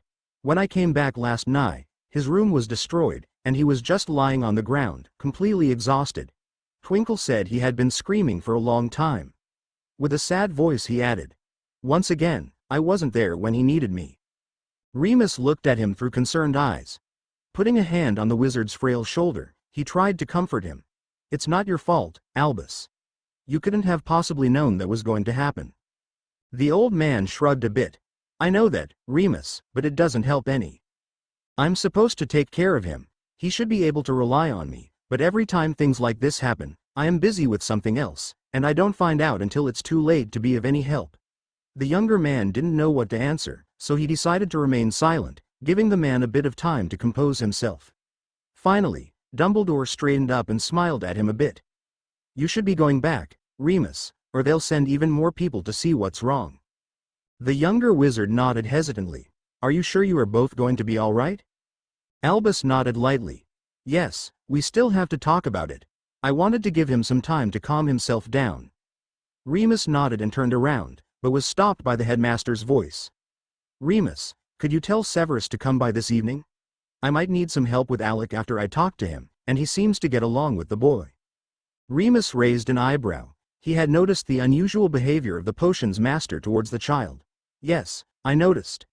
I was wondering what happened between them. I've never seen Severus so affectionate, at least for him." Dumbledore chuckled lightly. "I have no idea, Remus. Both, he and Alec are particularly tight-lipped about the whole issue. And they don't really interact that much, they just spend the time playing chess. Maybe that's why Severus had taken to the boy, he doesn't talk much, and he doesn't expect much from him. Remus nodded with a small, sad smile. You might be right, not many people chose to be in Severus' company if they don't want anything in exchange. Dumbledore nodded, pain crossing his eyes, knowing he was one of those who wanted things in exchange. Remus nodded once his way. And finally left. It took Dumbledore a few minutes to gather himself, and then he opened the door and went back to his office. Harry was still sitting on his chair, but he had closed the book and was now looking through the window. Dumbledore was about to go sit behind his desk again when the childish soft voice stopped him. What happened yesterday was not your fault, you know. Albus stopped and looked at him intently. You shouldn't eavesdrop on other people's conversations. Harry blushed a bit, but kept his gaze fixed on the window. Sorry. Dumbledore raised an eyebrow. You don't really mean that. Sighing, Harry finally turned to face him. No, I don't. I wish you wouldn't talk about me with other people if I'm not there. The old wizard shook his head and went to sit behind his desk. Looking at his charge briefly, he nodded slightly. I can't promise I won't, but I'll try. Not giving the boy a chance to answer, he quickly spoke again. Are you going to tell me what happened yesterday? Sighing, Harry stood up and walked to the man's side. Leaning against the desk, he looked pensively towards the window. They stayed silent for a long moment, and then the teen started to speak. You know that the nightmares have been bothering me a lot. They're getting better with your help, but there's only so much I can take. The night you left me with Professor Snape, he asked me what my nightmares were about. Obviously, I refused to tell him, and he said I should talk about it. That I should let it all out. Dumbledore raised an eyebrow and looked at him intently. I thought that was what you did when we talked after the nightmares. Alec looked at him, a bit uncomfortable. Well, I did, in a way. Not giving the old man a chance to comment, he continued. I always tell you what happens in the nightmares, but I've not really told you how I feel about them. I think that's what bothers me the most. Not what I see, but the way the nightmares make me feel. Dumbledore nodded in understanding, and he allowed Harry to continue with his explanation. So, I guessed I should talk about it with someone, but there's no one to talk about. Well, there's you, but I can't. Dumbledore placed a calming hand on his arm. It's okay, I understand. Harry swallowed and continued. I remembered that Professor Snape said that if I couldn't tell someone, I should try to write it down. I thought it was a good idea and did so. I got a bit out of control. Dumbledore nodded and looked seriously at the bowed head. I saw the papers. I wish you wouldn't do something like that when you're on your own. I understand your need to deal with things on your own, but this was dangerous, Alec. You completely broke down. The boy nodded. I know. It's just, I wanted to try and get it all out, and once I started, I couldn't stop. The headmaster stood up and hugged him tightly against his chest. They stayed like that for a long moment, Harry taking all the comfort his headmaster was giving him. Finally, Dumbledore kissed his forehead lightly and pulled away. I would like to read those papers. I didn't want to do so without your permission, but it would help me to understand you better. Harry looked at him hesitantly. This was very personal. Did he trust Dumbledore enough to allow him to read about all his feelings? On the other hand, if he didn't trust Dumbledore, who was he going to trust? Snape was out of the question. While he had started to like the man, he wouldn't trust him with something like that after all those years he had spent humiliating him. Sirius wouldn't understand. He was too childish. Remus would help, but he had enough trouble keeping his own emotions straight with the werewolf coming out. Once a month, it wouldn't be fair to him. Ron and Hermione were his best friends, but they were hardly mature enough to help him out. Loath as he was to admit it, only an adult would be able to understand, and from all the adults, Dumbledore was the best choice. Sighing, he finally nodded. The headmaster could see that the boy wasn't sure, but he didn't press the matter. He was happy with the little trust he had got from the child and would take it for now. Looking at the clock, he noticed it was already time to have lunch, and he ushered the boy out of his office, intent to make sure he would have a good meal after yesterday's happenings. A.N. Thanks for all reviews and thanks to my beta reader, Vinny. Getting closer to Severus disclaimer. I don't own any of the characters. Web of Lies. They were nearly done with lunch when a dark-haired man hurried in. Both Dumbledores looked up and were surprised to see the worried frown on the man's face. Severus never showed his feelings, not even to Albus. The headmaster couldn't help but wonder once again why his young potions master had taken such a liking to the boy, considering he had hated him for years. The young wizard smiled up at his former professor. "Good evening, Professor Snape." The man didn't answer. Instead, he stopped in front of the teen and looked him over carefully, noticing the unnatural peacefulness in his eyes. He knew how the boy was feeling right now. He had broken down a few times himself. Putting a comforting hand on the child's shoulder, he squeezed it gently before turning to Dumbledore. "Remus told me what happened." Shooting a glance to Alec, he continued. "He said you needed me here." The old wizard nodded and smiled at him. "Yes, I need to look at a few things, and I think it's better if Alec is not with me while I do so." Severus saw the teen pale and wondered what Dumbledore was talking about. Instead of pressing the matter and demand an explanation, the dark man simply nodded. He was sure he would get an explanation sooner or later. Dumbledore stood up swiftly and after placing a kiss on the boy's head, he calmly walked out of the room. Snape waited until the door closed after the tall wizard before turning to look at his charge. The boy was playing with his food. It seemed he had lost his appetite. "Alexander? Are you feeling all right? You've gone pale." Harry blinked and looked back up into the concerned face. "I'm fine, sir." Moving to a chair, the dark man looked at him intently. "Do you want to talk about what happened yesterday?" Harry looked at him for a long time before shrugging. "There's not much to tell. I couldn't bring myself to talk about the nightmares with Granddad, so I took your suggestion about writing it down. It got out of hand, and I broke down." Snape was frowning but nodded, not demanding further explanation. He could tell the boy had some serious trust issues. He had noticed it from the moment he started talking to him, but he had always assumed the boy completely trusted Dumbledore. Obviously, he had been mistaken. The child trusted Dumbledore more than he did anyone else, but not with everything. Sighing, the older wizard let the matter drop and motioned to the food Harry had been playing with. "Are you going to eat that?" Alec looked surprised down at his plate. He hadn't even noticed what he was doing. Sighing, he put his fork down and shook his head. "No, I'm not hungry." Severus looked at him blandly. "You should eat more." Harry snorted and looked at him intently, wondering if he was going to get away with the next comment. "You're one to talk. Have you looked in a mirror lately?" Snape looked at him surprised for a moment. The boy had always been extremely respectful towards him after the first day. It had looked like he was afraid to upset him and always was at his best behavior. Looking at him intently, he could tell that the boy was awaiting his answer, and suddenly, he knew that their future relationship would be based on his answer now. If he snapped at the boy, they would remain distant friends, with only the headmaster as a mutual link. If he allowed the familiarity, they would become closer. For once in his life he followed his heart and dropped his masks. Smiling softly, he winked at the startled boy. "Touché." Harry chuckled lightly and stood up. He quickly gave the man a hug and went to sit on the couch, setting the chess set up. Snape looked at him fondly for a moment. It was going to be nice having someone else who liked him besides Dumbledore. Smiling slightly, the man stood up and went to sit opposite of the boy. Black or white? When Dumbledore returned to the living room several hours later, he saw them both settled on the couch reading. To his surprise, Alec was lying with his head propped up on the potions master's lap. Smiling softly, the old wizard went to sit in the armchair situated in front of the couch. Severus was the first to notice him. "Hello, Albus." In his lap, Harry looked up at his grandfather with a worried frown. Dumbledore noticed his glance and smiled at him reassuringly. Alec relaxed slightly, and the headmaster turned his attention back to his potions professor. "Thank you for staying with Alec, Severus." The younger man shrugged and smiled lightly, surprising the headmaster further. "It's no trouble looking after Alec, Albus." The old man smiled ruefully. "Yes, I know." Before his companions could question his tone of voice, he added, "Would you like to stay and have dinner with us, Severus?" Looking at his watch, the potions master sighed. "I would love to, Albus, but I need to get going. I had planned to make the Wolfsbane today, and if I start any later I won't get much sleep."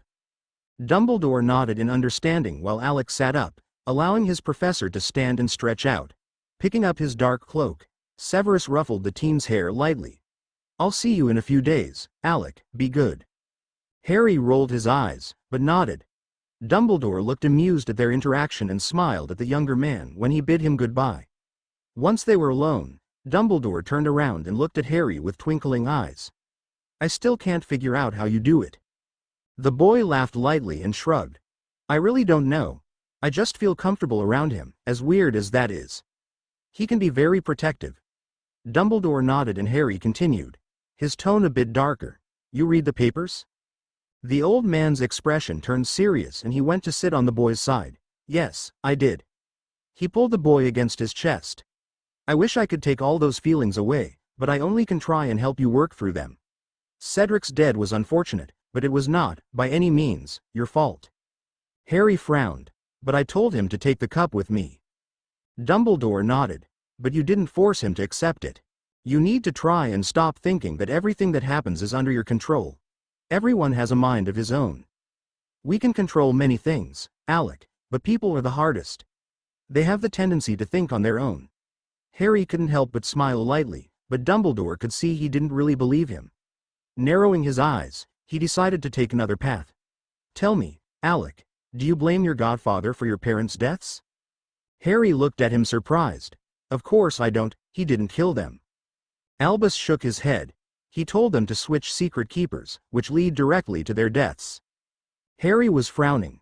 It was not his fault, he just didn't know that. Slowly, he trailed off, and he suddenly saw Dumbledore's point. Sirius had been in the same situation he was now in. His decision had led to the deaths of 2 people, and yet, Harry could clearly see it had not been his fault. But if Sirius was not at fault, then he could not be either. Dumbledore, seeing the confused thoughts running through the boy's mind, pulled him up with him. "Come on, Alec. Time to go eat some dinner, and then you're going to take a hot bath, and after that, you're going to sleep." Harry nodded dizzily, allowing himself to be pulled towards the table. His thoughts were a mess, but the headmaster's constant chatter didn't allow him to think much about what they had been saying before. He suspected that's what the man wanted, but for now, he could accept it. There would be able to make sense of his jumbled thoughts later.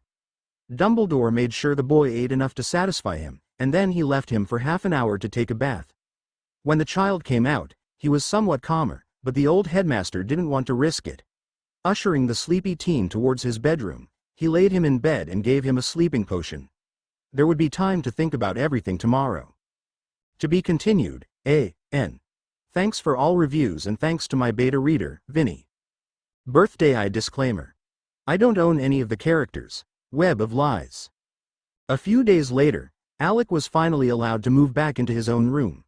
Dumbledore had been staying at the house a lot, and they had often talked about the third task, with Dumbledore centering his attention more on the child's feelings than in the event itself.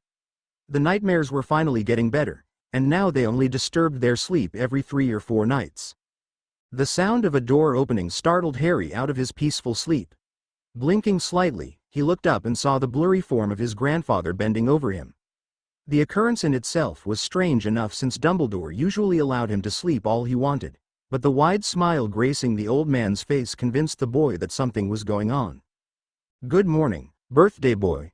Harry blinked and frowned deeply. He was completely sure that today was not his birthday. In fact, the day before he had realized that he had been 15 for 4 days and he hadn't even noticed. Sitting up on his bed, he looked at his headmaster, who was at the moment rummaging through his drawer, seemingly intent to pick out his clothes. "MMH, Granddad, today is not my birthday." The old man didn't even look up. "I realize that, my boy, but we couldn't celebrate it then, for obvious reasons, so I'm saying that today is your birthday." Alec gaped at him for a long moment, but in the weeks that he had been there he had soon learned that the man usually got what he wanted. Besides, it would be nice to celebrate his birthday with someone who cared about him. What did it matter what day it was? After all, they would probably not be celebrating his 15th birthday, more likely his 11th. Chuckling slightly at that thought, he grinned happily at Dumbledore when he returned to his bedside with a pair of black jeans and a bright blue t-shirt in his hands. "Here you go, child. Get dressed and come downstairs, the guests will be arriving soon." Harry looked up alarmed from his clothes. Guests? But the old man was already out of his room. Shaking his head, Harry quickly got dressed. He didn't know what the old man had planned, but he might as well go along with it. Once he was sure that everything was in place, he left the room and headed downstairs, where Dumbledore was already sitting in the living room waiting for him to join him to have breakfast. The meal passed in friendly chatter, with Harry trying to pry out of the older wizard what they were going to do, but Dumbledore simply smiled and asked him if he wanted a bit more of food. While Harry had been doing much better, he was still extremely thin, and Dumbledore used every chance the boy was in a good mood to try and fatten him up a bit. They were just about to get up when Twinkle came bouncing in. She smiled up at the boy largely. "Happy birthday, Master Alexander." The child smiled back at her and hugged her briefly. "Thank you, Twinkle." Then the elf turned to Dumbledore, who had been looking at everything amusedly from his place at the table. "Master Dumbledore, the guests have arrived, they're waiting outside." The older man smiled gently at her. "Thank you, Twinkle." The man stood up and tended a hand to Harry. "Well, come on, Alec, let's go outside." Harry's face brightened up. He had barely been outside since he had arrived. Dumbledore didn't want him to go on his own, and when the old man was there they usually spent the time studying. Ignoring the little voice that told him that he was being childish, Harry bounced over to the old man and took his hand. Today, he was going to enjoy. He was not going to bother with what he was or wasn't supposed to do. He would simply act like his heart desired, and if he felt like being childish, no one was going to stop him. Dumbledore laughed softly as he felt the boy tugging impatiently at his hand. He had never thought Harry could relax this much. He had always been such a serious boy, even when he was younger. His smile saddened a bit. It should always have been this way for the boy. His family should have made sure he had a happy childhood. But fear and dislike had made that impossible, and that was one of the things he regretted the most. "Granddad." Looking down at the concerned blue eyes, the old man squeezed the teen's hand gently and led the way towards the door. Today was going to be a happy day. He could think about the Dursleys tomorrow. For now he was going to make sure Harry had a nice birthday. Several minutes later, they reached a small lake surrounded by tall trees. Standing in the shadow of one of those trees were Severus and Minerva. They had both agreed to come and spent the day with the Dumbledores when they had heard it was Alec's birthday. Albus would have wanted to invite the Weasleys and Miss Granger, but that would have aroused too many questions. Unluckily, Sirius was away, doing a job for him, but Remus had promised he would be by later. Looking down at the boy walking at his side, he was pleased to see him smile. It seemed that Harry didn't mind, but even so he tried to apologize to the boy. "I'm sorry your friends couldn't come, Alec." The boy looked up at him and smiled brightly. "That's okay, Granddad, I understand. Besides, I'm sure we're going to have fun." The older man dropped the child's hand and gently ruffled his hair. "I'm sure we will." Then he bent over so he could talk into the child's ear. "You may even be able to convince Severus to go swim with you." Harry laughed happily and started to run towards the two awaiting people. Without a second thought, he launched himself towards the potion's master, who had a moment to look startled before bending to catch him in his arms. Smirking at the youth's playfulness, the tall man swung Harry high into his arms and over his shoulder, making him laugh in delight. Albus and Minerva joined the laughter while Severus started to tickle the child around the middle. Once Harry was completely out of breath, the potion's master bent a bit and slid the child back until he was standing once again, keeping an arm around his shoulder to support him until he had regained his breath. Alec was grinning widely when he turned towards McGonagall. The woman had been looking at them, smiling fondly from her place at Albus' side. She had never seen Severus so happy, and it was good to know that under the hateful bastard, there was still a young man in there. Her attention was drawn towards the birthday boy when he moved away from Severus' grip and went to greet her. Smiling up at the stern woman, Harry hugged her briefly around the middle. It was the first time he had done so, but if he was able to be playful with Professor Snape, his bane for the last 4 years, he sure could afford to be friendly with his own head of house. The woman hugged him back and quickly pecked his cheek, making him blush lightly. "Happy birthday, Alec." Stepping back, he grinned up at her. "Thank you, Professor." The woman frowned a bit, and after exchanging a glance with the headmaster, she stated, "Now, Alec, there's no need to call me Professor. You can call me Minerva." Harry looked up at her very startled, and he didn't know what to say. There was no way he was going to call the woman by her first name, which would be too weird. Looking up, he immediately turned his gaze towards Dumbledore, asking for his support. The older man chuckled and went to stand behind him, a hand on his shoulder. "If that's too informal for you, how about Aunt Minerva? She surely spends enough time here for you to call her that. Harry blinked. Well, he could deal with that. Looking towards the woman for reassurance, he relaxed slightly when she nodded. A groan from behind him made him turn to look at his potions master, who was looking at the scene amused. So, I guess I'll have to allow you to call me Uncle Severus. Harry looked a bit hopeful at that, but hurried to reassure the man that he would just continue to call him Professor. He was stopped by the man's laugh. Alec, calm down, child. You can call me Uncle Severus. Then he added. Call me Uncle Sev, and I'll have you scrubbing cauldrons, understood? Alec nodded vigorously. Albus, who had been looking at it all with amusement, took Harry's hand in his again and started to walk closer to the lake. Come on now, I think it's time for presents. To be continued, A.N. Thanks for all reviews, and thanks to my beta reader, Vinny. Birthday 2 disclaimer. I don't own any of the characters. Web of Lies. Dumbledore, with a small smile, went to stand just at the lake's shore. Taking out his wand, he swished it once and a large silver blanket appeared in front of him, gently floating on the water. Laughing lightly at the surprised gasps from his friends, the old man stepped on the blanket and sat down at the far side. After exchanging a glance, the other three also stepped on the strange blanket. Minerva and Alec sat at either side of Dumbledore, facing each other, and Severus sat opposite of the old man closing the small circle. To make things more comfortable, Severus conjured several large pillows so they could lean on them. Once they were all comfortable, the headmaster muttered a few words, and the blanket started to move until it settled in the middle of the lake. Alec laughed in delight, looking around happily. The view they had from that spot was incredible. Large trees, denser at the faraway part of the lake, surrounded the whole lake. The sun shone brightly, announcing it was going to be a warm day, and Alec hoped he would be able to convince his teacher to go swim with him. Since the second task, he had taught himself to swim, and while he still was not too good at it, he could manage. His gaze moved from the clear water to his grandfather, who had cleared his throat, demanding their attention. When the old man was sure he had their attention, he muttered something under his breath, and a large pile of presents appeared in the circle. Alec couldn't help but be stunned at the sight. There must be at least 30 wrapped packages in there. What on earth was the man thinking? Looking up sharply, he frowned at the headmaster.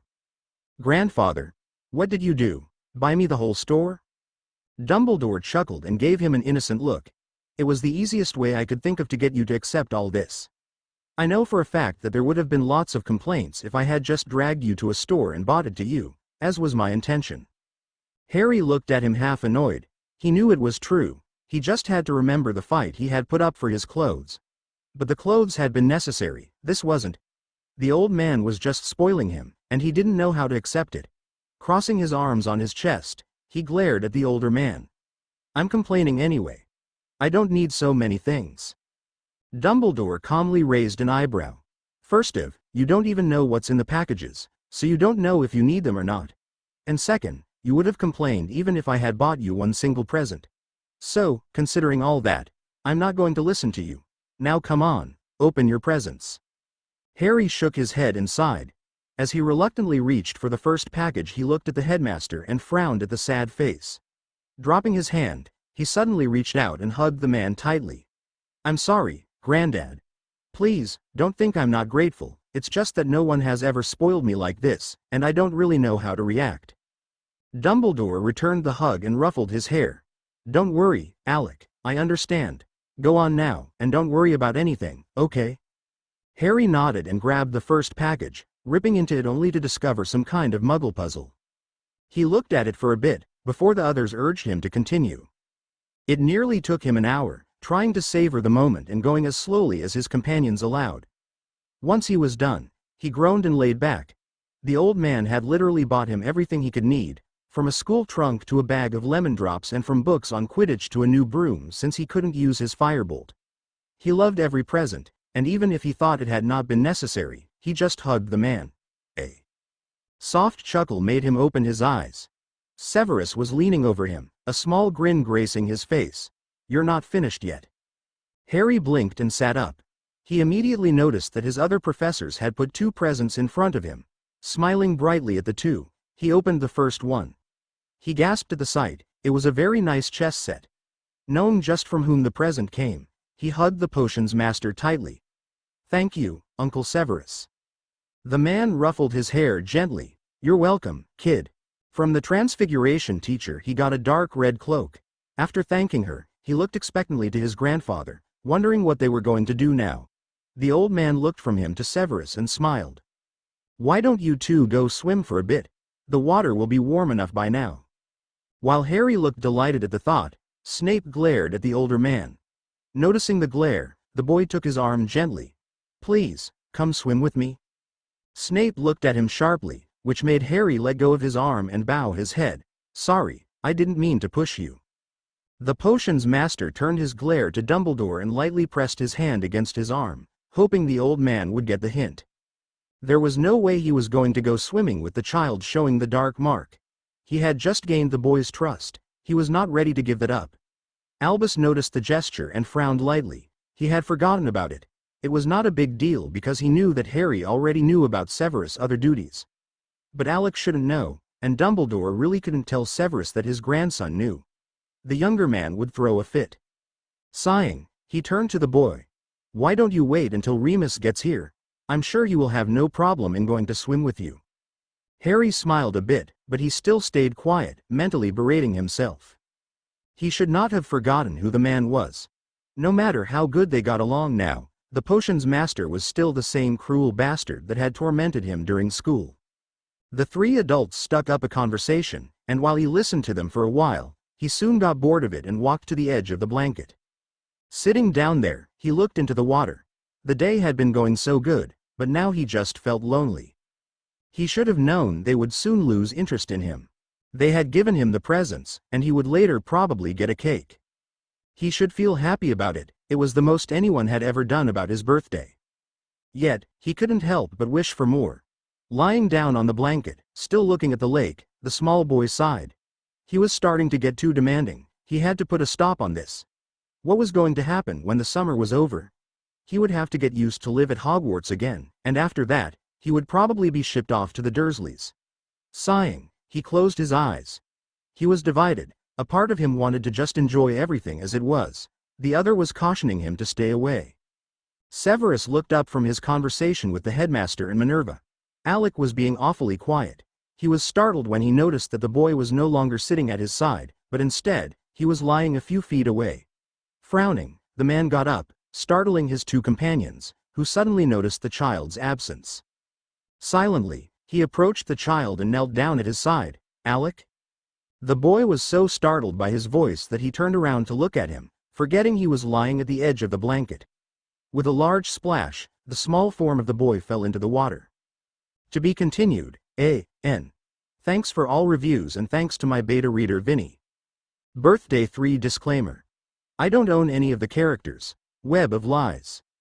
Dumbledore and McGonagall jumped up and hurried to Severus' side, while the man's hand shot out to grab the boy before he could completely sink in. Luckily, he managed to grab the child's arm and, moving him a bit, he hauled him up so he was resting on the blanket. Panting a bit, the young man was about to move the boy and see if he was all right, but he was pushed aside by Dumbledore, who immediately wrapped the child in a large, fluffy towel and lifted him into his arms. Both Severus and Minerva gaped at the old man as he stood up and walked back towards the presents. The old man had been extremely rude, which shocked both teachers and made them exchange a questioning glance. From the moment he saw Alex sink into the water, Dumbledore knew he was going to have to act quickly. He hadn't wanted to pull Harry away from Severus in such a way, but he was afraid the makeup that covered the boy's scar would have been washed out. Looking down on the child panting and sputtering in his arms, he saw he was right. Sensing that both teachers were still away, he quickly moved Harry so he could easily have access to his forehead. Aided with a bit of magic, he was able to put a bit of makeup on the scar without the other two teachers noticing. Looking down once again, he saw that Alec's breathing had relaxed and that the boy was looking at him with slightly panicked eyes. If Snape of all people found out about this, there would be hell to pay. Before the old man could reassure him, the other two teachers joined them, sitting on either side of him. Severus looked apologetic to the boy. "I'm sorry, Alec, I didn't mean to startle you so much." Harry blinked and completely relaxed in his grandfather's arms. Obviously the professor hadn't found out or he wouldn't be using such a concerned tone. Giving the man a small smile, He couldn't help but shiver slightly. "It's all right, Professor." Snape frowned. "I thought I had told you that you could call me Uncle Severus." The boy didn't answer him. Instead, he got out of his grandfather's arms and started to try and dry himself. The old headmaster had noticed the sudden tension between the two, but decided he would let them fight it out themselves. Taking out his wand, he cast a drying charm on the child, who gratefully dropped the soaked towel. Then the old man turned to Minerva and started to speak with her again, clearly giving the potion's master time to talk with the boy. Severus saw what the old man was trying to do and immediately moved to stand at Alec's side. "Are you going to tell me what's wrong?" The boy bowed his head. "It's nothing, Uncle Severus. Thank you for saving me." Snape nodded silently but didn't say anything else, wondering if the boy was going to talk to him if he stayed quiet. No such luck. Harry was once again deep in thought, trying to decide what he should do, and he had forgotten the man was still standing at his side. He was therefore startled for a second time that day when a warm hand settled on his shoulder. Severus chuckled lightly. "My, you're jumpy." Alec blushed profusely. "Sorry, Uncle, I had forgotten you were here." Chuckling, the man decided to drop the subject. "How about a game, Alec?" The boy looked up startled. He had assumed that the man would go back to talk to McGonagall and Dumbledore. He couldn't help but glance at the other two teachers, giving away just what he was thinking. The boy's behavior now started to make sense. It was the child's birthday and the three of them had just given him a few presents and then proceeded to ignore him. They really were idiots. Shaking his head, the older man suddenly lifted Alec into his arms, making the boy gasp, and moved to pick up the chess set before settling down on one side of the blanket. Harry shook his head and picked up his new pieces. The man would never make sense to him, but at least he wasn't drowning in self-pity anymore. As usual, Severus won, although the game lasted a lot longer than those first tries they had done weeks ago. When Dumbledore saw they had finished, he called them over where Twinkle had prepared their lunch. Harry was much happier now and ran towards them, settling at McGonagall's side. Remus arrived at mid-lunch with Twinkle's help and ate with them. After the chocolate cake the house elf had specially made, the brown-haired man gave Harry his present. Alec gaped at it for a long moment. He had seen something like that at the Dursleys. Dudley was particularly fond of those little machines with games in it. Thank you. Isn't this some Muggle kind of game?" Remus chuckled slightly. Padfoot saw it, and he became addicted to them. "It's called a Game Boy, and you can put different kinds of games in it. Since Severus can't be always around, Sirius bought you some chess games, and you can play against the machine." Alec started to grin lightly, while Severus groaned at his side. "That's great. Maybe I'll be able to win against you, Uncle." Rolling his eyes, the man ruffled his hair. "In your dreams, kiddo." Remus looked at them amusedly. "Uncle?" Before Snape could bite his head off, Minerva spoke. "Now, Remus. Alec could hardly keep calling us Professor all the time. We spend more than enough time with him, but he refuses to call us by our given names, so that was the best solution." Remus nodded in understanding and watched amusedly as Harry started to play with the Game Boy. Dumbledore looked at him for a moment. "He's not going to get into trouble with the Ministry for this, is he?" Remus chuckled lightly. "No, don't worry. I brought it to Arthur Weasley after Sirius charmed it. He has made sure that he won't get in trouble." About an hour later, Albus looked at the sky and turned to his grandson, who had abandoned the machine to play against Severus again. "Alec, if you still want to go swim, you'll have to go now. In a while the sun will go, and then it'll be too cold." The boy looked up and frowned lightly. "If Mr. Lupin wants to come." Remus looked a bit startled, but after exchanging a quick glance with Dumbledore, he nodded. "Of course, Alec. But I'll need to go change."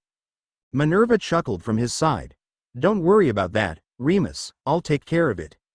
While the Transfiguration teacher changed the man's clothes in a swimsuit, Harry approached the headmaster. "Granddad, what about?" He quickly passed a hand through his hair, making the headmaster understand that he was worried about the scar. The old man simply took out his wand and started to change his clothes. In between that, Harry felt a small shiver go over the place where his scar was. He looked at the man questioningly and the headmaster smiled. "Everything will stay in place this way, Alec." Giving him a small, understanding smile, the boy turned towards Remus, and they both jumped into the water. To be continued, A.N. Thanks for all reviews and thanks to my beta reader, Vinny. A new friend disclaimer. I don't own any of the characters. Web of Lies. It had been nearly an hour, and while Remus had already got out of the water, Harry had convinced the old headmaster to allow him to swim for a while longer. At first, the adults had kept careful watch of their young charge, but soon they got involved into a conversation, just looking up from time to make sure Alec was still all right. Harry had been floating on the water for a while, tired of all the swimming, when he heard a soft voice. Opening his eyes sharply, he stopped floating and looked around, trying to determine where the voice came from. One glance towards the adults showed they were not responsible for it, so he started to look around, noticing for the first time that he had drifted to the far side of the lake, where the small forest started. He was startled out of his musings when he heard the voice again. He turned to look at the forest, but he didn't see anyone there. Without really meaning to, he started to swim towards the shore, and when he reached it, he heard the voice once again. He could tell that whomever was speaking was in pain. He got out of the water after glancing towards the blanket and started to walk into the forest, carefully looking around for any sign. Finally, he stopped in front of some bushes. The noise was coming from there, but they were too low to be hiding a human. Listening more carefully, he once again reached the same conclusion, so, moved by curiosity, he started to pull the bushes apart, trying to get a good look at whatever was hiding in there. He mentally hit himself when he saw who had been talking. It was a small black snake. He had dark golden eyes that were at the moment glaring up at him. Harry could see there was a long gash along the snake's tail, and he guessed that was the reason of the small animal's discomfort. Alec stayed still, regarding the animal curiously. He had read about their kind. The Onega boas were extremely distrusting. They knew how to hide and evaded human company most of the time. To find one of those snakes so close to a wizard's house was strange. The snakes were also poisonous, and that was the main reason why Harry stayed silent and quiet. He wanted to help the little snake, but he didn't know if his help was going to be accepted. Carefully, he sat down on the ground, trying to make the snake feel more at ease, and then, staring at it fixedly, he started to speak. "Hello." The snake visibly started, and it moved its small head a bit closer. "Hellas, young SSSS speaker. My kind hasn't heard about you before. What's your name?" Hesitating for a moment, he tried to come up with something to tell him. He knew he had been reckless in his approach. What would happen if the snake was a spy for Voldemort? He would have blown his cover. After all, how many Parselmouths were there? Deciding that there was nothing he could do about it and seeing that the serpent was growing nervous, he spoke again. "My name's Harry. What's your SSSSS?" Harry blinked as the snake hissed something completely foreign for him. He asked him to repeat it and he tried to say it, but to no avail. He just couldn't coordinate the right sounds. Finally, he gave up and asked for permission to name the snake. After thinking for a moment, the small animal just nodded its head lightly, and Alec started to go through names. Finally, they both settled on Derek, and Harry moved on to his next question. "What are you doing here?" "You're very close to a wizarding house." The snake cocked its head slightly. "My Ness SSST has always SSSSS lived here. They're SSSSSUPPOSSSSSED to protect the wizard SSSSS from the house against SSSSST other SSSSS snakes SSSSS." Alec blinked a bit surprised. "I didn't know about that, but then how come you've left your Ness SSST? And how did you get hurt?" The snake hissed in annoyance. "This SSS morning, while I was out on my daily hunt, I SSSSAWSSS strange SSSS snake looking at the big house. I attacked it, but he was too quick, he injured me and left." Harry nodded in understanding. Somehow he knew that Derek wasn't lying to him. Sighing, he slowly extended his hand, trying not to startle the snake. "SSSs stay SSSS still, I'm going to heal you." Before the snake could answer, a small golden glow enveloped him and the gash disappeared without a trace. Startled, Derek looked from his healed tail towards the kneeling youth. "My thanks, young SSS's speaker." Then he looked towards the house. "Do you live there?" Harry nodded slightly. "Yes, I'm living with my headmaster while pretending to be His Gron SSSSON." The snake stayed quiet for a long moment, and then turned towards the teen. "I'm going to come with you." Alec blinked, a bit startled. "Why?" Coming a bit closer, the snake touched his hand with his small tongue. "I can SSSSE and SSSSE you need protection. and I will keep you safe. Harry looked at it intently, debating how Dumbledore would feel about the snake and the dangers it could entail having him. Finally, he slowly nodded. Okay, but you will have to remain hidden. I can't have anyone beside SSSS's grandfather know about my ability to SSSSS speak with your kind. The snake nodded and slithered until he was wrapped around Harry's wrist. The boy put a small concealing charm on him and looked around once again, trying to see if there were other snakes around. Seeing nothing else, he was about to turn around when strong hands picked him up. While Alec was speaking with his new friend, the adults were panicking. They had been in deep discussion when Severus had looked up to check on Alec. He was on his feet in an instant when he didn't see the small, red head floating on the water. Where's Alec? Quickly, he glanced around the lake, trying to find some disturbance on the water that showed if the young boy had ducked under. The others had noticed his worried movement and were now also looking around. Dumbledore looked anxious, moving his head left and right. Do you see him, Remus? He knew the other man had the best sight of them all. The werewolf slowly rotated, trying to find any sign of the child. No, I can't see him. Severus swore loudly and started to shrug of his robe.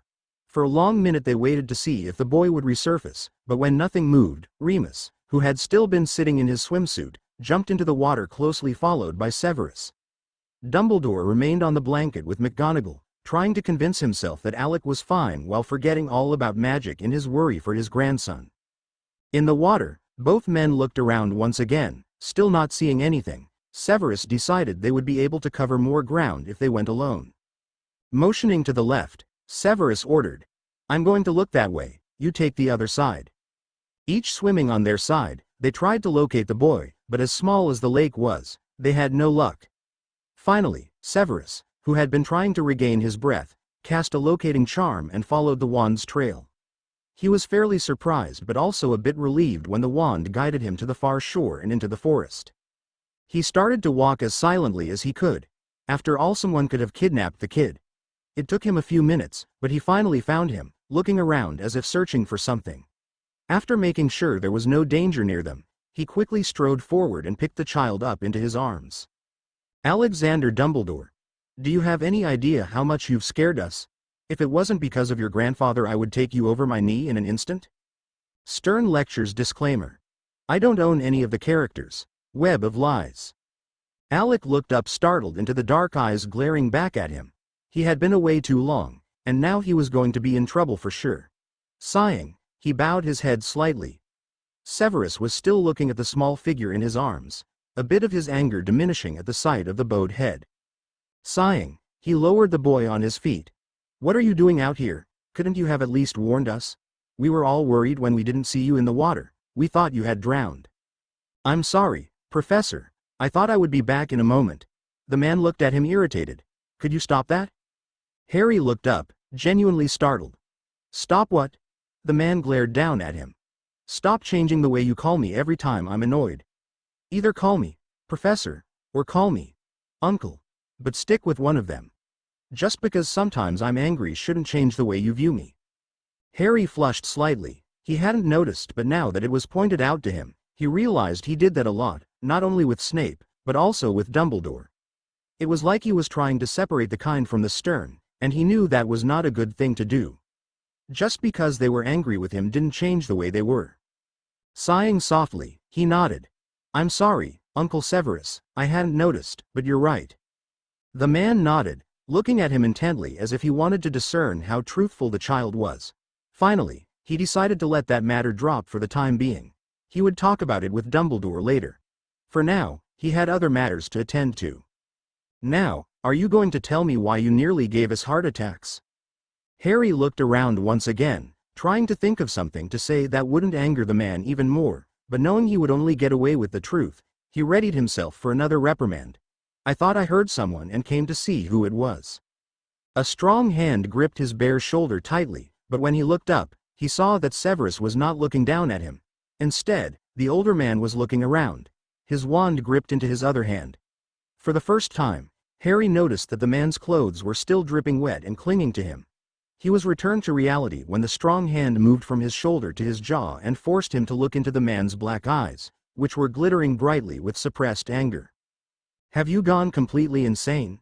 Do you have any idea what would happen to you if Death Eaters caught you? Harry tried to drop his head again, but the man didn't allow it. Your grandfather is one of the strongest fighters against the Dark Lord. If one of his minions managed to get you, you would be used to draw your grandfather out before they tortured and killed you. Even if you're relatively safe in here, you can never know to which lengths the Dark Lord would go to get you. Do you understand what I'm saying? Harry nodded slightly, tears starting to cloud his vision. He knew the man wasn't saying this to hurt him, but rather to prevent it would happen again. He really had been foolish to rush out of the water only to go look for some unknown voice. He really should be more cautious. His only defense was that he had never felt so safe before, not only because he was in the headmaster's presence, but also because of his own newfound abilities. Snape's sharp voice broke his reverie. Alexander, did you understand? Blinking, Alec nodded again as far as the man's strong hand would allow him. Yes, uncle, I understand. I'm sorry, I won't rush off again. The black eyes looked straight into his own blue orbs, and finally, the man let go of him, satisfied of the sincerity he saw there. Good, make sure you remember. Harry nodded. Snape took his slender hand into his own delicate one and started to walk back to the lake. When they reached the shore, they saw that Remus had returned to the blanket. Minerva had seen the potion's master get out of the water and had assumed he had found the child. The three wizards visibly relaxed when they saw the missing boy standing next to Severus. Dumbledore quickly guided the blank towards them, and the moment they touched the shore, he was out of it and at Alec's side. The older wizard gripped the child's shoulders firmly and looked him over. Are you all right? Blinking, the teen nodded slightly. Yes, Granddad. Before the old man could continue his questioning, Snape spoke. Alec said he heard someone speaking, so he went to check out who it was. I didn't see anyone, but we should go and make sure. Albus sent the child a hard look that promised they were going to have a long chat later and then nodded towards the potion's master. You and Remus go make sure. Minerva and I will take Alec back to the house. Come back within a half hour, Severus, or I'm sending someone after you. Both men nodded and went into the small forest. With a silent swish of the headmaster's wand, the blank disappeared and the presents were sent to the house. After he had transfigured Harry's clothes back to normal, the three made their way towards the house in silence. Once there, McGonagall went to find Twinkle, to tell her they would be having dinner inside, and Dumbledore led Harry towards his office. Once there, he sat behind his desk, while Harry took the usual chair right in front of the man. Tell me what happened. Harry quickly explained about the voice and how he had decided to go see what was going on. Then he told the man about the snake he had found. Dumbledore was very interested and asked Harry to lower the concealing charm so he could see the snake himself. Derek was looking around curiously, ignoring the older man. And Onega Boa, those are very loyal, Alec. The boy nodded. He said his nest has been protecting the house and the wizards that live in it for many generations. He also said he saw a strange snake before. Do you think it might have been one of Voldemort's spies? Dumbledore looked pensive before nodding slowly.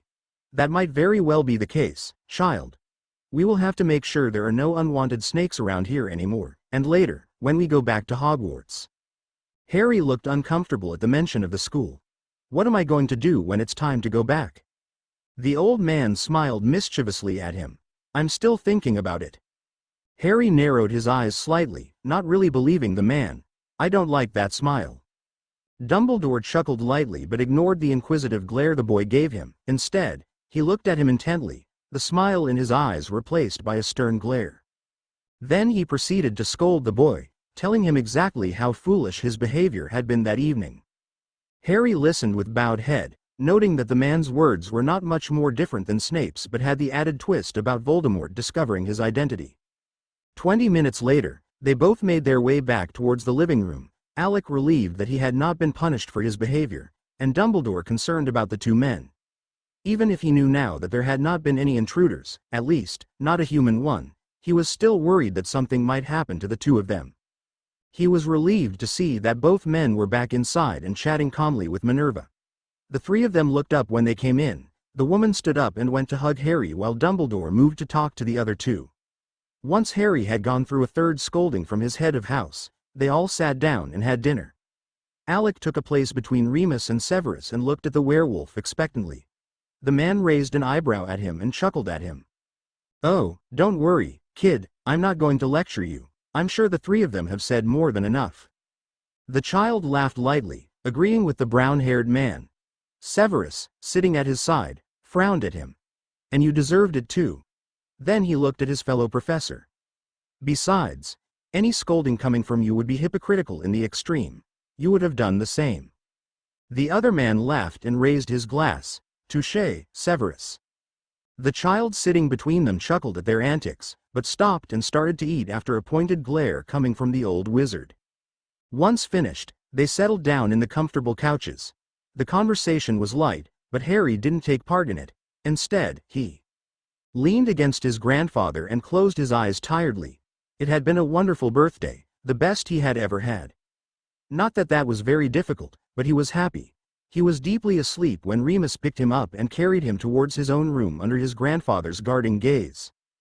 To be continued, A.N. Thanks for all reviews and thanks to my beta reader, Vinny. Dumbledore's decision disclaimer. I don't own any of the characters. Web of Lies. Grandfather, with all due respect, have you gone nuts? The older wizard chuckled at the boy's agitated words. He had been expecting that reaction from Alec, but it was still amusing. Now, my child, it's for the best." The boy whirled around, stopping his nervous pacing for a moment. "Starting my first year at Hogwarts, again, is for the best? Care to tell me why you think that?" The man looked at him calmly. "You know you're much safer as Alec. If you were to return there as Harry, you would have to give a lot of explanations. Not only to your friends and teachers, but also to the ministry and the press. Do you really want to deal with that? And besides that, you would once again be in danger. The Slytherin students would make your life difficult and Voldemort would try to capture you again." Harry frowned at the man. "Voldemort will try to get me too if I'm pretending to be your grandson." Dumbledore nodded with a small smile on his lips. "Oh, I know, but as my grandson, I can protect you much more. Besides, if you go as Harry, we would be forced to drop the tutoring. I can't show such a blatant favoritism." Harry regarded him sourly. "You're bribing me." The old headmaster couldn't help but laugh. "Am I?" Alec nodded and sank down into a chair. Rubbing his eyes lightly, he leaned against his chair. "What about my owls? I'll need to take them. If we're able to keep the charade up for so long, you will take them privately. It has not happened very often, but sometimes students can demand to take their owls earlier." Harry looked at him with raised eyebrows. He doubted anyone in first year had asked to take the owls, but he chose not to comment. After having lived with the man for nearly a month, he knew it would be impossible to change his mind. "Very well, so I get enrolled into Hogwarts as a first year and your grandson. I'm assuming I'll need to be sorted?" The headmaster smiled slightly. "Yes, indeed." Alec sulked a bit. "Then you better make sure you talk to the blasted hat. I doubt people would appreciate a Dumbledore in Slytherin." Dumbledore laughed out once again and stood up. "Don't worry about it, I'm sure you'll be fine." Alec obviously didn't share his grandfather's opinion, but he knew that the man was extremely stubborn, and he wouldn't change his mind. He looked with a frown as the man left his room, and he lay down on the bed, closing his eyes tiredly. The nightmares had gotten much better after his breakdown, but he had had a bad night and he was tired. Thinking about Hogwarts and about his friends, he fell into a deep, peaceful sleep. A strong hand gripped his arm and started to shake him, effectively waking him up.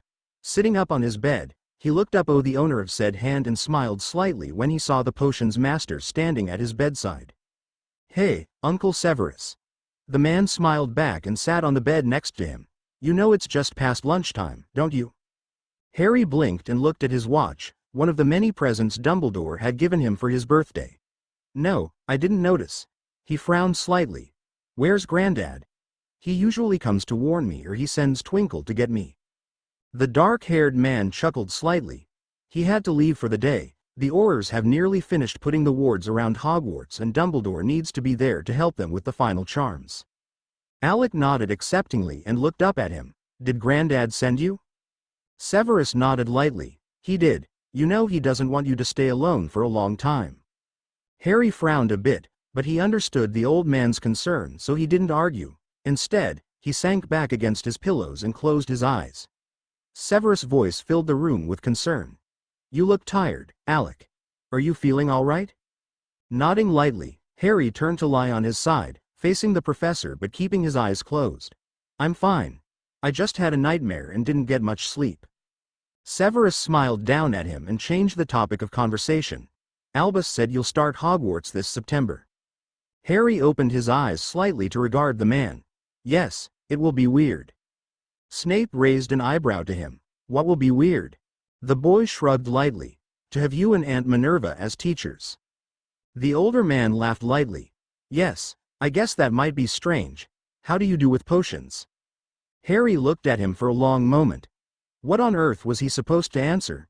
As a fourth year, Professor Snape had always considered him completely incompetent at the subject. Of course, there was the small matter about being a Potter. On the other hand, he would now be in first year, and he knew more than an average first year, so it wouldn't be a disaster. Of course, he couldn't tell the man that, so he chose to stay silent and see what his professor thought about his lack of answer. The older man frowned a bit at the boy's silence, and sighed slightly. Figures that with all the tutoring, Albus wouldn't bother to teach you potions. Standing up, he threw the boy a light robe and walked to the door. Come on, we're going to get you something to eat, and then we'll see in what state Albus' lab is. Before Alec had the chance to complain, the man was out of the room. For a long moment, the boy stayed motionless, wondering what on earth he should do. Finally, he stood up with a sigh and put the robe over his summer clothes. To spend the evening with Professor Snape had not been his first choice, but on the other hand, he might even understand the subject if the man bothered to explain it properly to him. It surely would not do him any harm. Snape was waiting outside, an impatient look on his face. Quickly, he took the boy's hand in his and dragged him to the kitchen where Alec was forced to eat 2 sandwiches and gulp down a glass of milk, before the potion's master was satisfied. Shortly after, they were both looking through Dumbledore's lab. Harry had not been there before. His grandfather had forbidden him to go in there since Snape usually used it. The professor was looking around, seemingly pleased that everything was in its place, and Harry stayed standing at the door, unsure of what he was supposed to do. Snape noticed it after a while and sharply motioned him to come in. Come in, boy. You're not going to be able to do anything from there. Harry entered cautiously. Grandfather said I shouldn't come here. The man smirked lightly. Oh, don't worry, I'm with you. Alec smiled inwardly. That thought wouldn't have been very reassuring a few weeks ago, but now it was oddly comforting. He finally reached the man's side and stood next to him, looking at the ingredients he had placed on the table. He knew most of them, and he knew they would be making some kind of coloring potion, but that is as far as he was able to guess, and he hoped the man wouldn't expect anything from him. He was lucky. Snape didn't revert to his usual self. Instead, he started to point towards the different ingredients placed in front of the small cauldron and started to explain exactly what they did and why they did it. From time to time, he would ask a question, but it was more to make sure that the boy was still listening than to test his knowledge. Without noticing, 3 hours had passed and the potion was done. As Snape had explained it, the potion was used to color the hair. He just had to add a piece of paper painted in the color he wanted and then slip it to the test subject. If the potion was made correctly, he should see the results nearly an hour later, which was more than enough time to search for a safe alibi. Harry laughed at that, and was surprised when the man gave him the 3 small vials filled with potion instead of throwing them away. You're really going to allow me to keep them? The older man smiled while washing the cauldron they had used. I don't see why not. But I'm already warning you, if I suddenly find myself with red hair you'll be in detention sooner than you can say, potions. Harry smiled a bit. Yes, Uncle Severus. Then, when the potion's master had put the cauldron away, he added, I'll make sure it's yellow instead of red. The man whirled around, a playful scowl on his face, but Harry had already left the room in a run. To be continued, A.N. Thanks for all reviews and thanks to my beta reader, Vinny. Return to Hogwarts disclaimer. I don't own any of the characters. Web of Lies. Alec was looking sadly out of the window. Today they would return to Hogwarts, and for the first time, he didn't want to go. He had come to love this place and knew that the adults wouldn't have so much time for him once they were back at the school. After all, the new term would start in 2 weeks, and they had to get everything ready. He had already finished packing all his things. His old things were still hidden in the headmaster's attic and would remain there until it was safe for him to use them again. Twinkle would remain at the house, taking care of everything, and Harry knew he was going to miss the small, happy elf. A gentle hand on his shoulder startled him out of his thoughts. Turning around slightly, he saw his grandfather standing behind him. "Are you ready to go, Alec?" Nodding slightly, he glanced one last time out the window and turned to follow his grandfather, who had been watching him intently. The old man wrapped an arm around his shoulders and squeezed gently. "You will always be able to come back here, Alec. No matter what happens, this is going to be your home." The boy looked up, very startled at that statement. Then he hugged the old man fiercely. Never had he felt so loved and accepted. Together they left the house using a portkey. Harry had been fairly pale from the moment he had seen it, but Dumbledore wouldn't have been able to apparate them into Hogwarts, so he had asked for a special portkey. Alec reluctantly touched it, and Dumbledore made sure to keep a hold on the child's shoulders.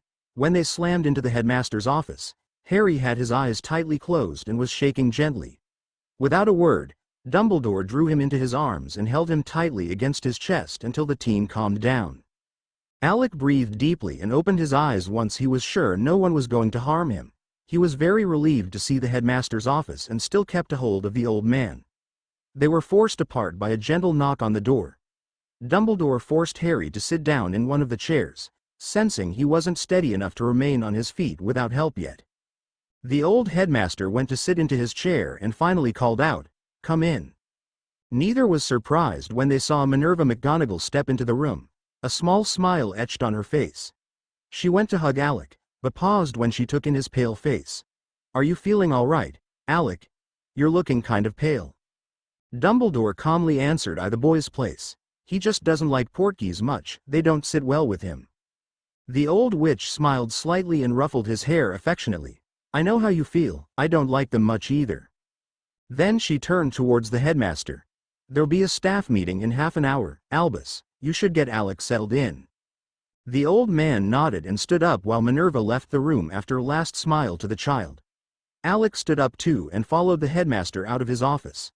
Once they were on the stairs, Dumbledore clearly stated, "Phoenixia," and instead of going down, the stairs started to climb up, ushering them through a hole in the ceiling. Harry stared in amazement as they arrived at a small hall with several doors. The headmaster chuckled lightly. "This is my apartment here at Hogwarts. You're always welcome here, although you should only use it when necessary during the school year." Harry nodded lightly and looked around once more. "That door there leads to my bedroom. There are several guest rooms, and each one has its own bathroom." Then he pointed towards a red door. "That leads to a living room." Harry nodded. "Where am I going to stay?"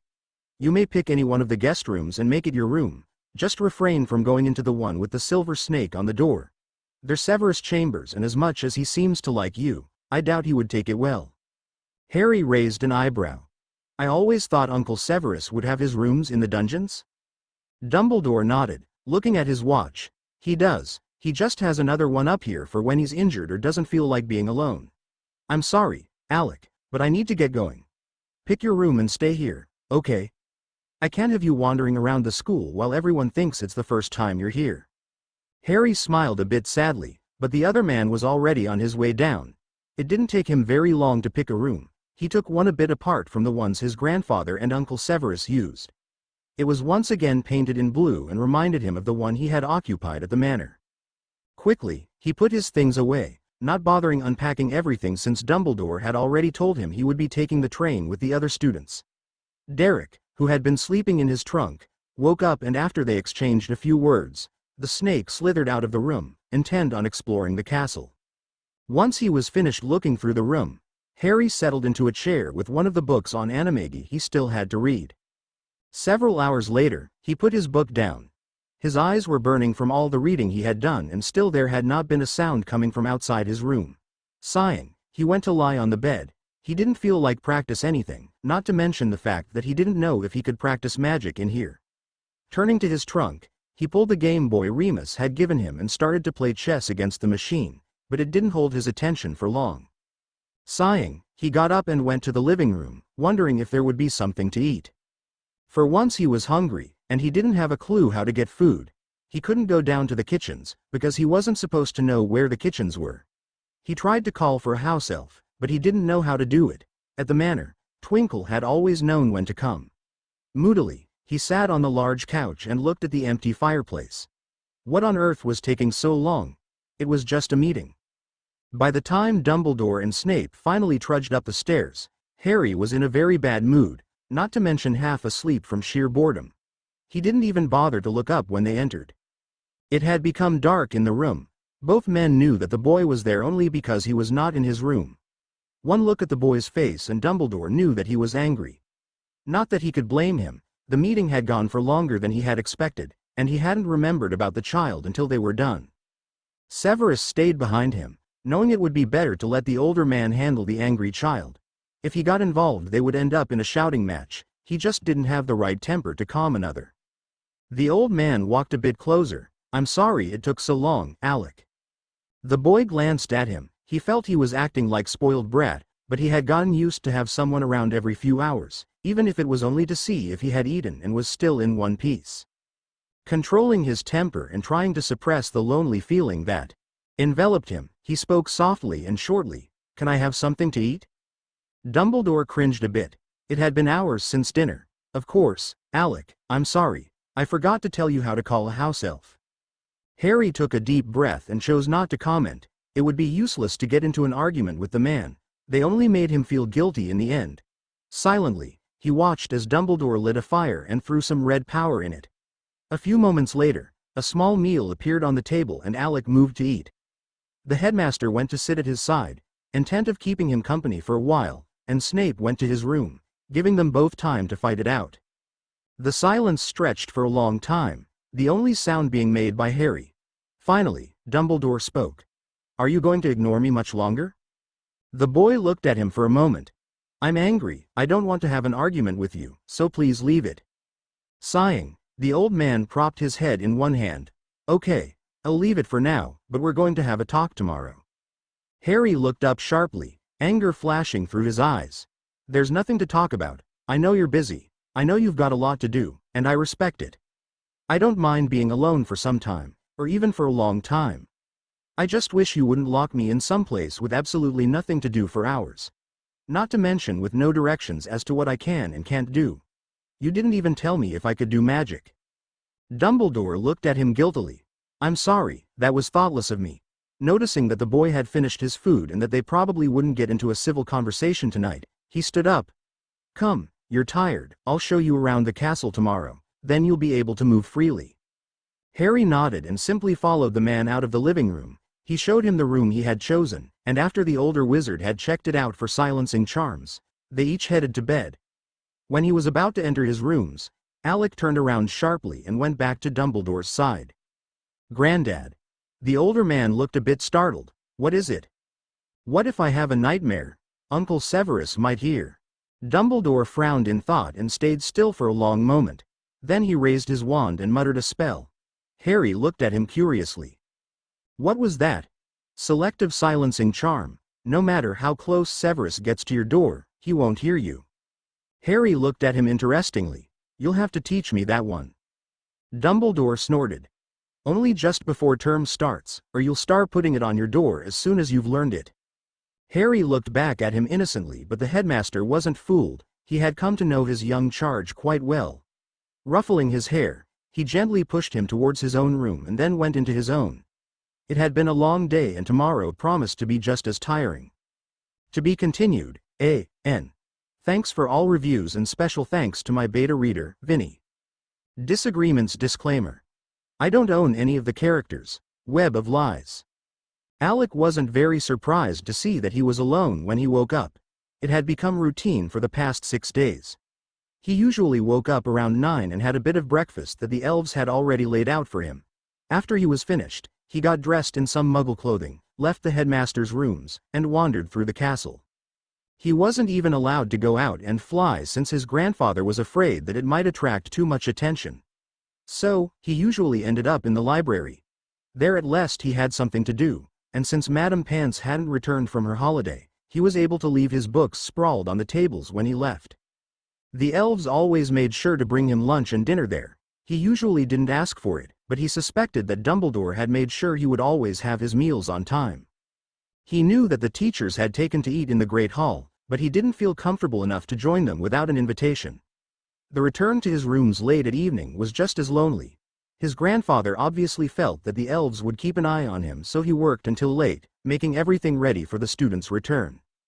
That day had started just the same as the last 6, but the routine was broken when McGonagall suddenly appeared in front of him.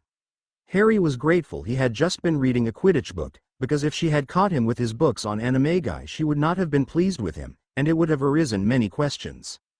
Looking up, he stared at her curiously. "Good morning, Aunt Minerva." The woman smiled thinly back at him. "Good morning, Alec. How are you doing?" The boy shrugged lightly. He knew that complaining wasn't going to help him, so he chose to keep quiet. After all, Dumbledore had already done more for him than anyone else before. He should be able to accept that the man simply didn't have the time for him. "I'm fine, Professor." The deputy headmistress looked at him for a long moment, doubting he was being entirely truthful but also unwilling to press him further on the subject. She could guess what was wrong, but this time she couldn't do anything about it. Erasing her concern with a smile, she spoke gently to the boy sitting in front of her. "Can you get dressed in some robes? Albus has asked Severus and me to take you to Diagon Alley and get your things." Harry brightened up at once. "Really?" Then he frowned a bit. "But I don't have any money, and Granddad gave me most of the things I need for my birthday." McGonagall raised an eyebrow. "Albus has given us enough money to see to your needs, and you still need to buy your books, robes, and wand." Harry glanced up at her for a moment, and then he stood up. "I need to speak with him. Is he in his office?" Minerva glanced down at him, a bit confused at his serious tone, but nodded lightly. "Very well, go ahead. Severus and I will be waiting for you in the entrance in an hour. Is that enough time?" Harry nodded absently, already making his way out of the library and towards the man's office. Dumbledore didn't seem very surprised to see him appear in his office. He glanced up from his papers for a moment before looking back down and speaking in a stern tone. "We're not going to argue about me paying for your things." Harry, who had been about to speak, closed his mouth abruptly. "But I said we're not going to argue about it. I'm your grandfather, and as such, it's my duty to do so." Dumbledore finally looked up at him again. "If you want to, consider it an apology for ignoring you these past few days." Harry's insides ran cold, and he became pale. Harshly, he glared at the other man. "You don't need to buy me." The old headmaster looked very startled at his outburst. Then, his face softened, he stood up and headed towards him. "I'm not trying to buy your affections, Alec. I just want to buy your school things just like any other caring relative does, and I would prefer if we didn't have to have a huge argument about it. I'm very sorry I can't spend more time with you, but I usually have all this paperwork done before the first week of August. Being away from Hogwarts has put us all terribly behind our usual schedule, and we're trying to make it up." Harry sighed softly. "I know that. I'm not angry about it, just a bit lonely." Albus raised an eyebrow. "And yet, you always eat on your own." Alec looked a bit uncomfortable. "I didn't think you wanted me around. I thought you used those meals to discuss school things." Dumbledore shook his head sadly and hugged the boy to his chest. "Of course we want you around. The other teachers are very curious about you. They just didn't want to bother you by approaching you." Harry groaned softly. "Wonderful, just what I need, to have all my teachers ready to interrogate me as soon as I set a foot into the Great Hall. If it's the same to you, I'll keep eating on my own." The headmaster laughed out loud and ruffled his hair. "That's easy enough to solve, child. Just use your shy act and hide behind Severus. I'm sure he will force them to leave you alone." Harry laughed with him and moved out of the man's arms. "Talking about Uncle Severus, I need to get going. There's no need to annoy him when he's probably already cross with me for dragging him out of his dungeons and babysit me." Albus looked down at him with twinkling eyes. "I wouldn't be so sure about it, but it's always better to not let Severus wait for long. He has a nasty temper." Alec had already wandered to the door when another thought struck him. "Granddad, what about my wand? Do I need to get a new one? And what is Ollivander going to say? You know how he gets with people. Last thing we need is him starting to tell everyone my name and what wand I bought." The old man returned to his seat and looked at him seriously. "I talked to him this morning. I can't do anything to hide you from his senses, so I just told him to expect you." Harry gaped at him. "You did what? You haven't even told Professor McGonagall about me." Dumbledore raised a hand. "I know, Alec, but I didn't have a choice in this matter. I trust him. He has been around longer than anyone could guess." Harry scowled a bit and opened the door. I still don't like it. It's bad enough that I have to start my first year all over again. The last thing I need is for people to start finding out about me." Dumbledore nodded but didn't answer. They shared a last look before Harry left the office and headed up to his room to fetch a dark blue cloak. Severus and Minerva were already waiting for him. Quickly, he apologized for the delay, and together they left Hogwarts behind. To be continued, A.N. Thanks for all reviews and thanks to my beta reader, Vinny. Diagon Alley disclaimer. I don't own any of the characters. Web of Lies. If Harry thought they weren't going to draw attention, he was sadly mistaken. After all, it was not every day that you saw both the head of Gryffindor and head of Slytherin walking through the leaky cauldron with one of the new students. If any Muggle-born had trouble, Hogwarts would usually send either Hagrid or some other trusted wizard that happened to live close. Everyone stopped their conversations when they saw them enter. Harry didn't look at them twice. Taking Severus' hand, he simply moved to stand behind the taller man, knowing no one would dare to approach him with the potion master protecting him. McGonagall looked at him mildly amused, while Severus glared at anyone looking at them while keeping a firm hold on the child's hand. Quickly, the two teachers steered Alec out of the pub and into Diagon Alley. The street was full of witches and wizards, mostly parents who were taking their children to buy their school things or to just enjoy the clear day. Looking around the crowded street, Snape bent down and picked Alec up. It wouldn't do to lose the boy. At his side, Minerva chuckled softly. You realize that this is going to harm your reputation, don't you, Severus? The man scowled at her but didn't move to put the boy back on the floor.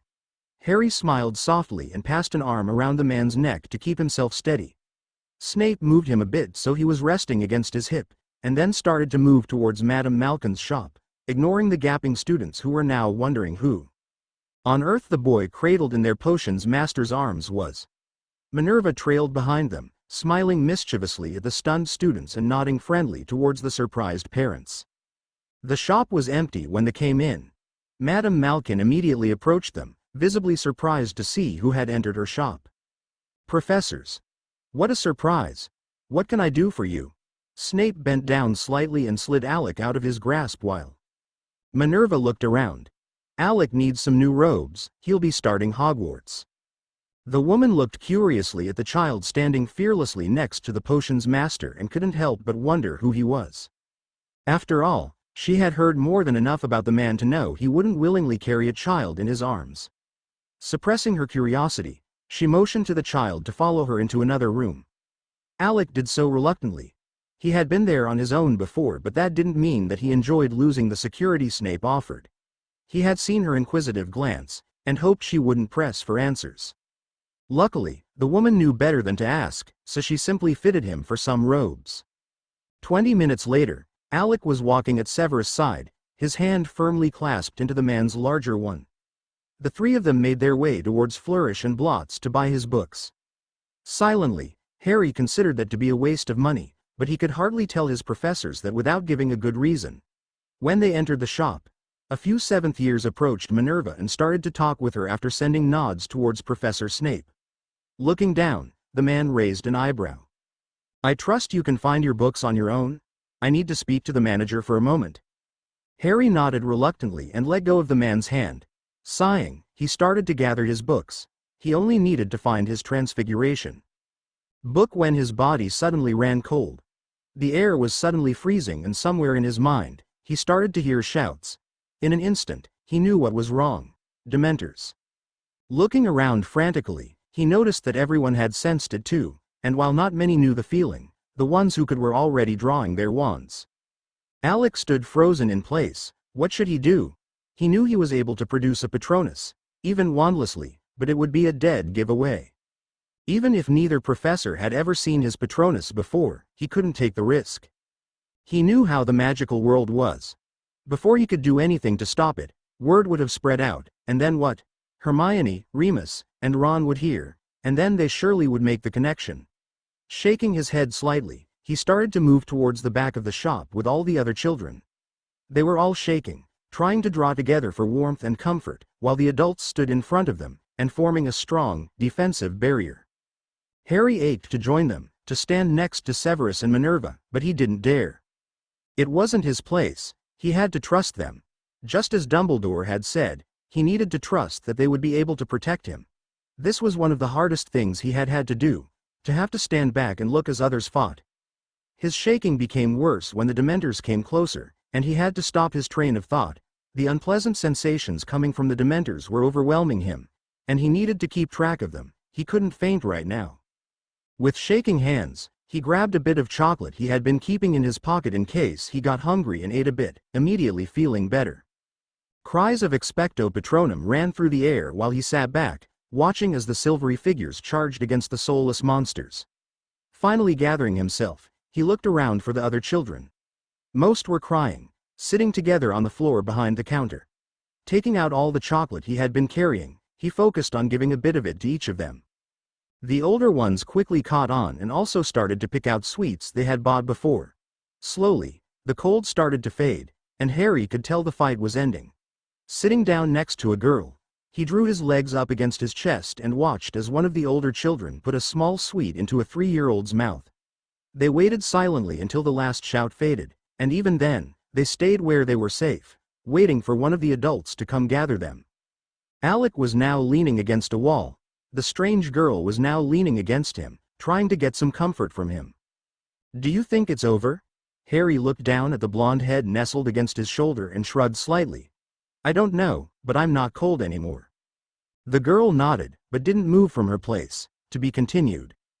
A.N. Thanks for all reviews and thanks to my beta reader Vinny and to Lena for her wonderful ideas. You should be thanking her too. If it wasn't for her nagging you wouldn't be getting chapters as often as you do. After the attack disclaimer. I don't own any of the characters' web of lies. Finally, 10 minutes later, the first adult reappeared. It was a tall, strong man, dressed in Auror clothes. He smiled gently down at them. "Hello there, are you all right?" One of the older children nodded lightly after looking around. "We're fine." The Auror looked a bit surprised at the children. They had been very close to the Dementors, and yet, they were all relatively calm. Then he noticed the empty packages of sweets and smiled slightly. "Ah, I see you ate some sweets, very smart of you." One of the kids pointed towards Alec. It was his idea, it really helped. The Auror looked down at the small boy. The girl next to him was looking up at him in awe, but her companion was just curious. "Very well done, lad, I'm sure you've helped all of these children a lot." Alec smiled a bit, warmth filling him in a way it never had before. He had not been out there fighting with the adults, but he had not been useless. Maybe it was time to learn that sometimes, he couldn't do everything, and that every bit helped. The Auror smiled back at him and motioned for them to get up. "Your parents are all waiting outside." Alec was a bit puzzled. He would have expected for them to rush inside once the Dementors were gone to check on the children. His question was solved when he saw an Auror standing in front of the door. It seemed the Aurors had wanted to avoid causing even more panic and had been taking care of everything. The blonde girl, who had been walking next to him, rushed up as soon as they walked through the door. All the other children followed her example, rushing towards the concerned parents that had gathered around the street to wait for the Auror to get their children. Looking around, he saw his professors trying to comfort a few people and decided to wait for them to finish. The tall Auror approached him and knelt in front of him. "Are your parents not here?" Looking up startled, Harry shook his head slightly. The man looked curiously at the silent child. He was still pale and looked like he would gladly burst into tears any given moment. For his part, Harry felt like it. The Dementors had affected him worse than before. With the knowledge that he couldn't cast his Patronus and the fact that he needed to help all those other children, he had fought to keep his composure, but now it was slipping away, and he wished he were alone. The man's soft voice startled him out of his depressing thoughts. "Who did you come with? You look like you're about to start Hogwarts, so someone must have brought you here." Harry looked up at him and then let his gaze wander towards McGonagall. When the Auror didn't get an answer, he looked towards where the child was looking. "Did you come with Professor McGonagall?" The child nodded lightly, warping his arms around himself. The man was about to reach out and pick the small boy up when another pair of hands reached out first. Startled, the younger man watched as Professor Snape, the most feared teacher at Hogwarts, gently cradled the strange boy against his chest. "Alec, are you all right?" Harry nodded and buried his head against the man's shoulder, his arms firmly wrapped around his neck. Frowning, Severus looked first at the shivering boy and then at the Auror who had just stood up. Professor Snape. Mr. Gassad. Glancing once again at the child, he spoke again, his voice stern. Did you give the children chocolate? The man smiled slightly. It wasn't necessary. The little lad here made sure they had some during the attack. It was a bit amusing to see the proud glance in the professor's eyes. He never would have thought that was possible, and he couldn't help but wonder who the boy was. Looking once again at the child, he frowned. Maybe you should give him some more. It seems the dementors have affected him worse than the others. Maybe you should bring him to the Medawizard. Severus looked towards the man the Auror was pointing to, but shook his head slightly. No need. We're leaving for Hogwarts as soon as Minerva is finished. Madame Pomfrey will be able to make sure he's fine. Nodding lightly, the younger man bowed a bit. It's been good to see you again, Professor, but I need to go. Snape nodded lightly towards the former Ravenclaw. Be careful, Damien. The Auror looked up startled. What on earth had happened to the hateful man he had known for 7 years? I will be, Professor. Severus watched as the younger man left his side and turned his attention to Harry. Come on, Alec. Let's get you to Hogwarts. Your grandfather has probably heard about this by now, and he'll be worried. Harry nodded slightly and buried himself deeper into the man's arms, basking in his warmth. A gentle hand came to rest on his back and he saw Minerva standing next to them. With a silent nod between the two teachers, they apparated together towards the edge of Hogwarts. None of them were very surprised when they saw a pale Dumbledore pacing in front of them. The old man immediately rushed to their side and picked up Harry out of Severus' arms. Are you all right? Severus and Minerva nodded lightly while Harry hid his head against Dumbledore's chest. The old man motioned to the two teachers to follow him and quickly made his way towards the infirmary. What happened? After sharing a look, Minerva began to speak. There was a fairly large attack. There were about 50 dementors. As far as we can tell, there were no Death Eaters. Severus thinks it was just a distraction maneuver. I'm not so sure. The dementors managed to kiss about 20 people. Luckily, we were able to gather together, and someone was smart enough to warn the Aurors. It took us some time, but in the end, they fled. Dumbledore nodded, his face a hard mask while he clutched Harry against him. They reached the hospital wing in no time. Madame Pomfrey was already waiting for them. Dumbledore put Harry down on one of the beds, noticing the boy was half asleep, and turned to the two teachers while Madame Pomfrey looked over him. Did Alec get close to the dementors? The adequate question should have been if the child had fought against them, as he feared. After all, to have an 11-year-old produce a corporeal Patronus would draw too much attention, no matter to whom he was supposedly related. He was relieved and startled when Severus spoke. Not really close, no. He stayed with the other children in the back of Flourish and Blots. The Auror who found them there told me he had given sweets to the other children. He has a good head on his shoulders. Dumbledore smiled fondly down at the small boy. He could not have been prouder of him had he fought against the Dementors himself. He knew that staying back was often even more difficult than to fight. That Harry had felt confident enough that the older wizards would protect him showed that they were making some progress after all. Madame Pomfrey joined them, stating that Alec was all right, and then insisted on checking the two younger professors out too, much to Severus' disgust. To be continued, A.N. Thanks for all reviews and thanks to my beta reader, Vinny. Hospital Wing Disclaimer. I don't own any of the characters. Web of Lies. Harry woke up to an argument. Frowning a bit without opening his eyes, he tried to determine where he was. Poppy, for the love of Merlin, we're fine. We don't need to stay here. Harry smiled a bit when he heard the matron snorting in disbelief. Severus, you just fought against a horde of dementors. I doubt you could be fine even if you'd eaten all the chocolate in Honeydukes. A small laugh announced Minerva's presence in the room. I doubt you could ever force Severus to eat so much chocolate. Harry smiled lightly, eyes still closed. He could imagine the scowl on the man's face. He wasn't disappointed when the sharp voice rang through the room. On what side are you, Minerva? Or do you fancy staying in here till tomorrow? After a small silence, the feminine voice spoke again. Well, if you put it that way. Dumbledore's soft voice stopped the argument.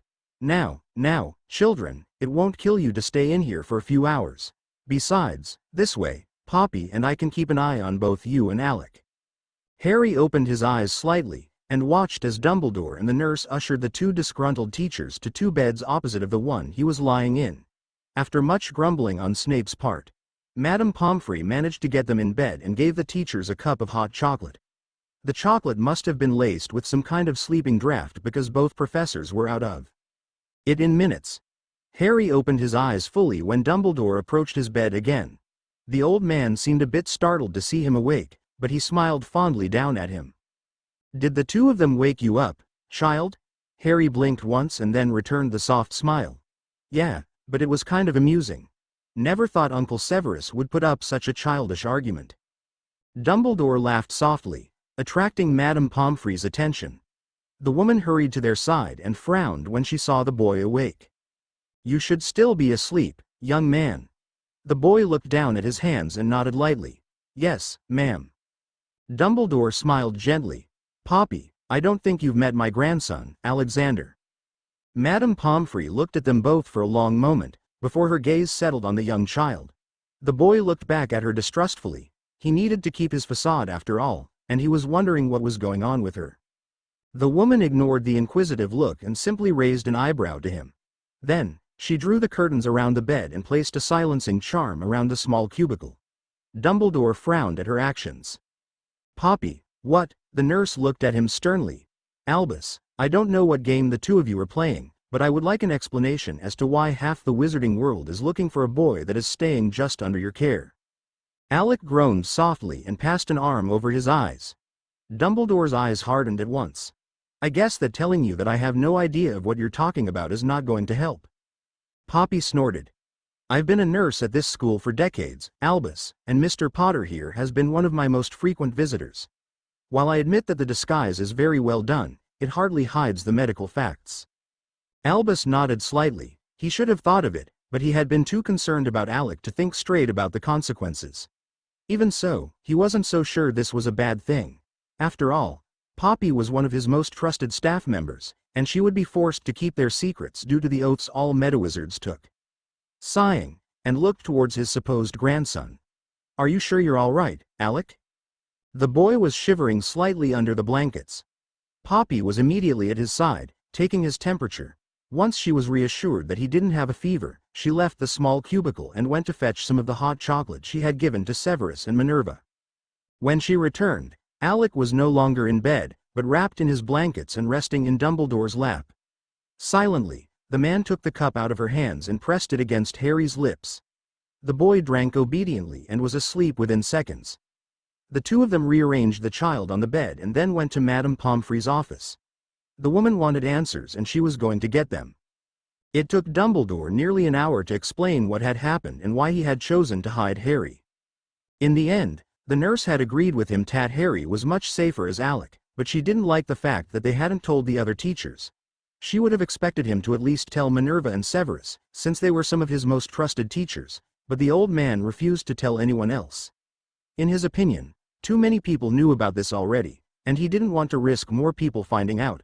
Madame Pomfrey wisely kept silent, not agreeing with the other man, but she couldn't do anything about it either. Her oaths forced her to keep the secrets of her patients intact, and Dumbledore had directly appealed at those oaths, forcing her to keep her mouth shut on the whole matter. Waking up was unpleasant. He felt his awareness come back slowly and knew that he had been drugged. It was at times like this when he hated the fact that Poppy had access to his potions. To be rendered unconscious by his own work was humiliating. Sighing, he opened his eyes and noticed that the room was brightly lit, indicating it was late in the morning. The sour man sat up in his bed and was greeted by the sight of Alec reading one of his books. The sight, while not unusual, made him think of how isolated the child really was. He didn't know much about his life before he met him, but the boy seemed to be used to his loneliness. In all the evenings he had spent in Albus Manor, playing chess with the youth, not once had he seen an owl coming for him nor had he heard him speaking about friends. The boy seemed to take all the company he was offered, not demanding for much more than that. Severus shook his head.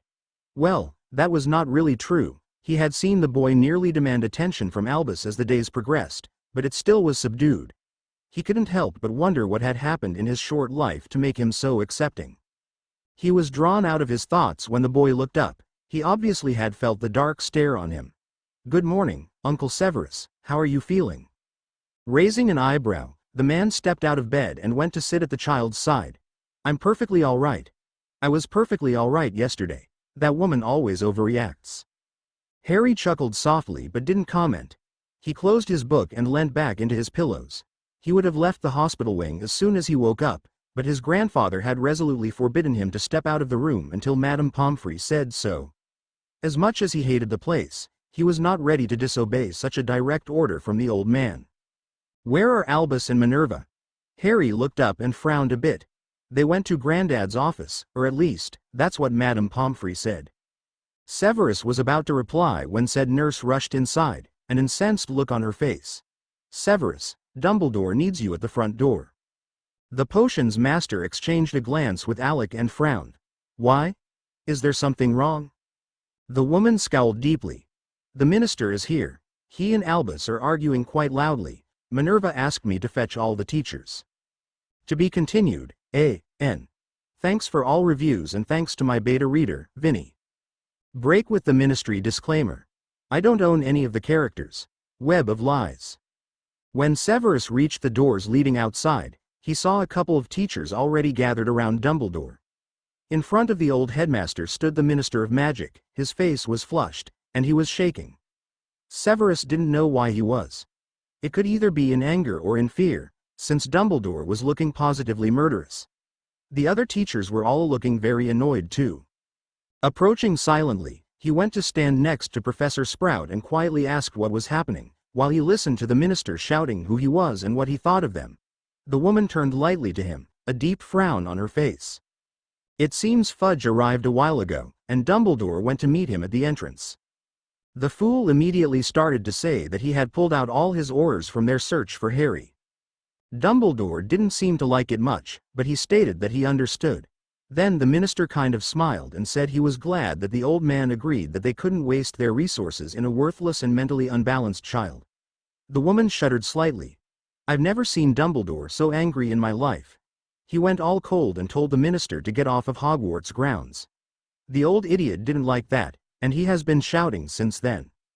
Severus winced slightly. He didn't like the Potter boy much, but he knew better than to plain out insult him in front of the headmaster. It seemed the old man had grown even more attached to him. Returning his attention to the argument, he listened as Dumbledore finally got the chance to speak. In an icy voice, the old man regarded the other man standing in front of him. Minister Fudge, I demand that you leave these grounds at once. I will not stand for you to insult my students. Harry Potter is not mentally unbalanced, and you know it as well as I do. The only thing you want is to ruin his reputation in front of the wizarding world for your sick power lust. I have been helping you all this time because I believed it would be in our best interest and in the interest of the wizarding world to join our efforts, but I've grown tired of your incessant whining. From now on my people and I will work on our own, which is going to spare us many resources. This way, we won't have to deal with idiotic bureaucrats whose only interest is the money or the power they can gain from their actions. Now leave, you're not welcome to Hogwarts anymore. Fudge looked at him, red with rage. How dare you? I'm the head of the ministry, you can't. Dumbledore cut his stream of words. I can. Hogwarts is an institution on its own. We are not dependent on ministry regulations and never have. The school allows the ministry to rule over it as long as they have the same interests, and I, as headmaster, can decide whether or not it is good for the school to follow the ministry's direction. Drawing himself up, Dumbledore spoke again, his power flowing through everyone. I, Albus Dumbledore, headmaster of Hogwarts School of Witchcraft and Wizardry, hereby sever all bonds that tie this institution to the British Ministry of Magic. This will remain so until such a time in which I deem that the ministry is once again capable to comply in its functions. Fudge had gone deathly pale, and the teachers were looking at both men in awe. They had known that the headmaster had been growing increasingly displeased with the minister's performance, but to bring it this far, they weren't sure if it had been a wise decision. But the moment Fudge drew his wand, they immediately drew theirs. They may not completely understand the headmaster's reasons, but it was no secret to anyone that the Hogwarts staff was loyal to the headmaster. Fudge looked at them warily. He knew it would be stupid start a fight against them. From the instant Dumbledore had uttered those words. The rules of the ministry had stopped to rule over the group, and as long as they didn't kill him they would be able to curse him since he was technically trespassing their grounds. Not to mention that the adults standing in front of him were some of the most powerful wizards that the wizarding world had. Not anyone could teach at Hogwarts. Buffing angrily, he planted his hat on his head and turned around. Don't think that this is going to be the end, Albus. By tomorrow everyone will know about your betrayal and about how the boy who lived is too scared to show his face. Before he had the chance to take a step, several curses hit him at once, making him fall on the ground. He knew he should have kept his mouth shut, but he was just too angry. Before he lost consciousness, he heard Dumbledore's cold voice wash over him. Hagrid, be sure to kick this piece of trash out of the grounds, we wouldn't want him to ruin the site. While Dumbledore stormed up to his office, followed by Minerva, Severus and Madame Pomfrey went back to the hospital wing. The nurse thought Alec was well enough to leave, but with Albus in the state he had been in, it would be better if Severus took him for the day.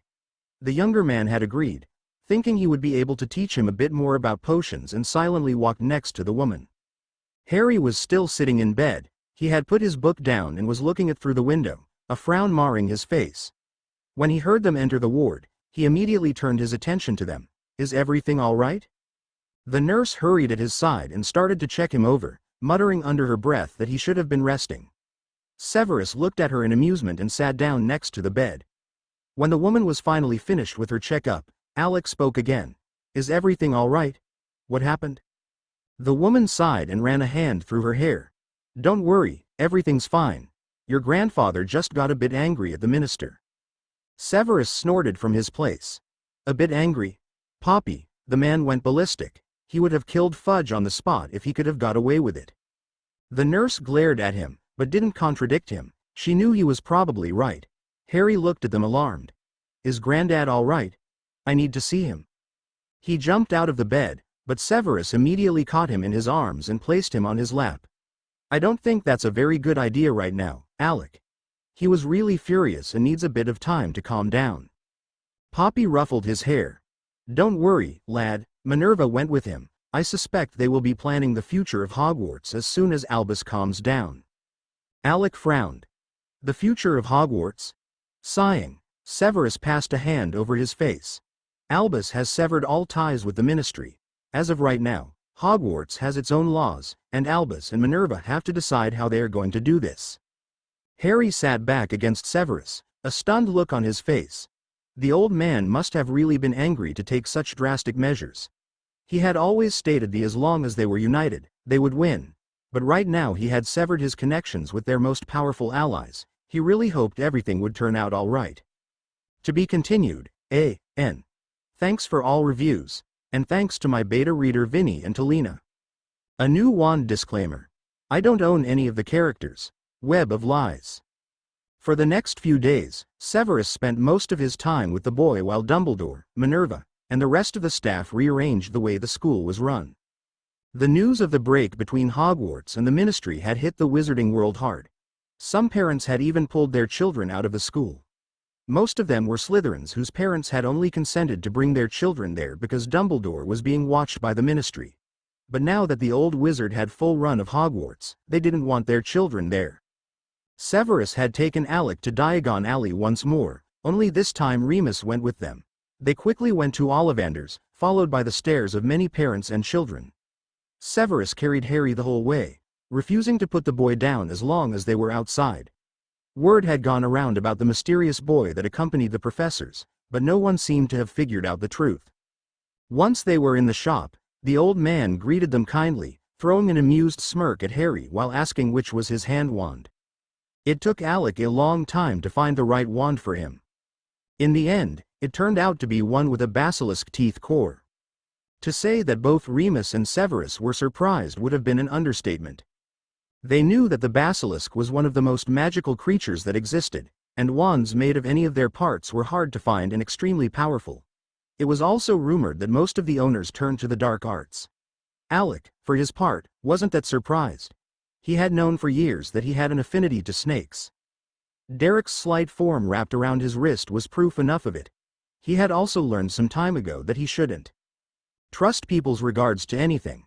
They thought that things were dark too easily for him to accept their words at face value. With the strange wand firmly tucked in one of his pockets, the trio made their way outside. Snape immediately gathered Harry in his arms again, much to the werewolf's amusement and the youth's annoyance. Uncle Severus, you do know I can walk on my own, don't you? The older man glared at him darkly and tightened his grip. Not now, Alec. There are a lot of people who didn't like the headmaster's decision. You've been seen with Hogwarts professors twice. It won't be too difficult to figure out that you're important to us and you're the easiest to hurt. Remus' amusement faded at once, and he couldn't help but nod in agreement with the other man. Harry sighed and buried his head in the dark-haired man's shoulder. Sorry, I didn't think about that. Severus gently put a hand against his back and hugged him tighter, softly talking to the dark head nestled against him. It's okay, child, I understand. The three of them left the alley as quickly as they had arrived and returned to the safety of the large castle. The students would be arriving the next day and both teachers had lots of things to do. Harry found himself in the library once more, wondering what was going to happen the next day. He had not seen his friends for a long time, and he knew that he wouldn't be able to get close to them again. They were supposed to be older than he was, and he was not even going to be sorted into Gryffindor. His grandfather had made sure of it. The knots of tension that had been growing in his stomach for the past week returned full force, and he had to force himself to take in deep breaths to calm down. He was so intent on regaining his lost composure that he nearly screamed when he heard a small pop next to him. The small house elf that had appeared at his side looked up startled, but then quickly relayed his message. Master Alexander, Master Dumbledore wants you to eat in the Great Hall tonight. He has said to go up at once. Harry groaned softly. He had been avoiding the place even after the old man had said it was all right for him to go there. He had no wish to confront his nervous teachers, so he made sure to stay out of everyone's way during the times he wasn't with Severus. Reluctantly, he walked down the stairs and headed towards the Great Hall. He felt all eyes on him when he entered, and he quickly took the headmaster's advice and headed towards Severus. The older man looked quite amused when the child latched onto his robes, glancing wearily to the other occupants of the room who were, in turn, regarding him with curiosity. There had been many rumors going around about Dumbledore's elusive grandson, and most were curious to know what was so special about the boy. When Severus noticed that the other teachers were really starting to make Alec feel uncomfortable, he lifted the slight child into his lap and glared to his colleagues. Is there something wrong? Sinistra smiled at his protectiveness. We are merely curious, Severus. I don't think you have introduced your young charge to us. Snape glared at her, but answered nonetheless. This is Headmaster Dumbledore's grandson, Alexander. He will start his first year here tomorrow. Flitwick smiled at the pair. You seem to be quite attached to Severus, young one. That's quite unusual. Alec glanced at the small man and tightened his grip on the potions master's robes. Uncle Severus is nice. The whole staff looked at him surprised. They had not expected the calm answer from the shy child. Snape raised an eyebrow and put on his best glare. I'm not nice. Harry glanced at him once and for an instant wondered if he had offended the other man. But a slight tightening of the arms around his middle and the amusement in the dark eyes reassured him that the dark-haired wizard was not annoyed. Smiling mischievously at the man, Harry leaned his head against his shoulder. Of course you're not, Uncle Severus. The staff laughed while Severus ruffled the boy's hair. Brat. Alec was about to answer back when the doors to the Great Hall opened. Enerva and Albus quickly walked inside. Alec looked up from his uncle's shoulder and frowned at the sight of his grandfather's pale face. He hadn't seen him for the last few days, and the man was looking positively exhausted. Jumping out of Severus' arms, he quickly ran to the headmaster and hugged him around the waist.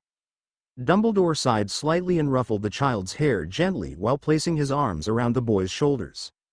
Bending over slightly, he spoke low into the boy's hair, so that not even Minerva, who was standing at his side, would be able to hear him. Are you all right, Alec? Harry simply nodded into his chest and the older wizard tightened his arms around him. I'm sorry I didn't. Alec shook his head. Don't worry, I know. He looked up with worried eyes. Is everything all right?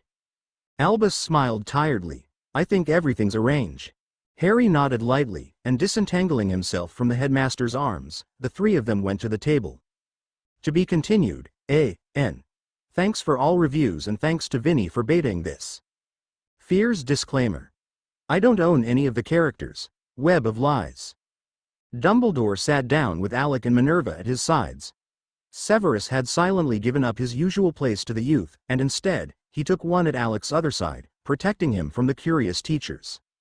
Once they were all seated, Dumbledore calmly started to eat, ignoring the inquisitive glances most of the professors were throwing him. Alec and Minerva quickly followed his lead, even if the younger boy glanced at him from time to time. They all ate silently. The teachers were keeping their curiosity at bay, knowing that the old man wasn't going to tell them anything until it was the right time.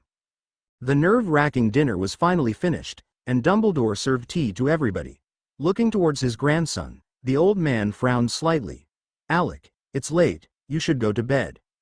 The boy looked at him in surprise, then he frowned deeply. "Grandfather."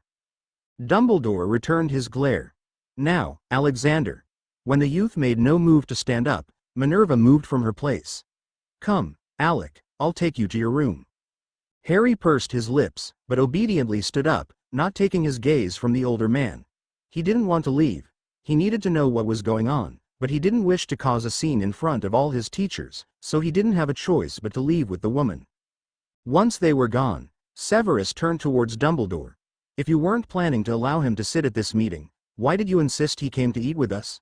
You know he's going to be mad at you, and with good reason." Dumbledore nodded slightly and sighed. "I know, Severus. But I wanted to have him with me while the other members of the Order started moving into the castle." Those words caused several startled looks from the other teachers. Professor Sprout was the one who spoke in name of her companions. "The Order is moving in here." Albus nodded lightly. "Yes, they are. Since we no longer have ties with the Ministry, I think it will make things safer to have them all close." Severus frowned deeply. "About that, Albus, don't you think it was a very harsh decision? I mean, I know that you favor the Potter brat, and while I don't agree with you, I know he's important to our side. But to break all the connections with the Ministry of Magic just because the minister insulted him doesn't seem like a very smart move." The old man looked at his potions master for a very long time, before slowly shaking his head. "I didn't do it because of Harry. That was just the excuse I needed. I have been thinking about breaking the ties with the Ministry for a few weeks, but I didn't want to have to tell Fudge the real reasons of my move, for it would have revealed my spies in the Ministry." The teachers looked at each other confused. Sinistra, who had up until now been sitting quietly at Severus' other side, picked up her cup and sipped a bit before speaking. "If Mr. Potter was not the reason, then why, Albus?" The old man frowned and looked deeply into his cup. "You all know that Fudge is a greedy man. He denied Voldemort's return for fear that he would lose his position as Minister of Magic.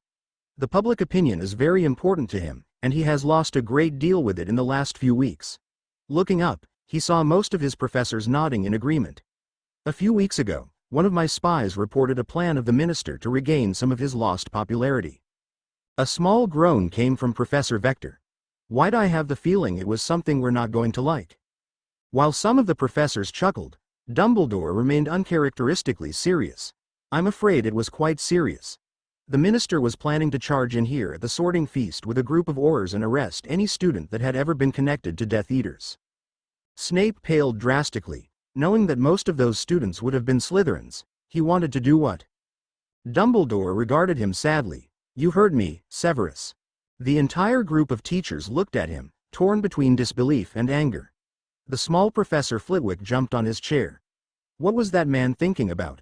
They're just children. It's our job to show them that you know who is dangerous and dark. We have to help them, not put them in you know who's direct path. The other teachers nodded in agreement. Madame Hooch scowled deeply. "And what would have happened after they were dragged out of Hogwarts, Albus?" The headmaster shrugged lightly, quite pleased by his staff's reaction. "Who knows?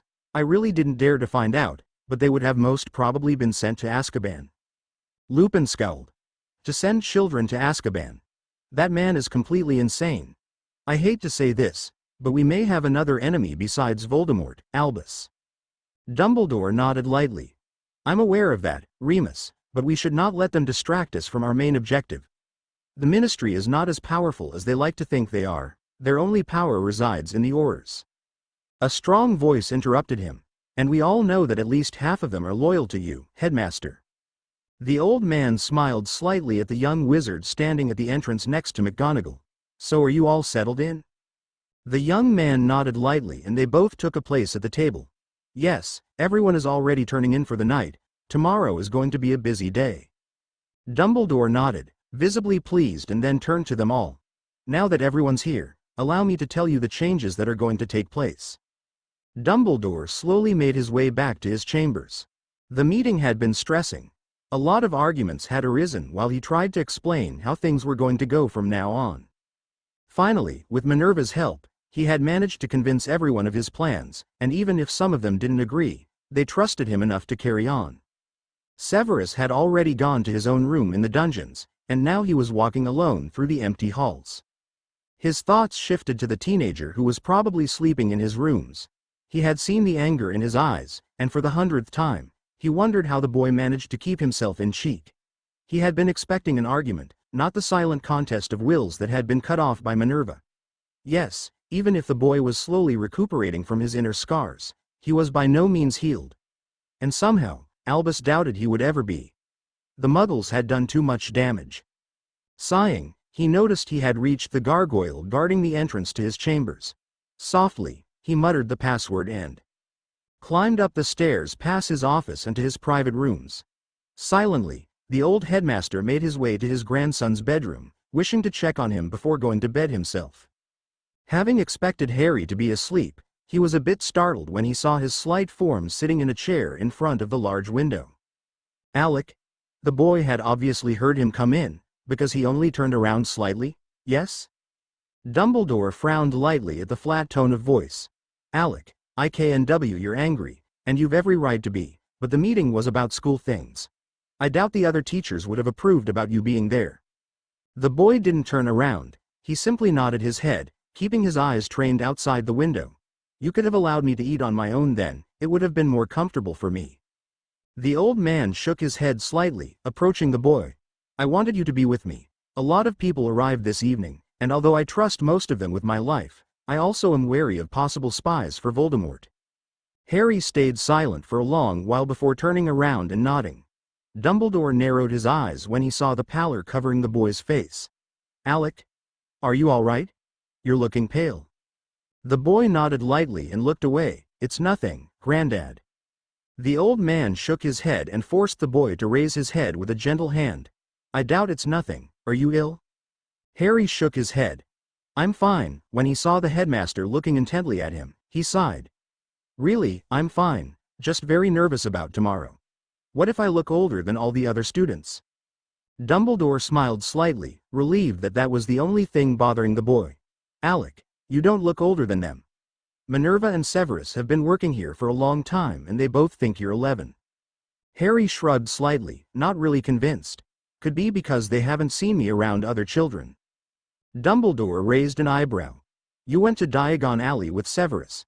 Believe me, he would have noticed." Harry frowned. He had to concede his headmaster the point.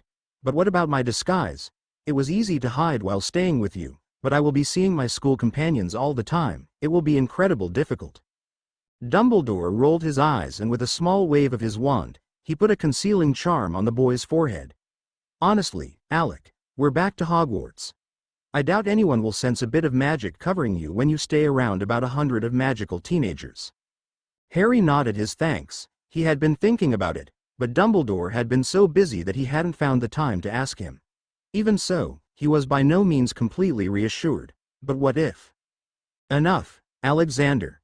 Dumbledore looked at him sternly for a long moment before softening his face into a smile. "Alec, you've been fooling Severus and Alistair for nearly 2 months. If neither had noticed anything, a bunch of teenagers aren't going to either." Before the team could complain, Dumbledore reached out and pulled him on his feet. "Come on, young one, to bed with you. Tomorrow is going to be a stressing day, and you need your rest." Harry allowed himself to be tucked in and obediently swallowed the diluted sleeping potion. Dumbledore stayed at his side, gently stroking his hair until he fell into a deep sleep, wondering what adventures his 5th year at Hogwarts would bring.